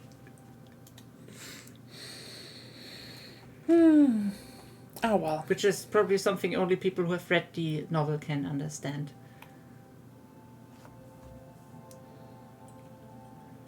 Yeah, probably. It depends.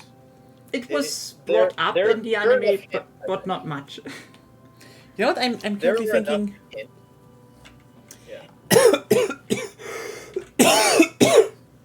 I had no nuts. Yeah. Hi. I'm just thinking, like, was there another blonde Hema girl that you liked over the last year? I don't remember. Damn. I know they happened. I know they happened.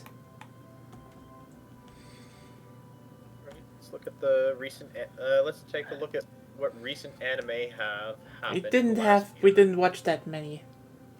I know, but I can look at them and kind of guess characters. Have you mean- watched Salad Bowl? What? Probably Have you not. watched Salad Bowl of Eccentrics? I recommend that you watch that.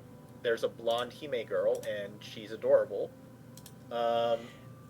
It needs to be a very specific Also, kind, and usually there needs to be lesbians. So There's actually no like romantic type stuff. Well, there is a romantic subplot for a side character, but it's one way. It's one way, girl on girl. Kind of one way, girl on girl. The other girl is oblivious to everything. Can get annoying. But a Salad Bowl of Eccentrics is the adoptive. It's the father and adoptive daughter type story, except it's actually wholesome the entire way through. Instead of ending on some kind of weird, creepy groomer incest shit. To be fair, is that a lot? Is this a thing? I just know the whole thing about like, oh, it's wholesome father daughter storyline, ending with the daughter being fused into a dog. The Don't bad fuck trope with is Full Metal basically Alchemist fans. We have one joke. you can the thing with the father-daughter genre is that so many of them end on the note of, oh, but the daughter is in love with the father, and it's the like, oh, we should get married type thing, and it's not even What? like taking it as a joke. Yeah, it's really bad. I like it when it's Yeah. a joke sometimes because it can be written well enough that it's hilarious, but yeah, Yes, too many take it. Yeah, too many take it too seriously and actually go for the, oh, it's not a joke. Yeah, like a Why? couple years ago, there was one that I started watching. It was really, really cute and really wholesome. But then, like after a couple episodes in, I heard that the light novels eventually go there, and then like I was like, I know okay, I'll exactly keep which watching one until you're it gets talking creepy. about. Yeah, and like I know exactly which one you're talking about. a little bit past the halfway point of the series, there was started to be some moments where I could tell, like, they are like building up to that, like some of the things that the girl said, and like it's not blood related, so there is that, but it's still like, Well, I think it's still like uncle niece. no, it was like this guy, this young adventurer finds Oh, this that little one. demon Okay. girl in the woods. There you go. And- You see my point exactly. Yeah. He and I were thinking about. Sorry, the two of us were thinking about two entirely different things, Yeah, and they both have that issue. Yep. Why the is one I was this- thinking about is an uncle and niece in modern Japan that have that problem, and the uncle accepts it, and he's like, "Oh yeah, let's go with this." Yeah, it's such a shame because like the first couple episodes were really, really cute and really wholesome, and it's some good stuff. Like there's one part where like the girl goes to school, but the school teacher is like horribly prejudiced against demons, and so she comes home crying. And then the next day he goes to school and just like very, very politely threatens the teacher, don't fucking do that again or I will come for you. Which is When just I watched that good, episode- fuck discrimination, but like that's When I watched that episode, I actually had to like pause and take a break because yeah, that it was kind of stuff intense. The like seeing teachers do that stuff. Yeah, Really bad. yeah. It was, but it was really bad, but like that's also what made it. But that's the point. That's the point of Yeah. what that scene was. Your Yeah. scene is intended for you to despise that character. Yeah, Like Mm. there is Yeah. at no point at which that character is like pushed aside as a it's like as a joke or a redeemable moment. It's like no, Yeah. they fucked up bad, and they knew what they were doing. yeah, like it's just hateful prejudice, and like the guy then like coming down hard on that was I think like that was a good moment where it's not turned into a joke. It is actually taken very seriously. Like no, this is not a joke. Like this is something really fucking bad, and they treat it with the gravitas it deserved. I thought that was good, but then like after that turned out like oh no, actually, like 10 years later, yeah, that's such a waste of a series. It was so cute. It started out so cute and so good, so wholesome. Yeah. I mean, there were moments towards the end that were okay. Yeah, But but they kept getting kind of hurt by that like overarching narrative that was kind of pushing in that direction, which is unfortunate.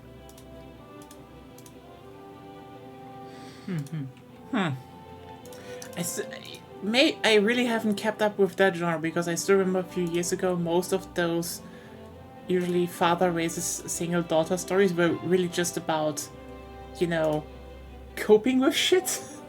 Usually.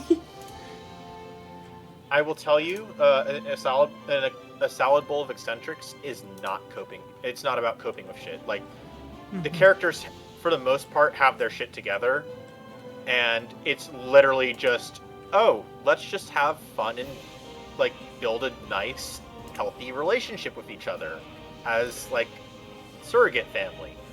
And I cannot recommend it enough if you just want something nice and cozy to watch and fun. Well, Yeah, like the series that we were just talking about. That's it. It is at this point. It's semi old. Like it's from the pre-COVIDian period. Like I'm it's pretty like sure. 5 years. It's like 5 or 6 years old. Wasn't it from like 2018, 2019? Because that was when I still kept up with I think it was probably 2019. 'cause it was- 2019 I is think it was 5 right years before- ago. Yeah, Fuck. soon to be 6 years ago. You know what? I yearn for the good old days of trash anime where you Yeah, summer 2019. trash was better. Yeah. You could have the most bonkers and Okay, stupid. hold on. That show that we were talking about, that's not trash. No. That's like worse than trash. That's garbage. That's not worth our time. Yeah, that's bad trash. Like, yeah, there's good trash, like enjoyable trash. Because there was something because one of my friends and I, we love to watch some good isekai trash. And I mean, before Isekai happened. I mean, Oh, yeah, we before we Isekai. don't even have good edgy trash anymore.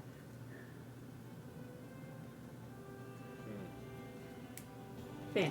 Like, remember that one anime slash thing where it was like the whole basically it was like it was there's Ayate, there's To Love Ru, there's no, I mean harder trash. oh, What was it again? I think the sisters were horny for the brother. They were not blood related, and the brother was just fucking terrified by it.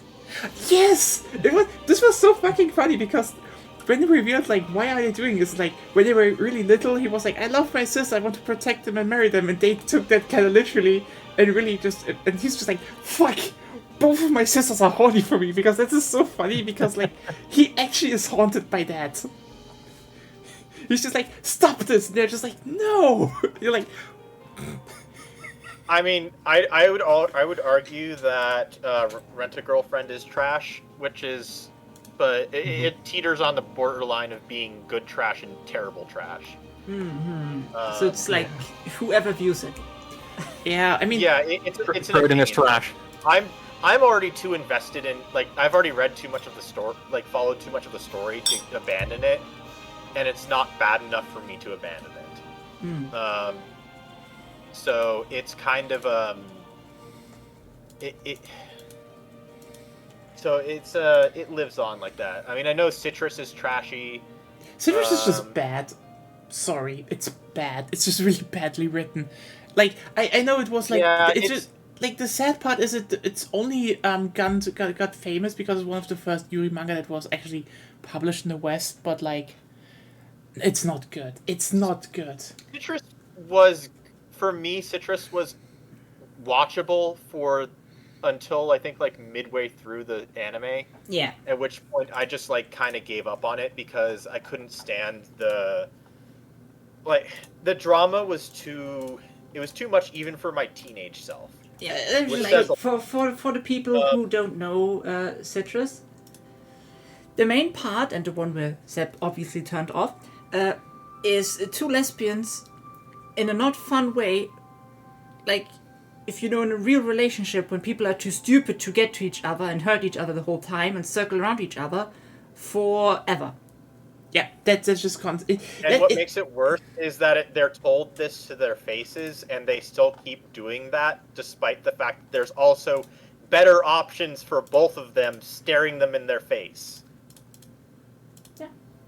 Yeah, but you know, that's my problem notice with Citrus. notice how it was not written by a lesbian. Yeah. Anyway, yeah, watch I'm- Bloom Into You. It's really good. If you are also looking for other like trashy rom-com stuff, there's Kanojo Mo Kanojo, which is also known as Girlfriend. It's kind of harem trash, but more in the polycool direction.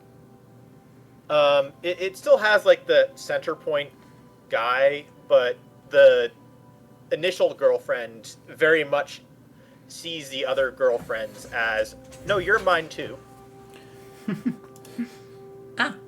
I will say it is trashy, but it's still something that can be enjoyed, because there's a entertaining, like the back and forth and wavering and what's the thing called, the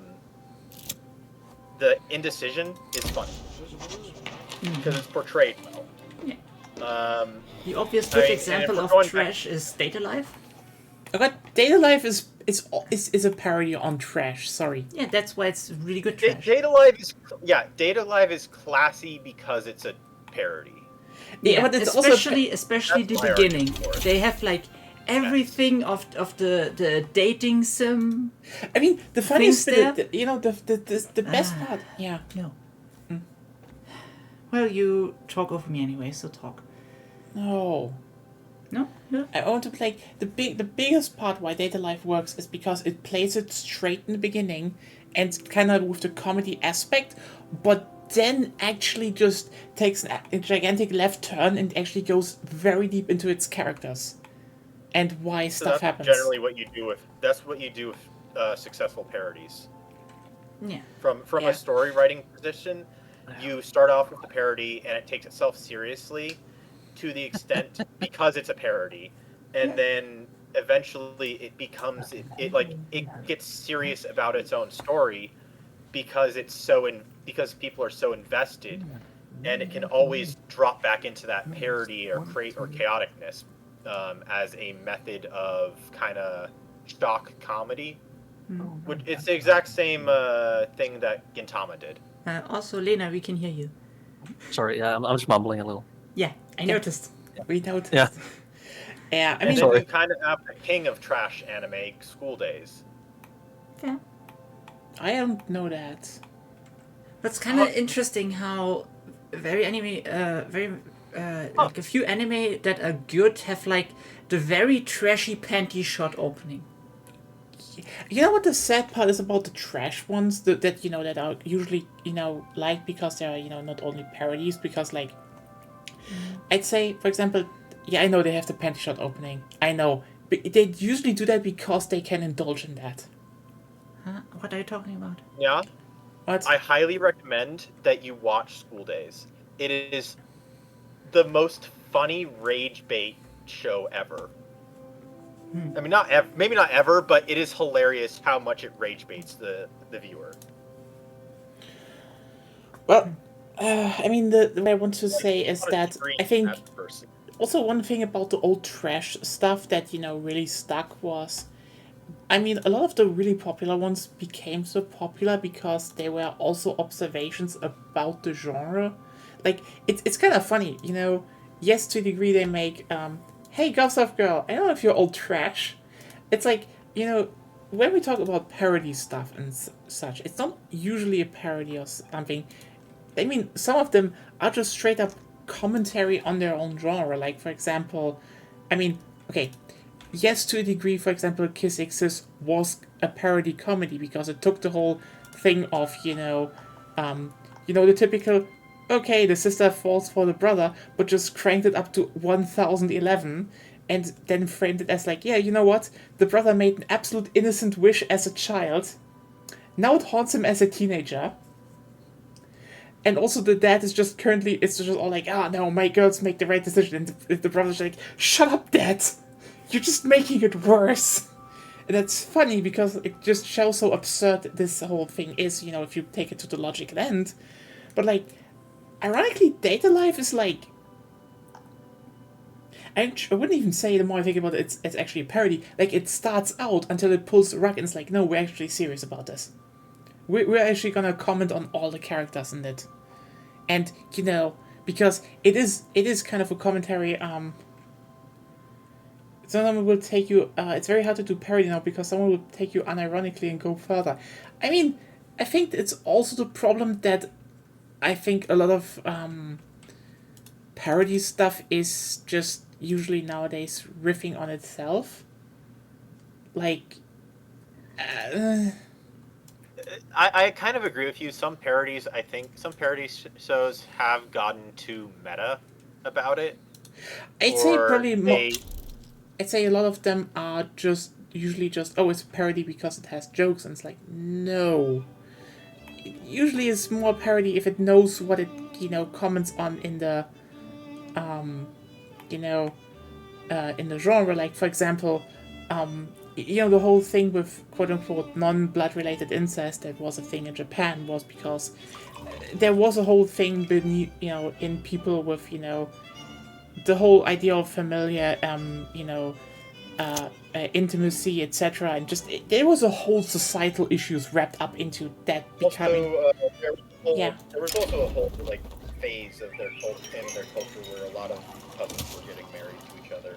Yeah, it's just like there's a lot of stuff that went into that, that's where it's like, I know people, a lot of people looked at this and was like, oh, this is like insert, you use Christian morality stuff, and it's like, seriously, there was more to that than just it wasn't just simple. There was a lot more societal stuff in that, but again, the parody worked because it was about, hey, it can be kind of fucked up if you think about it, if you take it to the logical extreme. Like, what if it happens and you don't want that to a degree? And yeah, that's someone will take it probably unironically and go for it. That's always the problem, but I mean, you can still make good parodies. It's more like, I think the biggest problem is that parodies of the current, like, I think the problem is the parody of quote unquote the big genres are not parodies, they're just regurgitating the same genre again. They're just inserting jokes it's like, haha, isn't it weird that we're doing this? It's like, you're not undermining the general premise of, the genre, because again, the satire of Kiss Exist was, most of them were presented as like a wholesome love romance thing, and Kiss Exist was like, it's a fucking nightmare. That was the funny part because it subverted the whole expectations of the genre up to that point. Well, I think there's also a problem with a lot of people labeling just any old comedy as a parody. That is definitely a problem. Yeah. There are so many anime that are labeled as a parody that I disagree. I disagree that some of these are parodies because they're just, they have a couple jokes about a couple in jokes about like what's going on in the story and relationships and stuff, but it's not like, it's just because you have one kind of like meta joke or whatever does not make the whole genre the whole show a parody. Because ultimately the story is taking itself seriously. And I mean, a story can, but depends on the part. A parody has to knowingly take itself seriously in an unserious manner. Well, it has to have certain parts that they make the joke about in the first place. Yes. They have to be serious about that. Yeah. So that's what I was talking about, is that they need to... But they need to... a parody needs to make itself clear that it's a parody. Yeah, Agonia activity is happening. She's here. Mm-hmm. I'm here. I mean, also this is why I would say Data Life is probably not really a parody. It's more, I know this is a word that is used a lot of times wrongly, but it actually is a subversion, because it stops being about the jokes and starts being like, let's just open the whole can of worms of this storyline and the characters, and also just, it does this very simple thing of, what if you really have to date every villain you meet? First of all that, but also, it does the same thing Monogatari does, aka, oh look, it's the setup of but it's not a harem. Basically, there is a love interest and they're basically together from the start. And then Data Life just goes into the whole time fuckery.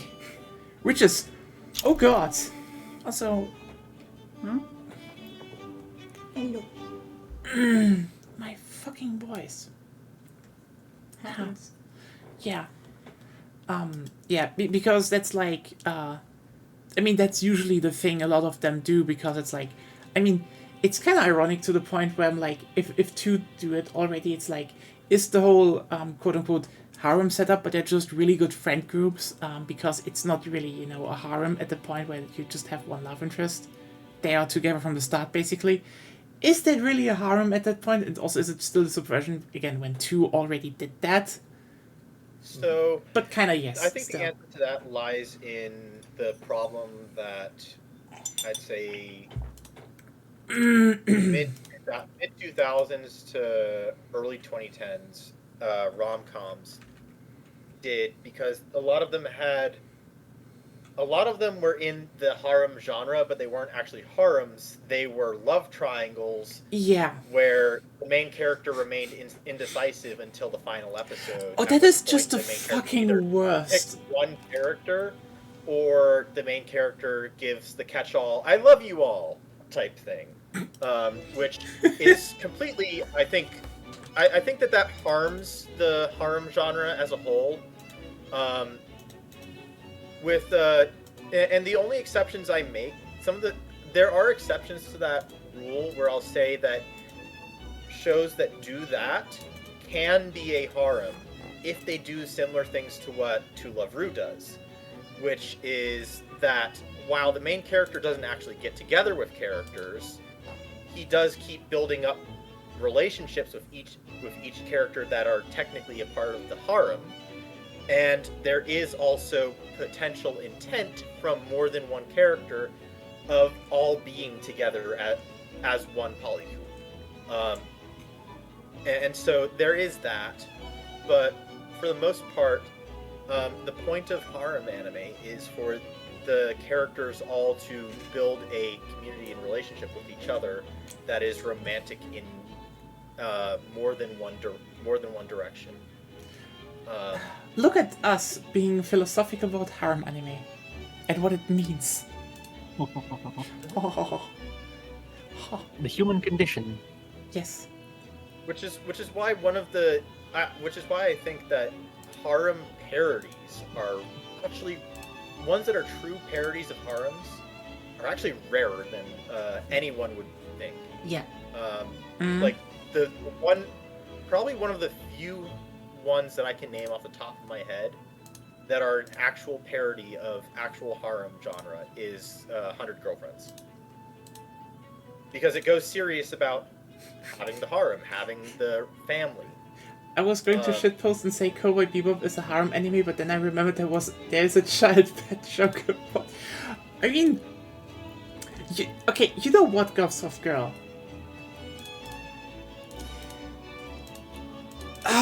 You know what? Let's just put it like this. There are way too many harem animes back in the day and now that just have minor love interests. So the only allowance I will give that is because it is usually love interest between the minors.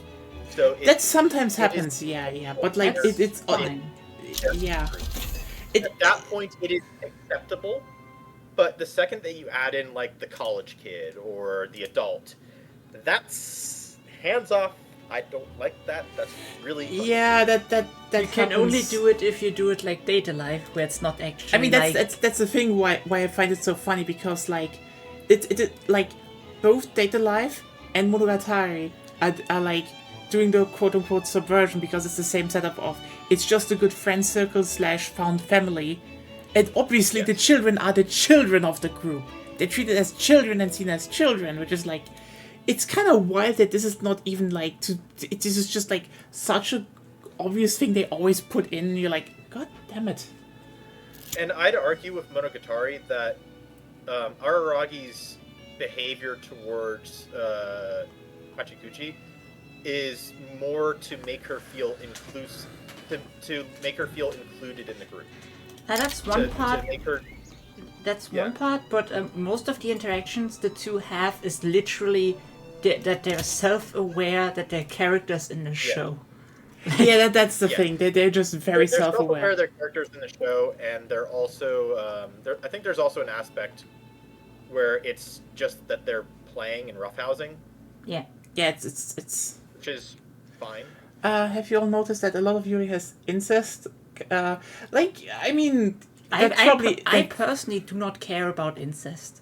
But I mean, that's. And I mean that not in a sense like I don't like to watch it, but it's totally irrelevant to me if someone is blood related. I mean, also that definitely is because of Citrus, and again, Citrus was not written by a lesbian, and it shows. No, I'm just saying I don't care if a love interest like two people there are related by blood or not. I mean, why would I care?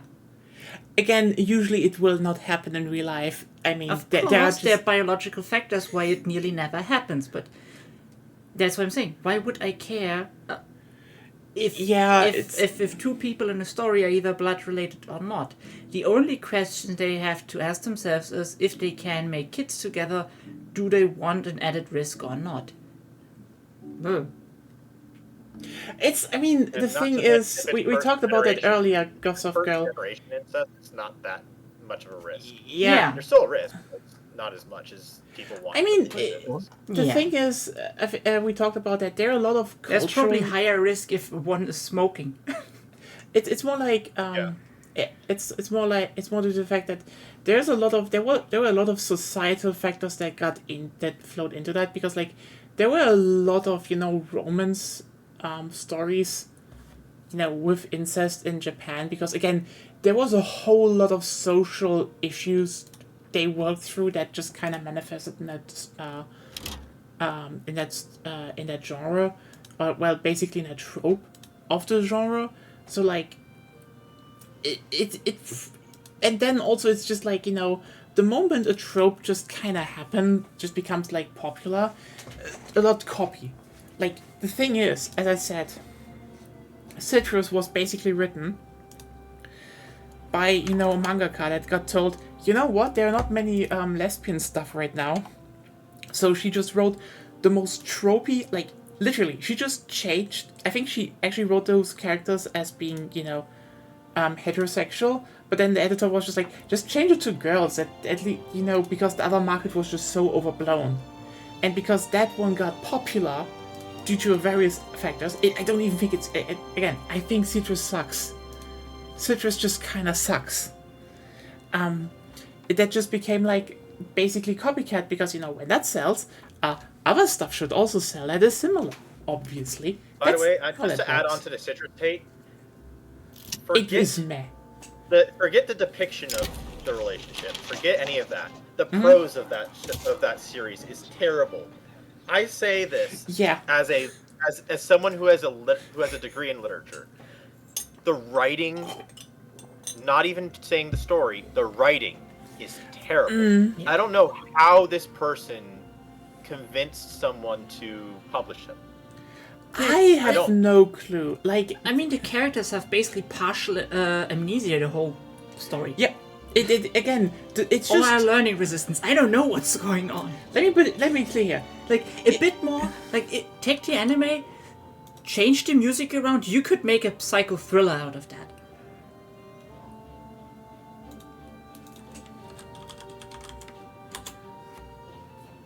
Yeah, it's like... It's just really fucking meh.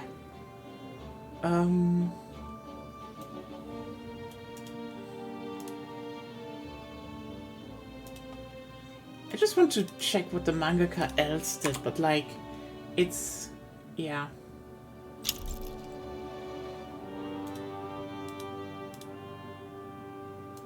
She basically just did that.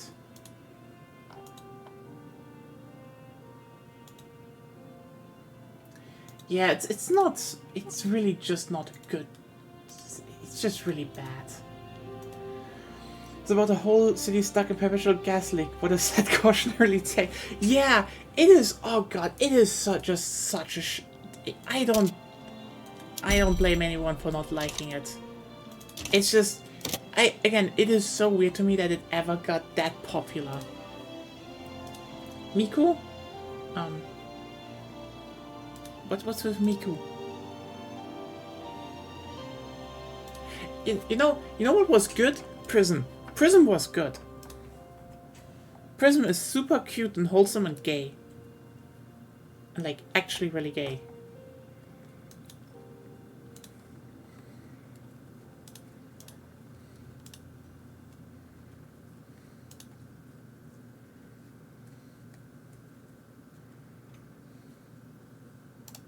And also has a better premise because it's like, oh hey, I had this childhood friend which was like this. Citrus earns 10 out of 10 Mikus, but they are all unhappy, and two of them are Miku cosplayers who have to start their Starbucks shift soon. Oh no. It's Prism, not prison. It's PRSIM. N. M. N. M. You sure? Yes, I know words. Prison and prism are different things. Prison is the place where you send people where you send criminals. Prism is a kaleidoscope. Or it's a Yuri manga, and it's very cute. I can't just. Because it's about, girl being like, hey, there was this, childhood friend, like, I really like that guy, and then turns out, no, it was a girl. Just very boyish girl in childhood, and she's like, damn, but she is hot. And then, yeah, like... My government has 100 legitimacy. Nice. And that's there with are a always budget. 10 Mikus on the Miku scale, but you don't want to disappoint them. That's interesting. Prism. Prism. M. I said M. Yeah, could you stop screaming? You can send M all you want. Yeah. But I mean... Then again, at least the harems are currently moving into the logical direction of... They're not just forced triangles, they're now actually polycules. They just need to be more gay, is what I'm saying.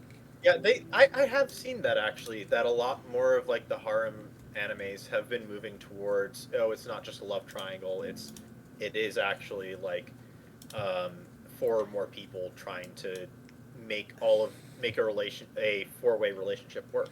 Yeah, I mean, that's kind of obvious, right? This was one of the logical endpoints. Like, either the genre dies out, or it adapts to a logical thing, because, if anything, no one was happy at the end. Like, yeah, sure, because the problem is, what all of those harem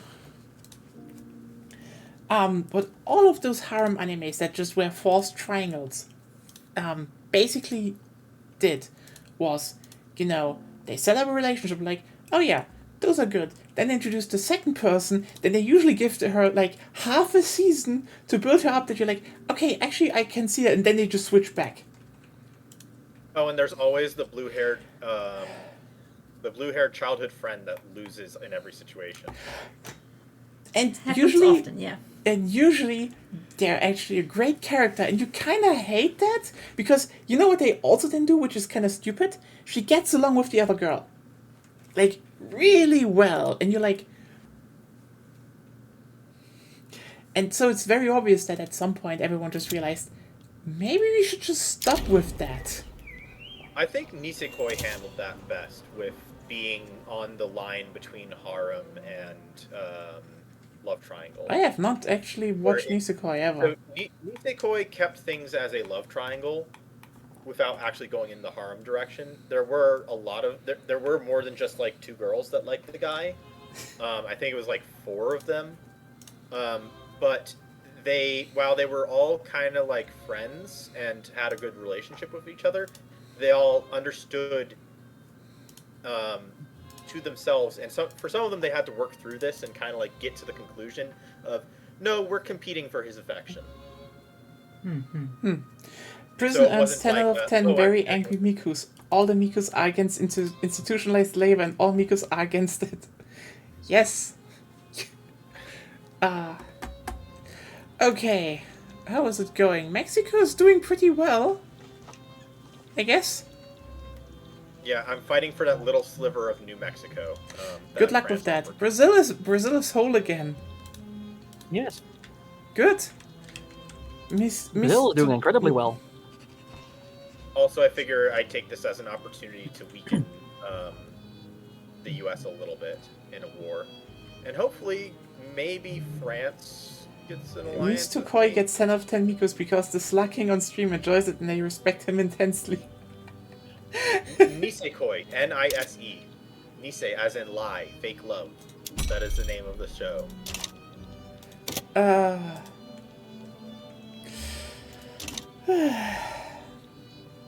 But yeah, Oh, maybe. I didn't realize what was happening in Eastern Andalusia.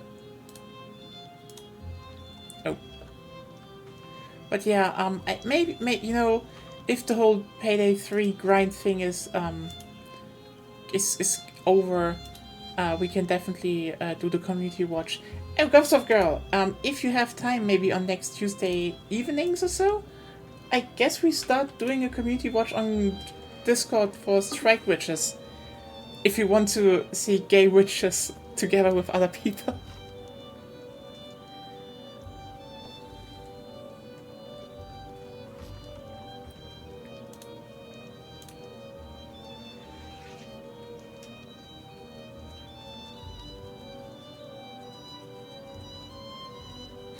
Get sent because and also turn clapping saying congratulations. Oh god.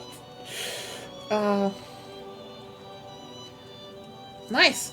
I can poke you on Discord then, but yeah, Tuesday it probably is. We have 3 full seasons.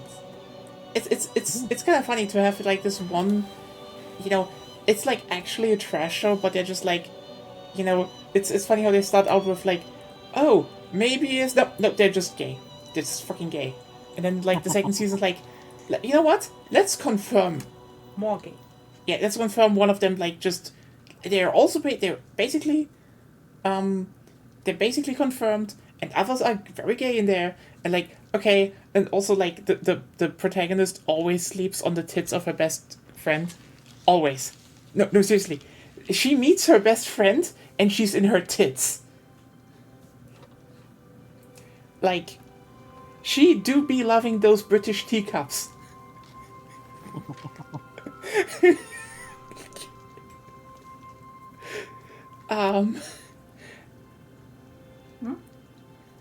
You posted a pic of the eye patch girl and a redhead kissing, and it changed my life. They are also a thing. Like, the thing is, season 3 is just like upfront. The two you ship together are together. Period. And it's like like season 3 is just very, and then season 3 is also just like the Queen of the Neverlands, fuck the French witch.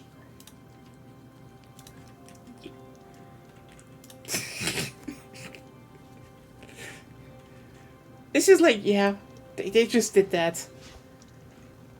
And they made a spin-off, girl, and they were like, they made a spin-off series, and they were like, you know what? How about we just throw in like a tall German butch witch that is aggressively lesbian? And you're like, okay. I would fuck a French witch if I was a queen too. I mean, there's one. Let me just take a. Okay.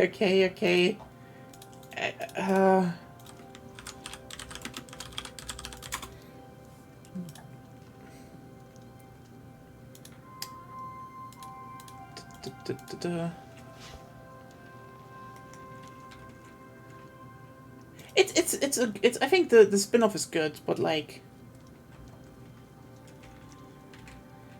I don't think as good as the main series in some points, but still it's good. I actually watched that first with Agonia when it came out on Crunchyroll, and you liked it. Yeah. It's good.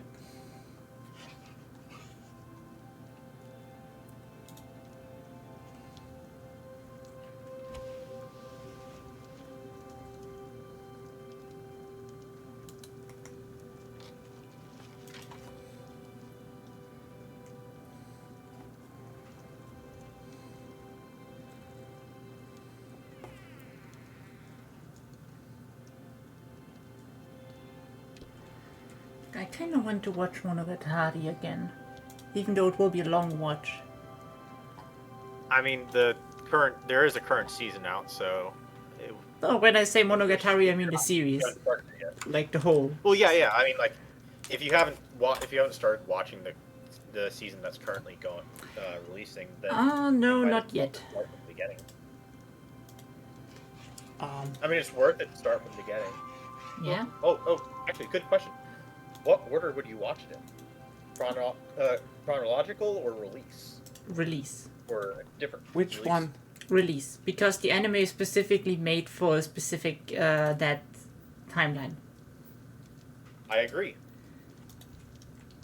I am one of those people who, when it comes to series, I'm very vindictive anime, against I people who feel- started with the films.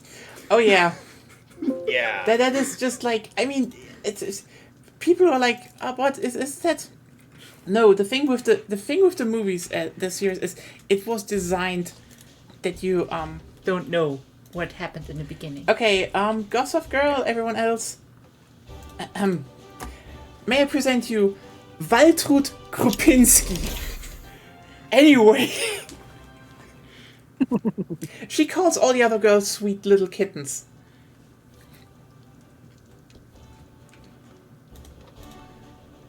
Yeah. Bit more pictures of her. Also, Can we talk? I was talking with Septa. sorry. Yeah. We are bonding over mutual hatred for film first watchers.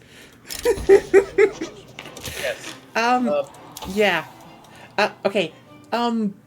Gossip Girl, just so you know, basically every witch in that universe has a quote unquote familiar of their family. And when they activate their magic, they grow animal ears. So you And have tails. and tails. So just so you know, I think the protagonist of each season is they're Japanese, and they how's it called? They are Shiba Inus, obviously. The French witch Perrine is a cat, a Chartois, which is great. They're amazing. It's one of the best cat species. So they're cats, and they're a bunch of dog girls. Like, yeah, she is actually a Weimaraner. So,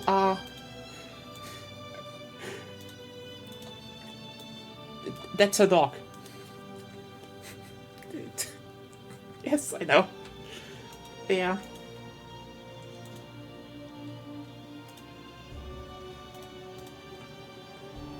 When I have to watch straight anime, I imagine them as butch woman. She's literally a woman I hope all straight men become. Yeah, so, anyway, strike witches. You have a witch that is butch, has a great name, and is a dog girl. So, you know... Honestly, I'm still surprised that show has not developed a bigger fan base. It feels like this was big during my time. Somehow everyone thought it was just gay baiting, but then, you know, you watch it and they're like, no, they actually fucking mean it. It was lesbian. And then every lesbian just overlooked it. But yeah, also what I love, during the show, she actually lands in the hospital, and yeah, obviously she just slaps girls all over it. And then when she has to come back to base, she's just like, fuck, the nurses were so hot and nice to me. They were unhinged with her, and it's like, it's very, yeah. But yeah, no, there are a bunch of... I tried to watch Strike Witches in the past. I couldn't really enjoy it very much, but I do love Girls and Panzer, and I need to watch it again. Okay, Girls and Yeah, Panzers it's is great. great. It's great. Yeah, it's one of my comfort watched anime. it, I think back in 2012, I had watched back in 2012 or something. I think I had watched everything that was out at the time, and then I know that other stuff had come out. I feel like I need to watch from the beginning again to enjoy it all, partly because I've seen so some clips from Girls in Panzer have been circulating on Twitter recently, and I see them and I'm like, shit, I need to watch this again. It's a good show. I showed it Agonia a while back. It's a really good show. I think the only downside is that it's not that gay. That gay. Yeah. It's still Yeah. kind of gay. Also, Yeah. Girls in Panzer also has cameos from a lot of Japanese VTubers, actually. Huh. Like a couple of the VTubers from Hololive show up in there. I know they're in the manga, and I'm pretty sure that they've shown up in the anime versions as well. But yeah, so it's nice kind of seeing those. In Girls in Panzer? Girls in Panzer. I think if we're talking the last one or two movies came out after Whole Life became a thing. Like the earlier ones were like they predate Whole Life by years. Yeah. Let me find the thing. Yeah, they definitely predate them a lot. What's that? Great Britain offers us a trade agreement. Yeah, the thing is, it's still funny considering, Strike Witches kind of launched this whole genre of all the, yes, Lena is apparently checking something. Anyway, okay, Ghost of Girl, you want to see other witches?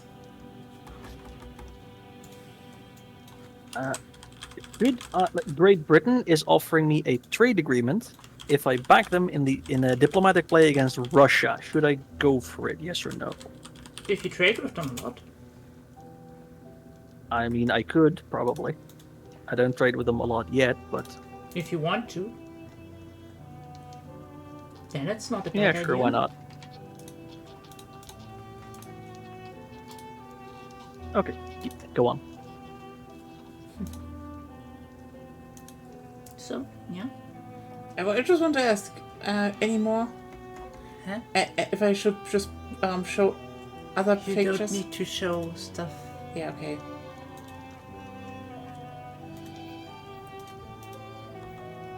Oh, why did I... But yeah, you can see her video. Again, it is so funny that I think this is like one of those shows that just flies under the radar.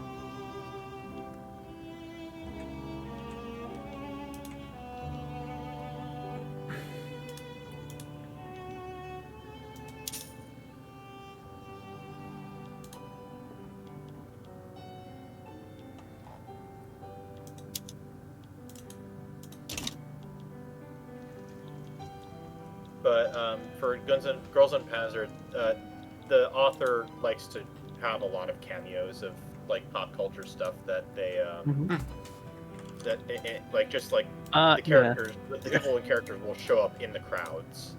Yeah. Wouldn't surprise me if you also muted for sex.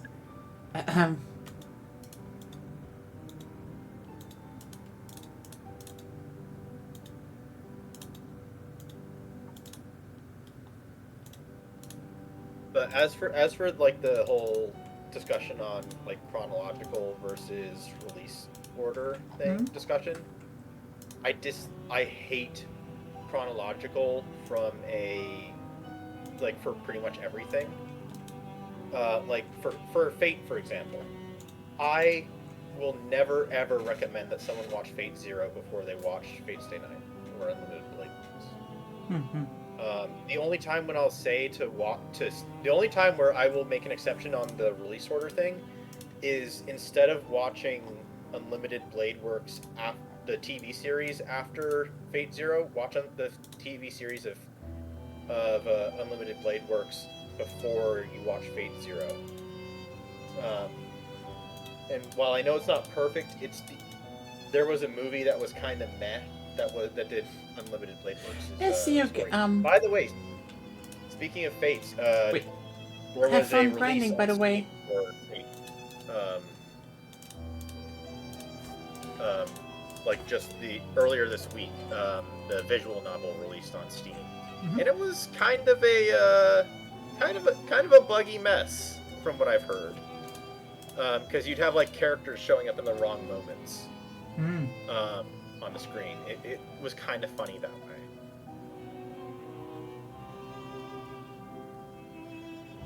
But Yeah. Anyways, it was pretty good. I'm gonna might piece this because I don't know what happened to the front line. Well, at least I have guaranteed peace with the U.S. for another 10 years. Or 5 years. I forget how long truces are. 5, I believe. 5 years, yeah.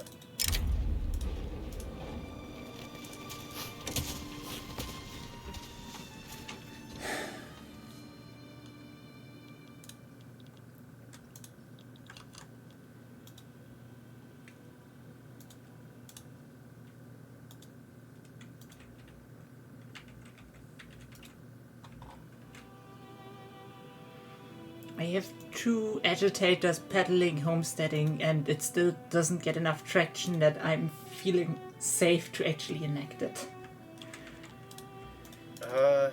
You should. I think you should eventually get events to. Yeah, I'm on the honorable restoration. If that's done. Well, no.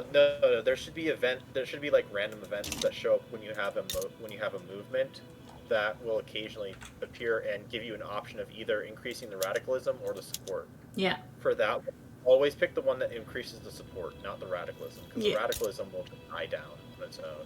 Yeah, that's what I'm doing. Yeah, it may just take time because Japan is a little obtuse because of how much population it has. Yeah, it just takes a while to get enough people money. Or the right people money. Yeah, it might also be an idea to start putting in some of your production methods, like the water tube boiler stuff, in some of your buildings, just to radicalize some people. Radicalize and employing less laborers, that's also always important. Yes, because labor... I know that this... So, here's the thing about this game. You want a lot of laborers so that you can get rid of peasants. But the less laborers you have, the better your economy is. Because the laborers are a burden upon your economy. Well, the laborers don't support the industrialists. That's why you don't want to have them, basically. They do, but to a very limited extent, and whatever support they do provide is very small because it's minimal because they don't have much influence. I can tell you, 0.2% of them support other interest groups, and 1 of the 3 are industrialists, and they're on the lower end. The 0.1% of them support the shogunate. Like, it's basically non-existent with the industrialists. Yeah.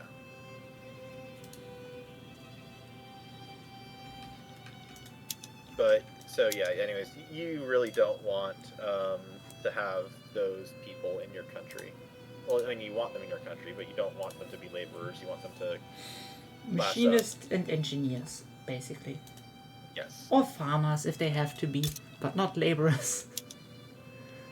Because as soon as, I rather have a few more peasants right now, and the people who have jobs have good jobs, so that they have lots of money and thus buy more stuff.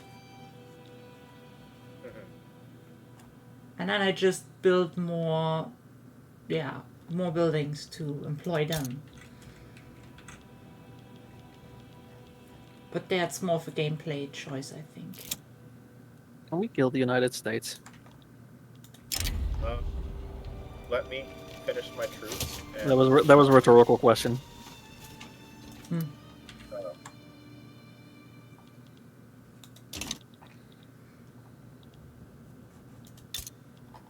Like there, I have the Rio Grandense Republic, one of the 2 breakaways at the start that I need to eat. They've been the U.S. has been guaranteeing their independence in the start. They just had a revolution, and I supported the revolutionaries, and they annexed the main government so that I could then jump on them. But immediately, the U.S. I didn't press the war immediately. The U.S. just guaranteed them before it could escalate. So they're still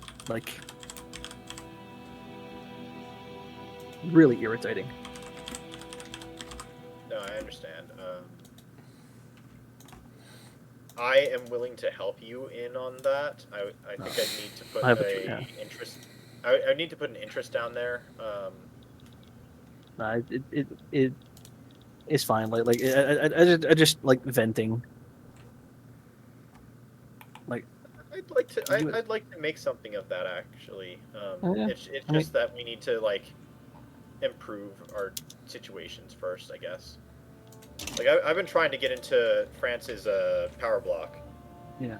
Like the U.S. has like 3 times as many troops as you do. I mean, if we can actually do something against the U.S., that would be nice. But like, I don't like.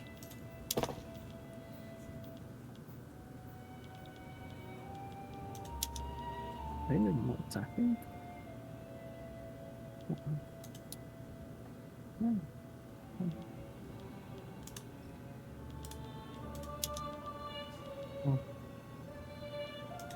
I never did this.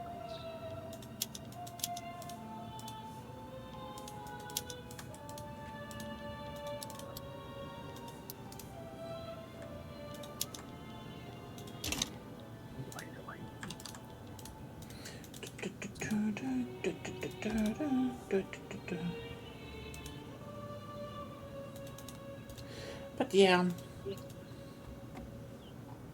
it's gonna be interesting watching that on Tuesday, and how people will like it. I'm still like very fucking scared of the idea that, you know, you watch it and you're like, actually this sucks. Bye. Your taste is garbage. Getting cancelled of the Witch series.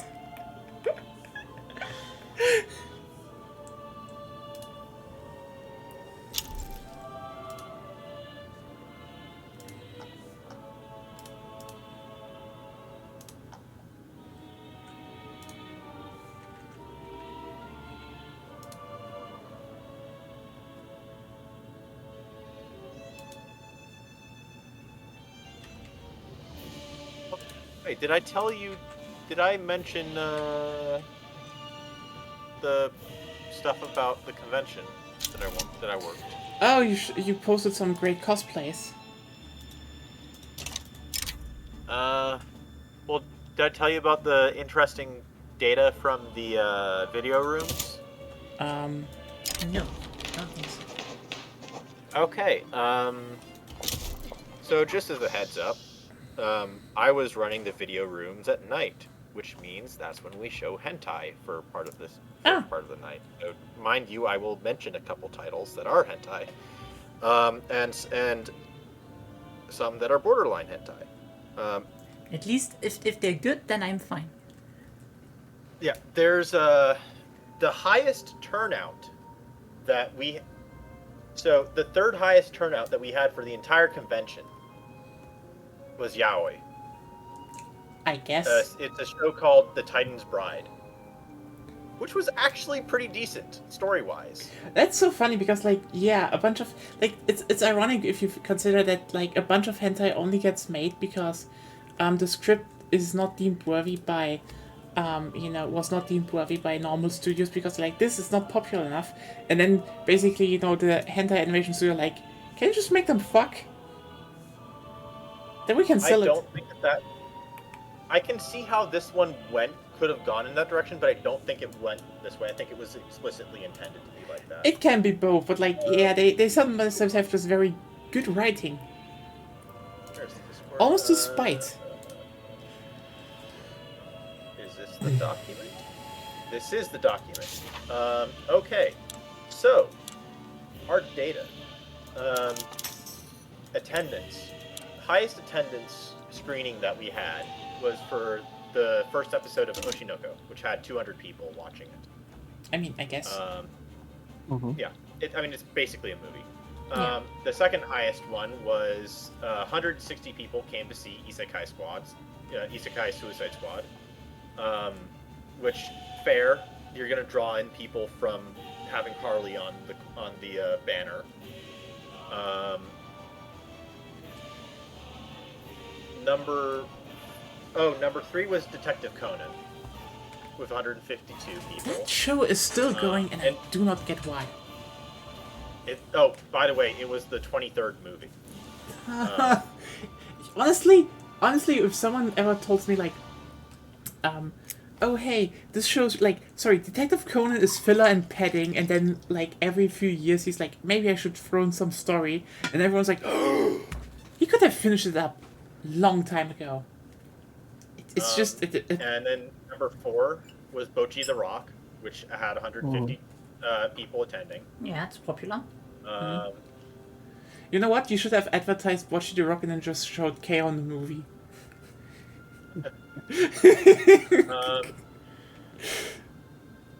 Okay, I had Titan's Bride a little mixed up, but this is the top 10 list, by the way. Number 5 was Vampire Vixen, which is a hentai. Had 130 people. It's the one that gets memed all the time. I don't know which one that is, but also like, did people fap in the audience? No, we don't have that here. That's at Katsucon. And yes, I am slandering them live. I met their head of video operations too this year. There was a incident, I think 6 years ago or 7 years ago now, where a bunch of people were just kind of sitting in the back of the room fapping. Even like during the non-hentai, which was very weird. I mean, people get horny about weird stuff. Sometimes about fapping in a video room. I guess. Number 6 was... Oh, also, there were rumors that were likely true, that cosplayers would go into the video rooms to have sex. Yes. Number 6 was Sandland. At least they're trying to do it private. Yes. With 125 people. I guess maybe I have Then seen that. Trigun. Then the original run of Trigun with 107 people. Hunter x Hunter Based. first movie. Based. 103. Then Titan's Bride with around 100 people. Which beat out Chainsaw Man with 97 people. That's not hard. Not that hard. The anime isn't good. Yeah. I've heard the manga is pretty good. Yeah, the manga is pretty good. The anime is... What makes the anime good is how it's faithful to the character of the author. Like, if you understand who the author is, you can enjoy the anime more. Because the author is a massive movie fan. Like, every single scene in the anime opening for Chainsaw Man is a movie reference. Yeah, which is also like, okay. I mean, it's cool as an work of art in on itself. The problem was basically Chainsaw Man was hyped by the general internet.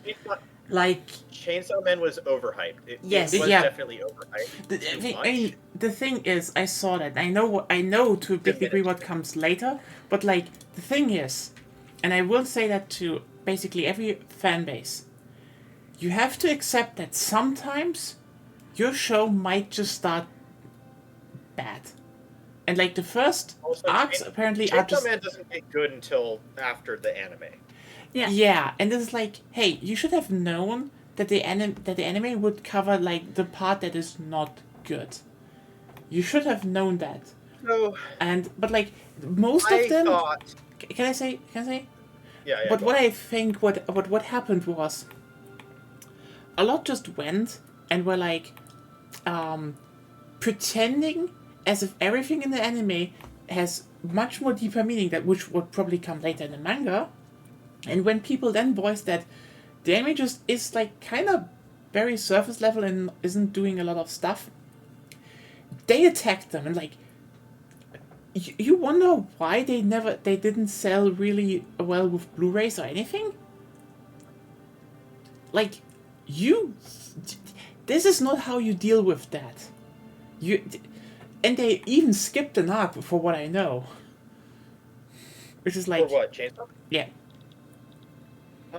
They didn't skip an arc in the anime. I think there was one before... They ended the story faster than... They ended the anime faster than they could have. Or, well, faster than I think they should have.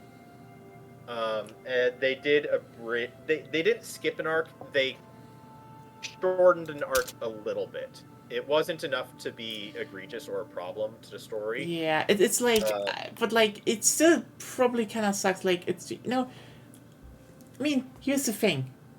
What I would say what the biggest problem of the anime is at the beginning is that it is set up that it wants us to care about people that suck.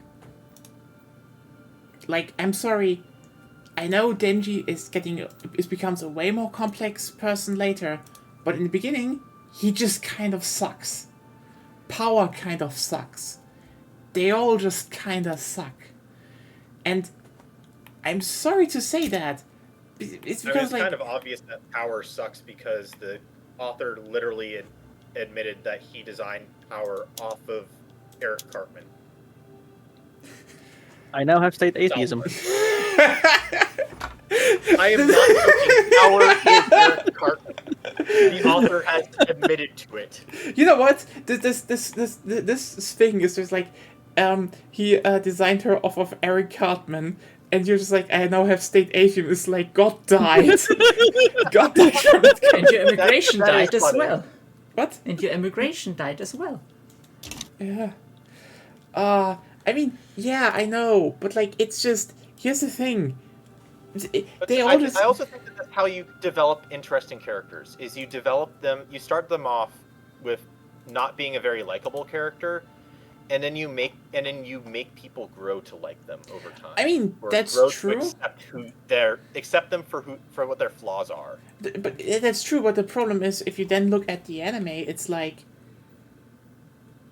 The anime doesn't give you Yeah. enough time to like Yeah, fall in love with the characters. I'd say they Yeah. made two blunders. First of all, as you said, they should have had 24 episodes. Period.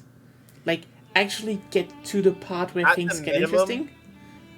They should have, at the minimum, made it so that it was a 2-core series. So you do 12 episodes and maybe you wait a season and then you do the next 12 episodes. Yeah. That would also work. The problem, although, if I remember correctly, I think they're doing the next arc as a movie, which Yeah. is fair because it's Reese, which is the bombshell girl, quite literally and figuratively, and it's very obvious what it's a reference to. And because that arc is short enough that they could do it as a movie. I don't want them to do it as a movie, but it wouldn't work I mean- as a standalone season with 12 episodes. I mean, it also just feels a bit like a Hail Mary. Let's just be real here. They probably That's a are movie. hoping that it makes money for the next season. Oh, A bit feels it like I don't- feels a bit like that. But then again, I they can see where you're going currently. with that, but I feel like it was riding off because that decision was made off the coattails of the Demon Slayer movie, which was a massive success. Yeah. So Oh yeah, people yeah, thought- sure. Probably thought, oh, let's copy what Demon Slayer is doing. I mean, they That- also that's had awesome. massive success with Jujutsu Kaisen 0. Don't forget that. Yes, Yeah, that. So but- those all happened around the same time that they were planning the Chainsaw Man series. Yeah. And so I am not surprised that they went for a movie there, partly because of, as you said, with the let's make some money there, but also partly because of Demon Slayer, Jujutsu Kaisen 0, and also like a whole bunch of factors I mean, made it sound like a reasonable thing to do, including the pacing of the story for that and the length of that arc. what I kind of want to say is though that Mhm.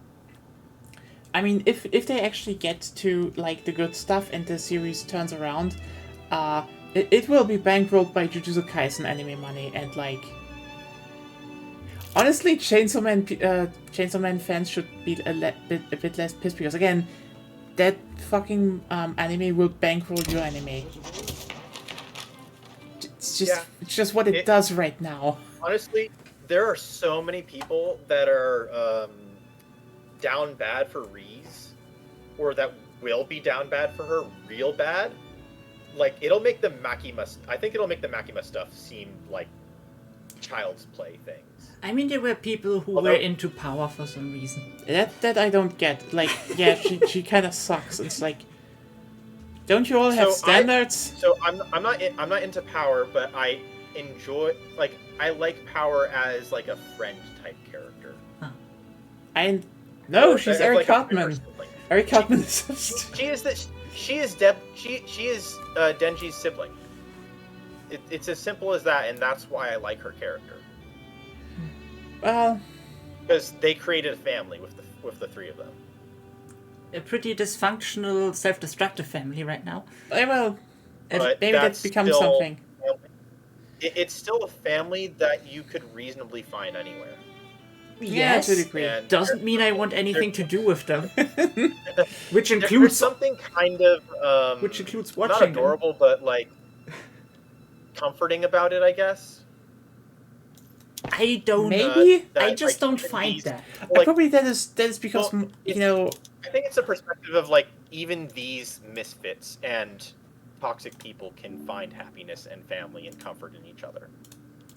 Like it kind of feels nice that that certain types of people aren't excluded from lonely, aren't like that they don't have to be lonely, and that they can learn to become better people through each other.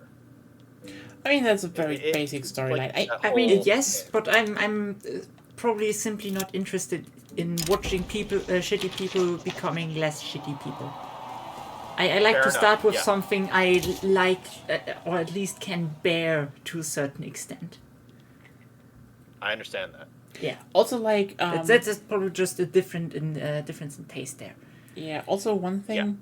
like again, as I said, you know, Jujutsu Kaisen's kind of bankrolling them, but like as I keep saying, Jujutsu Kaisen is just like one of the best anime adaptations, like because they add so much good stuff to them. Like you really feel like they care, like you really know they care, like with the music Most being of the like good stuff, most of the top parts of Jujutsu Kaisen of the anime is stuff that is anime original, Yeah, which says a lot lot. of yeah, because like I think it's like, you know, they took something where like this is good but we can do better, and then they like, you know, really animated all the scenes with good impact. They really took the time with the emotional scenes, and again they added a lot of small, like the thing is it's not even a lot of big stuff. They usually just add a lot of small stuff that enhance a scene. Like I just point towards the whole fucking baseball game, which was not even remotely like that in the manga, and it's a whole episode, and it's one of the most like just heartwarming episodes of the whole fucking anime that made it into the recent game as a fucking remake of an NES game. I'm not shitting you. Namco remade one of their old NES baseball games, switched out all the character sprites for Jujutsu Kaisen characters, and put it in as a minigame into the Jujutsu Kaisen game. Like, that manga has it's just some dedicated fans, I tell you. But that's the irony. Honestly, That's the irony. What I'm saying. I am part of that like that terrible dedicated fandom where it's like I hate the author, but I'm sticking through to the end. Yeah, you talked about that. Yeah, but like this is probably my biggest contrast. That, you know, okay, I pissed a lot of people off with that, but like when I said that Mappa was clearly more invested in Jujutsu Kaisen, they just smelled that you know, Chainsaw Man could be their owned Jujutsu Kaisen. I mean that in the sense that Chainsaw Man could have profited from the exactly same treatment they did to Jujutsu Kaisen. If they took more time and added maybe a few more scenes of, you got glimpses of the characters where they were going, and you started caring about them more, a lot more people would have actually started, you know, stayed with the anime. Because again, Well, so I think what happened with Chainsaw Man is that Chainsaw Man got picked up by. My understanding is that Chainsaw Man got picked up by a crew of people from Mappa that are passionate fans of the author, and that like it's a very specific group of people that wanted a faithful adaptation, and so it wasn't. Yeah. And so it ended up with being like the bigwigs of Mappa ended up being the ones that took on Jujutsu Kaisen. And so you ended up with Jujutsu Kaisen being produced regularly, which Mappa does great with their regular productions, and then Chainsaw Man ended up being a passion project, which The bots are the relentless. series is great, but it doesn't translate into anime the best. Yeah, that's Which like is where it kind of stumbled a little bit. that's the thing. You definitely need to adapt things from anime because like the problem is like, I think a lot of especially emotional scenes in anime felt just very rushed or set up like as if it was just like no care, and it's like why when again The only time at which I would say that the Jujutsu Kaisen anime would be like a faithful. The only time I'd say a faithful adaptation of not Jujutsu of Chainsaw Man, where a faithful animation of it would work, would be if they released the entire first part of the story within like a 2-year period. Because you need people to continue watching and to continue following the story and kind of developing that, and you can't let them sit on a particular part of the characters' situations and relationships until you reach the end of part 1, which is because otherwise you're gonna get weird attachments that people have to characters, like the Makima stuff, and you're gonna end up with people who read the manga who get attached to, say, Power, but people who watch the anime won't understand that as well because they haven't seen what Power develops with, and so an anime will not stand up to the test of time until they finish releasing the all of part 1. Yeah, but like Which is unfortunate, and I don't think that Chainsaw Man's going to be finished until probably the 30s. well, but yeah, that's the thing when I'm like, if they had, this is what I mean with the whole faith, like you said, they wanted to do a faithful adaptation. The problem is just like there are a lot of mediums that don't translate that well 1-to-1, or I mean, also sometimes people just fuck up in cutting stuff. That's also a thing. And it's like you need a balance because sometimes you just, again, I think the thing about Jujutsu Kaisen is the adaptation understands the source material, what is good, and hyper focuses on that and enhances those aspects, which is why it's so popular. And I think this is what what Chainsaw Man probably needed, which is why I think always when someone is like with a faithful adaptation and you don't know what could be added as little flourishes you could do with animation, you're kinda missing out, which is why for example, and with flourishes I for example also mean music, which is like for example I'd say I think the Chainsaw Man music isn't bad, but it's not memorable. So But can I say one thing? Yeah. And if people are now like, oh, why did you say that? The thing is, what's memorable music? The fucking Bleach soundtrack. And Bleach fucked its whole storyline with filler back to back, and it still burned itself into people's minds because when it knew how to. Felt awesome at times because of the music. Yeah, the thing is, they knew. Oh shit, story, but it felt cool. It's like, again, and the same studio did the same fucking thing with Naruto, but like Naruto was a better story to a big degree. Also, I have kind of been on this pathway with Naruto recently, where honestly, a lot of the filler stories for Naruto were not that bad. They were actually pretty decent stories. Thinking back, they could be. Yeah. They could be. I think they sadly can be sometimes very half-baked. Like, I will get to that. The thing is, what I say is like, again, what Pierrot understood was like, they perfectly used music as like, well, leitmotif. They used the power of leitmotifs. That's what they did. They were like, let's focus. Also, hello, Eagles Up.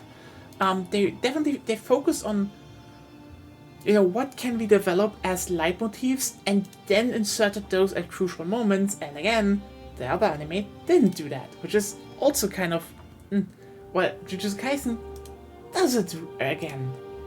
It's like, again, just have leitmotifs in your fucking... Just go ham on it. Leitmotifs are just... leitmotifs are so fucking crucial. If you don't have them... Like, you know what? You know what made the recent Berserk anime watchable? The leitmotif for Guts is amazing. It has fucking bagpipes. There's a watchable Berserk anime? Okay, Watchable. it's watchable. Like, the 3D is bad, but the thing is... Especially the first episodes, you get probably motion sickness. Yes, you need to get over the first 3 episodes, then it becomes Berserk. A shitty-looking version of Berserk, but it has the best leitmotif for Guts. And like some glimpses where you could see, wow, that's nearly the manga panel. Again, Nearly. yeah, If you squint a bit. but again, the leitmotif fucking says it. I will say leitmotif a bunch more times today. Oh god, the big discussion. That really lights my motifs. Yes, it's perfect.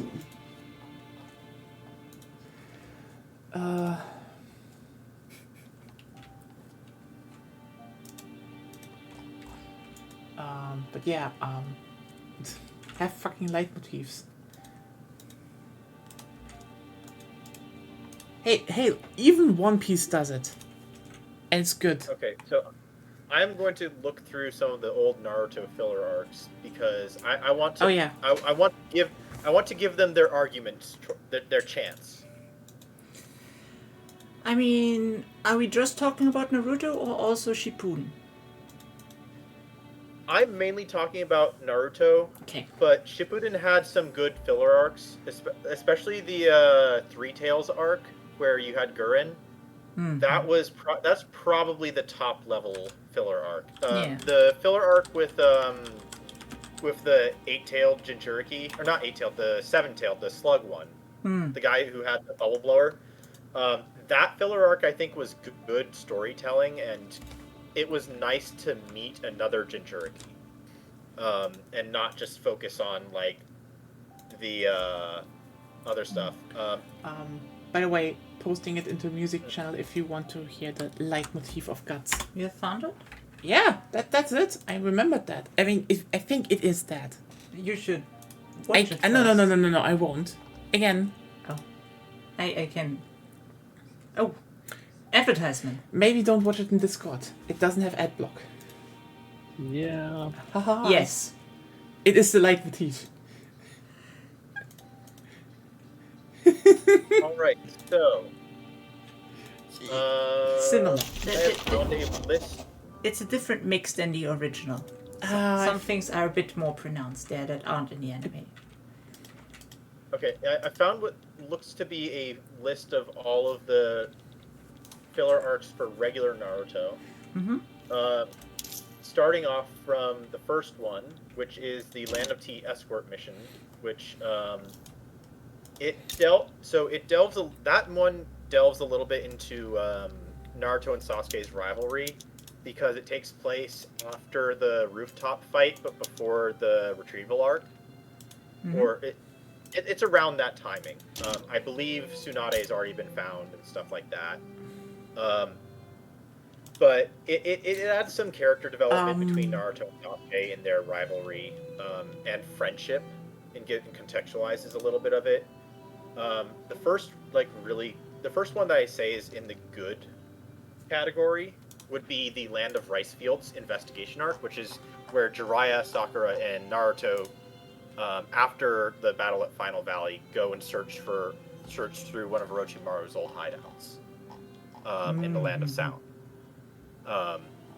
That one kind of feels like a moment of closure for both Naruto and Sakura in the retrieval for Sasuke, because to me it feels really weird that Naruto would just give up after losing the fight against Sasuke in the Final Valley. It doesn't sit right with me that he would just say, oh, okay, I'm not going to look for Sasuke right now, I'm just going to go train with Jiraiya. I mean, Jiraiya was very he was very persuasive. I had no problem and very, then reading it, so yeah. like I was like, yeah, that makes sense. Yeah. after that, you have the Mizuki tracking mission arc, which is honestly I don't remember it too well, but looking at the summary, oh, you know what? I think I've seen this one. I think I remember this one. It was not very. It's not in the very good one. It's basically where Naruto chases after Jiraiya when Jiraiya goes on a short journey to work on his book, I guess. And he's like, Jiraiya, please train me. I want to get stronger. That one didn't sit right with me because Jiraiya was already wanting to train Naruto, so why is he resisting? Yeah. Yeah, I mean, also what's kind of important to note here is that every Naruto episode, like filler, was after the second season, which wrapped up the whole arc from Naruto, like the manga. Yeah. So it was literally, they leave the village, they come back to the village. Okay, that was pointless. So you can I just will skip say all I of do them. appreciate how it kind of added like it felt a little bit like a world building moment too, because it said everyday life goes on. You still are ninja. You still have to do your missions, and you're not going to be able to just drop all of your missions to keep trying to track down Sasuke, even though that's kind of what they did. Yeah, that's actually what they did in the manga. They made that a side. Also- they made that a side piece to the missions. Also, Eagles Up, just so you know, if you stay around, yes, we're playing Vicky 3 every Friday, but we will talk about politics, and I guess today is anime and manga stuff.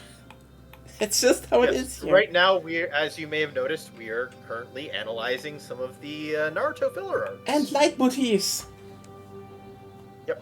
Honestly, it's all right. So, next Naruto arc is the Bikucho search mission arc, which is character building for Shino, which doesn't matter because Shino is pointless in the series. I mean, she's fine. the series would be fine. The series would be fine without him, but doesn't hurt with him too much. But it's basically bugs, and more bugs.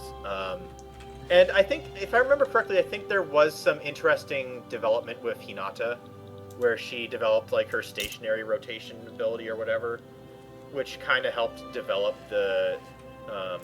The best development about Hinata was her Naruto. boobs. To be fair, she didn't have much character mostly, yeah. Sadly. So the thing with the thing I'll mention with Hinata is that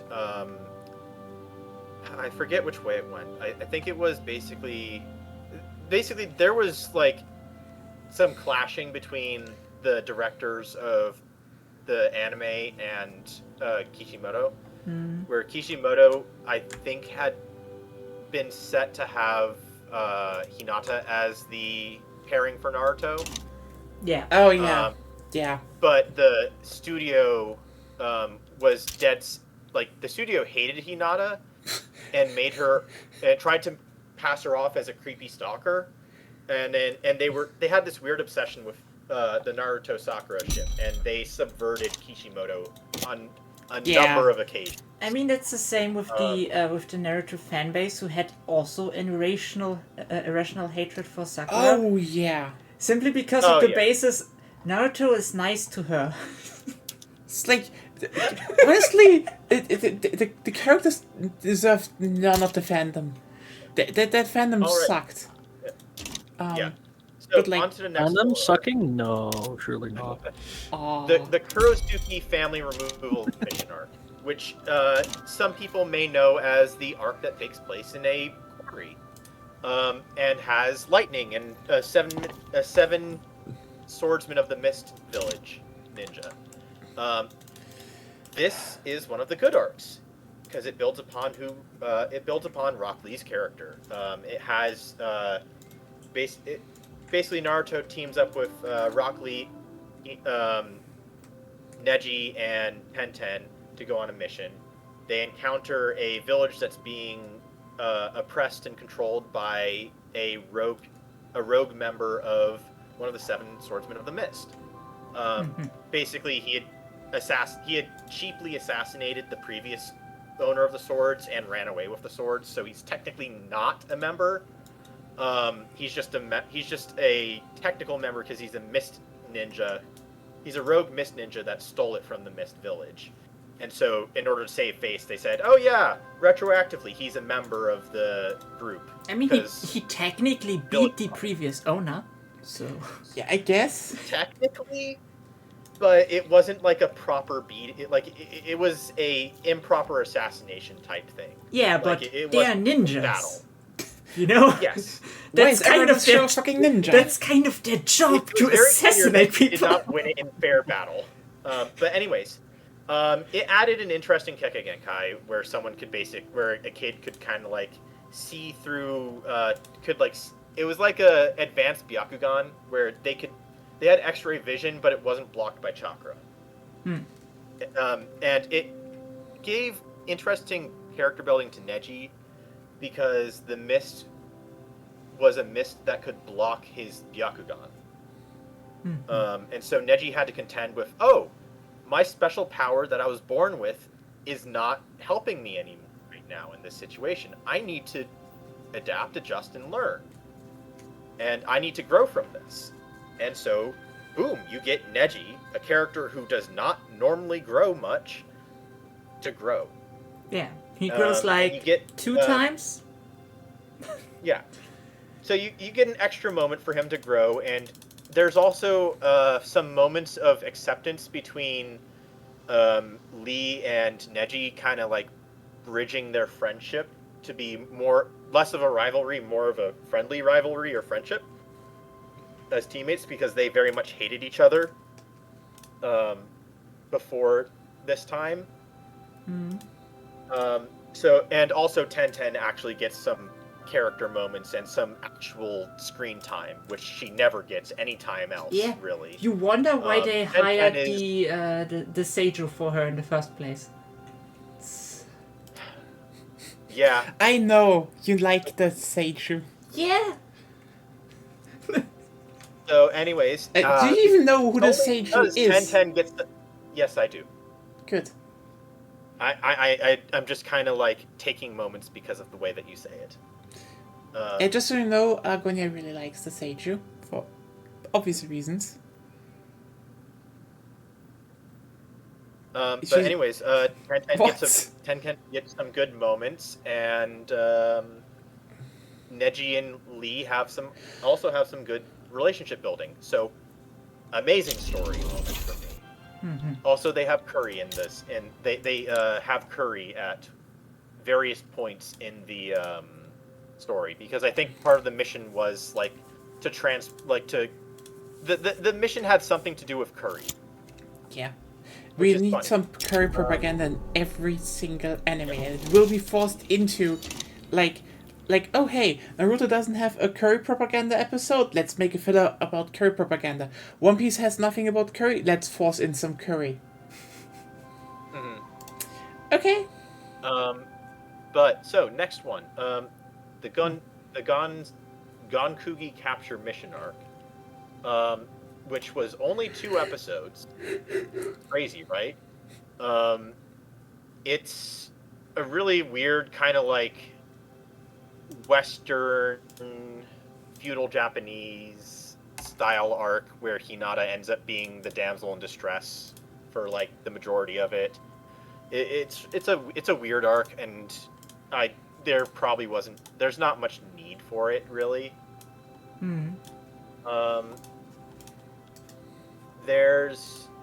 So that's about all for that arc. Next arc is the Cursed Warrior Extermination mission arc. There's not too much development-wise with the characters. I think that as far as if I were to try and extract something from this, I would say Naruto gains a little bit of battle IQ here, where like he grows in understanding how to use his abilities through watching Guy and Lee fight. Other than that, it's a nice little ghost story. The next arc is the Kaima capture mission arc, which is the one arc which features Anko. which is an underutilized character in my opinion because sexy fishnets. But it's yes. also fascinating. It's also fascinating as a story because they take a Jonin who doesn't normally lead teams, and then they take a Genin from different. They take 3 Genin from each from different teams. So there is 0 teamwork going into this. 0 teamwork at all, and they're not even all that compatible ability-wise. And so the general story is that Anko is taking this team to visit one of Orochimaru's old hideouts. Specifically, one of the hideouts that she was at when she was Orochimaru's apprentice. Also, which she was abused in. Yeah. And some of her memories of that place are sealed away, either repressed or by jutsu. I think probably a bit of both. And so there's a subplot of Anko always trying to struggle and being like weakened and nerfed by the fact that she. Yeah. Just because you said it that way, now my brain is just running on repeat. She's taking the ninjas to Isengard. You can continue.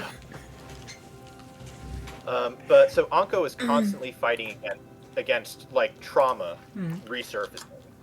So you have a leader who is unable to be present properly, but is still struggling to protect the people that she's been charged with, which is a nice bit of character moments there.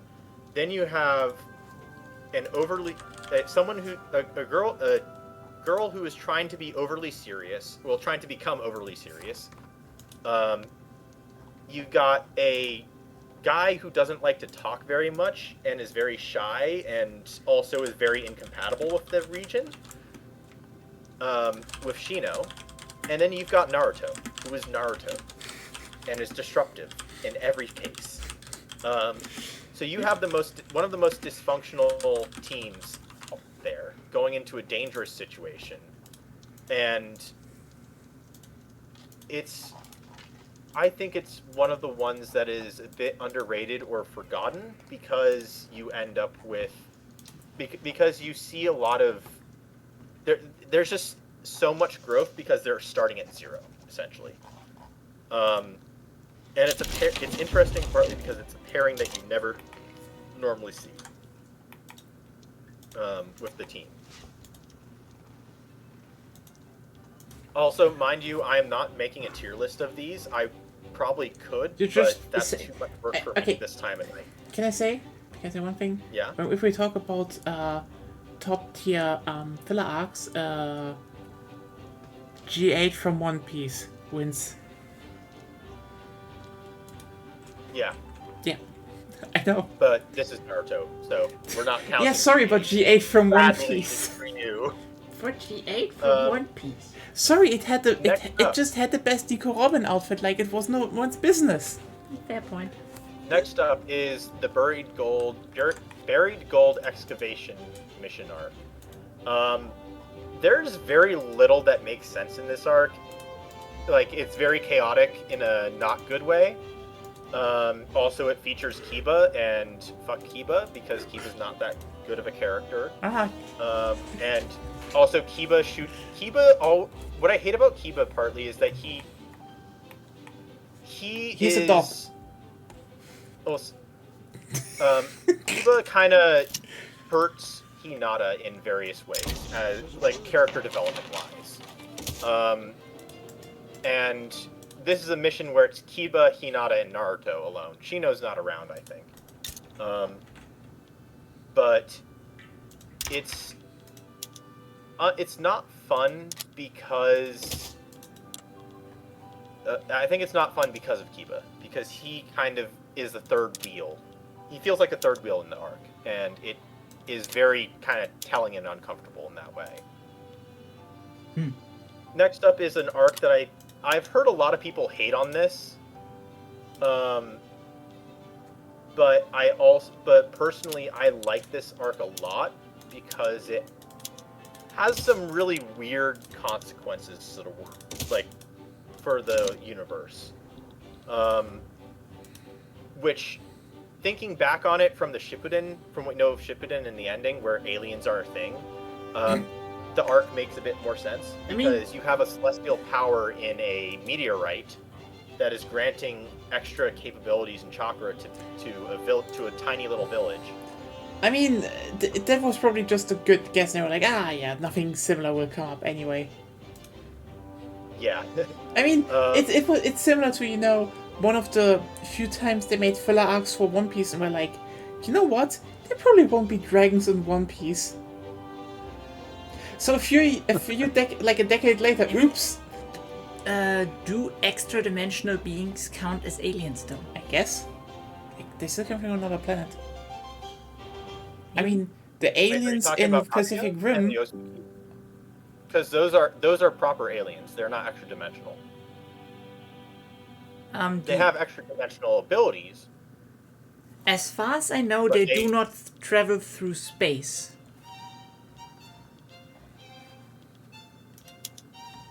They actually do.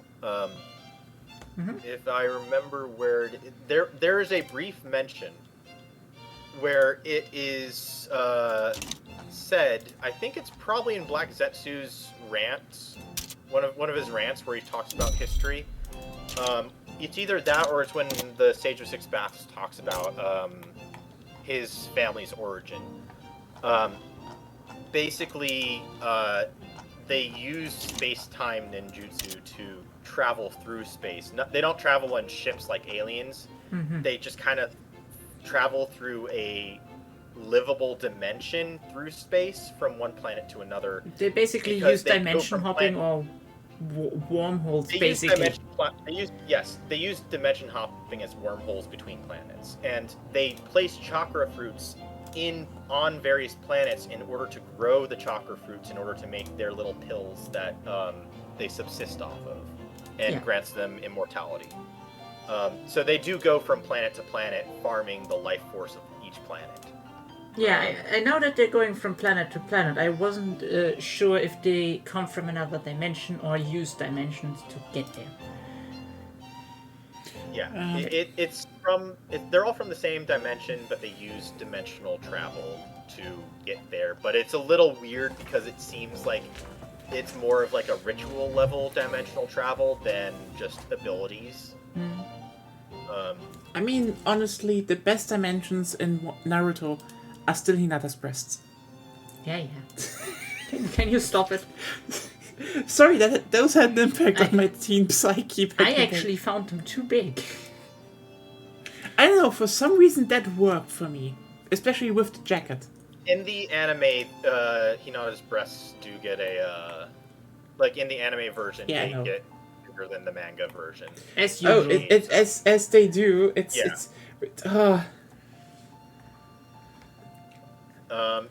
But the next... but to finalize my opinion on the Star of Guard mission arc, it's nice because it ties the story back into... it ties the filler stories, which have been constant, back into the main story of the series a little bit. It doesn't do a whole bunch, but it just kind of like acts as a grounding point for the filler arcs. And it's also got some interesting implications, and it's got some good fights. So I think it's a pretty decent one. It's not amazing or anything, but it works well for a filler. Next arc is Peddler's Escort mission. Not too much going on there. Naruto, Hinata, and Choji go along on a mission escorting a food salesman, I think, or like a distributor. I don't remember too much about it, but there's some Choji joking. There's some joking on Choji in the arc, but he does get cool. He does get some cool badass moments, so it kind of balances out. I'm still astounded that you go through all the filler arcs nobody should ever watch. Yeah. We're just sitting here being like, okay. I will say some of these should be watched. The capture arc with Mako. The Cursed Warrior is worth a watch if you're willing to do it.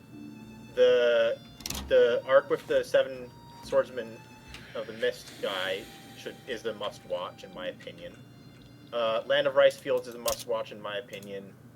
So that's 4 out of 9, I think, so far. It's almost like every other. I think almost every other filler arc for Naruto is a good watch. So the next one is Third Great Beast arc, which, if I remember correctly, it's a weird taijutsu one focusing on Guy and Lee's relationship and some weird person who does puppet techniques is a unknown rival of Guy, who Guy doesn't even remember because he doesn't remember anyone except for Kakashi. They should fuck already. It was kind of a weird arc. This is the point where I kind of break what I just said, where I say you don't have to watch every other one, because this one is not really that worth it. If you're interested in Rock Lee and Guy's relationship, then watch it. I mean, it's Or not Guy's canon, so rivalry it's with basically as if it didn't exist in the first place. Yeah, exactly. So there is nothing to after learn that- about any relationship.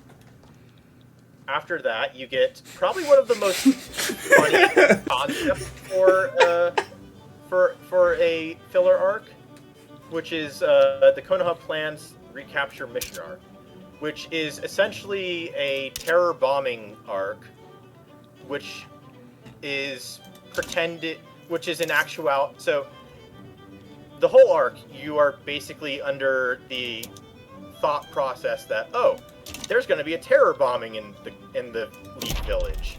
Oh no, that's not good. But then it turns out, oh no, this is just like a treasure hunt mission that a grandfather made for his grandson. And there's absolutely nothing heinous going on. Well. So, God, that's really slowly crawling forward. I'm stabilizing though. I can soon start building up Navy. How are you doing? I'm stabilizing as well. Nice. But I'm at 86% for agrarianism and still on the consideration phase for like 3 ticks. I like I being have stable. stabilized, but I've stabilized after destabilizing Mexico. Ooh. Ooh. I will admit, not because Ruben is not here, I will admit that I kind of got Mexico in a tight spot for a little bit. Not because of the war, just because I was not being reasonable about how I was spending and stuff. Mm-hmm. But I've gotten it to a better place now.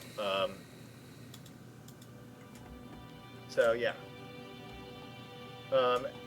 I will say for the rest of the Naruto filler arcs, the rest of them are pretty much just kind of meh. There's not much going on with them. The last one, though, I would say is interesting because it gives Gaara a lot of character moments, and it's essentially the Sasuke retrieval arc, but for Gaara, and it's also kind of it's also the Kazekage retrieval arc before the Kazekage retrieval arc, which about 2 or 3 arcs later is exactly what Naruto Shippuden does. Which is very funny. Yes, it's very funny, but it is a well done arc. It's a little awkward with the powers of the villain of the arc, which I still don't quite understand to this day. But I appreciate what it does for Gaara's character, and also the fact that it's like, oh yeah, we're doing this to help as like a favor to help back the Sand Village because they came to our aid when trying to retrieve Sasuke. Which again they do anyways later on with the Akatsuki and Gaara. Yeah. So the filler arc is retroactively made useless. But it's a nice arc because of that. It's a nice arc despite that. It's not great. I mean, for me, nothing in filler happens really, so I don't watch them generally. Yeah, that's fair.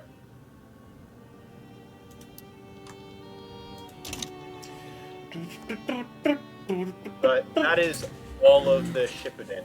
That is all of the regular Naruto arcs. Honestly, the one I still remember most was the fact they tried in Shippuden to make a filler arc. They just weirdly slam into everything. Just it's a hard cut about like, hey, this is Junin, thing where they where they all became Chunin, and you're like, oh, you know what? That's actually kind of a neat filler arc. And then they're like, hey, Shikamaru is making the first test, and it's his own spin. They're like, that's nice, it's referencing the old, it's new ideas. And then instead of being in a deep forest, they're like, actually no, we're making the next one in over in the sand area, in a big open desert. And you're like, oh, you know what? That's neat. That's cool. Then it stops. They never get to the final round. Part of that is because of the. Part of that is because they're trying to. So there's the geopolitical aspect where it's like, we are re-engaging our diplomatic relationship with the Sand Village by doing this in the Sand Village territory this time. Yeah. I mean, that's not what I mean. It's cool. It's just like then some evil people show up and the whole thing gets kind of like, we just give the information and they can decide. It's like, fuck you. Here's the thing. We at least got a few fights in the arena in the original one. And they were cool. Yeah. And we didn't get to that? Fucking cowards. You could have done just the full tournament. You also, cheapened out. I will not stand for Fu erasure. Fu deserves more screen time. She is adorable. Yeah, fair. This is the green-haired Jinchuriki. The one from the Waterfowl Village. She's kind of cute. She deserves more screen time. Yeah, she could have been developed into an actual character. That would have been nice. But we got the hip hop guy. Yes. Yeah, he's got the hip hop guy. He's okay. Yeah. Honestly, I think the funniest reveal in all of Naruto is that Kumogakure is just the village under the drip. Everyone has drip in that village. It is insane. Like when people are which village would you live? I'm like Kumo. Like you wake up there, you have drip. Period. And they all seem chill. Well, also, Kumo is the most technologically advanced. Kumo is the most technologically advanced and probably has the strongest economy too. So you want to live there anyways. Mm-hmm. Also, Leaf is only the dominant village because they have more resources and they're central. Higher population. They're very central. And they're central. And then they also because they have the bloodline cheating, but. I mean, that came due to the fact that basically the strongest clans were like, hey, we should stop doing the whole shit. And then a lot of other strong clans were like, yeah, we probably should. So that region just had a boost from the start in that sense. Yeah. Well, also the founding clans of the Leaf Village were like the single two most powerful clans in the entire world. Yeah. I mean, you have literally a clan there, that just has continues that got so out of hand that they invented a jutsu against the continue users. Yeah. Yeah. And honestly, you know what? That what if flashback if Madara had become the first Hokage, that is still so fucking soul crushing to this day because you're like, no. He could have been saved. He just needed a fucking family. Also for Shippuden, I will really quickly say, reminder, the Kakashi flashback arc is not filler. That is genuine story and it is important story. Yes, of course it's important. But people just say, oh, it's filler because it's not advancing the main story. But no, it is advancing the main story because it's telling the history of Kakashi and Obito. Yeah, which is very relevant because Obito is in fact Toby.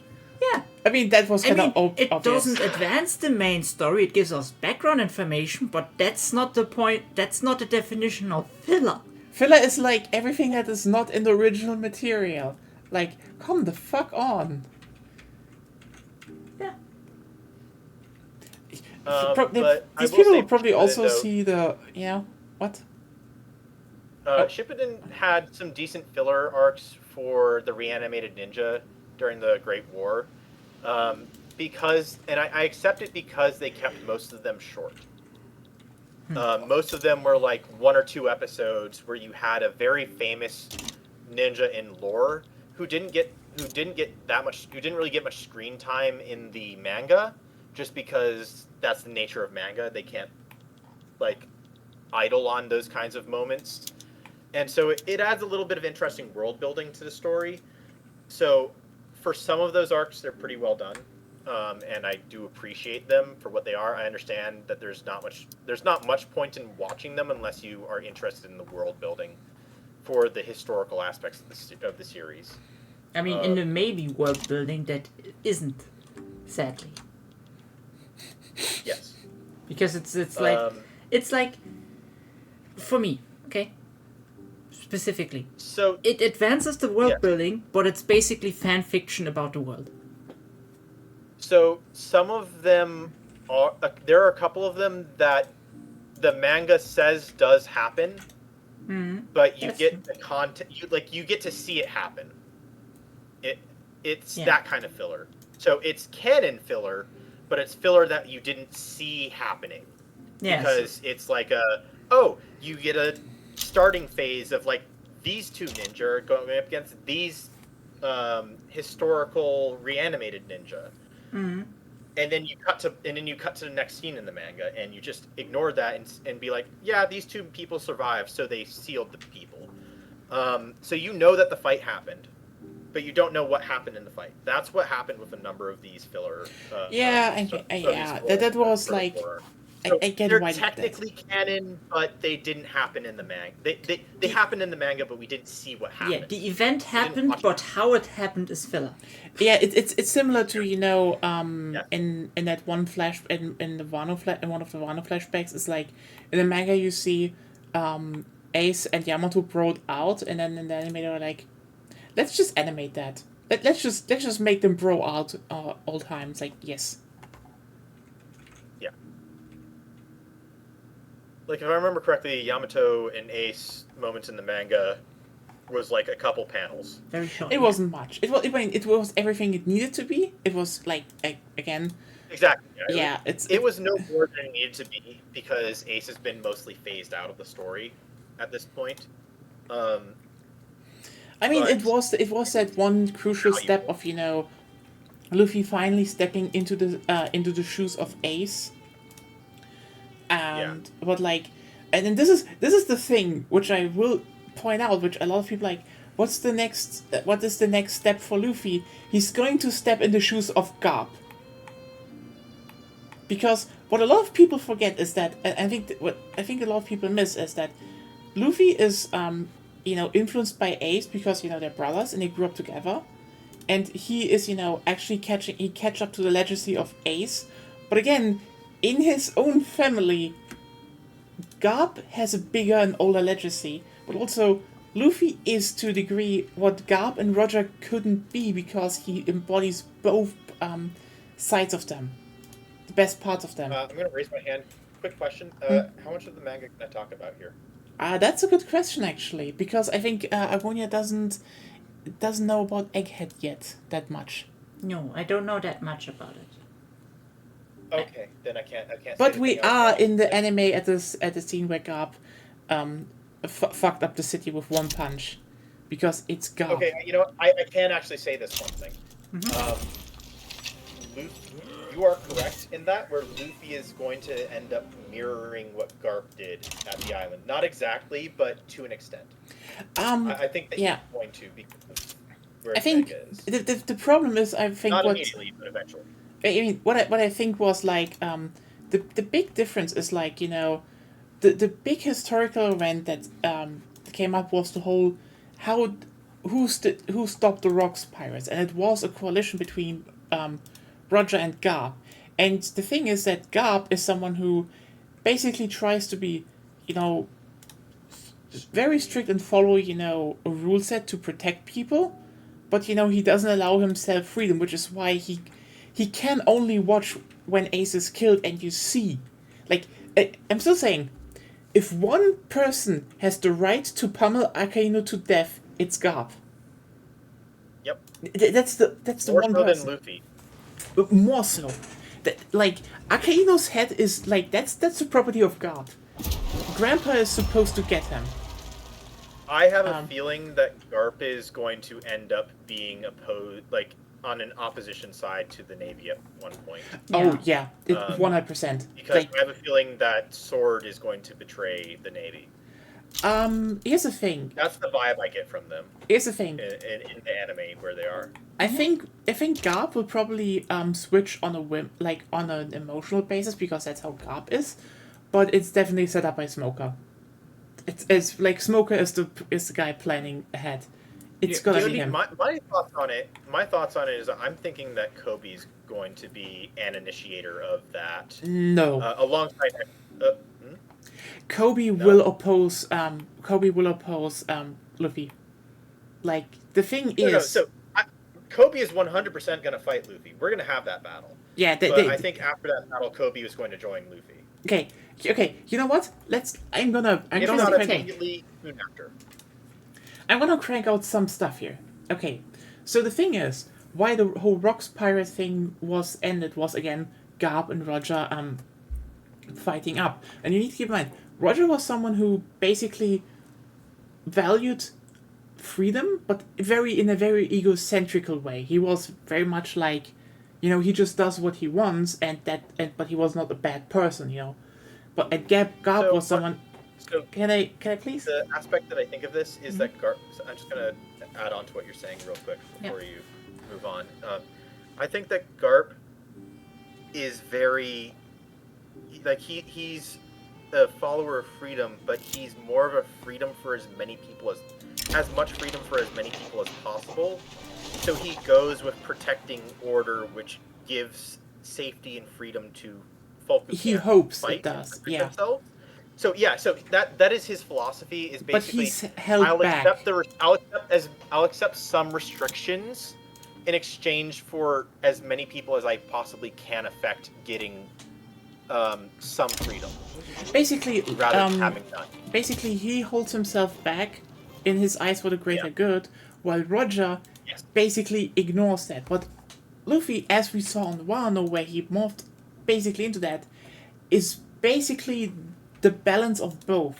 He takes on responsibility, but he still tries to do ultimate freedom and doesn't want to, be held back by like laws and stuff. And this is why I'd say Roger did not take responsibility. Yeah, and the thing is, this is why I would say Garp will switch over, and I think Corby won't, is because Garp will see that in Luffy, and he's like, oh yeah, wait a second, that's the one thing he was looking for, because like he tries to build, he will try to build a better future, and my suggestion is Corby will be too much into propaganda that he will see that. Corby is not free enough. Can I interrupt real quick? Yeah. British religious revolt. Well, what? Oh. Oh. Just spawned. Oh. Oh, that's fun. I guess. Let's go, British religious revolt. They're stronger. Ooh. So what I think is gonna happen, so this is just based off of what I understand of Oda. The series started with Luffy and Kobe together. It will end with Luffy and Kobe together. To a degree, yeah, but like Luffy and Kobe, they will be on a path against each other because. Oh, they have to have a fight. They have to. The narrative would forbid it. It forbid them to not have a fight. Yeah, I think Kobe is too much in the. But like, Kobe is too much inside of the system. While so here's what I think is with Kobe. I think Kobe has the ability to reasonably get enough power where he can take the Marines on a course in which they are not at the whims of the Celestial Dragons and the world government. He could, but the thing is, will he? That is the question. I don't think he will, and especially you know why? You know why? So people admires Luffy religiously. That's why. Yeah, but here's the thing. Two things. One thing happened in the last chapter, not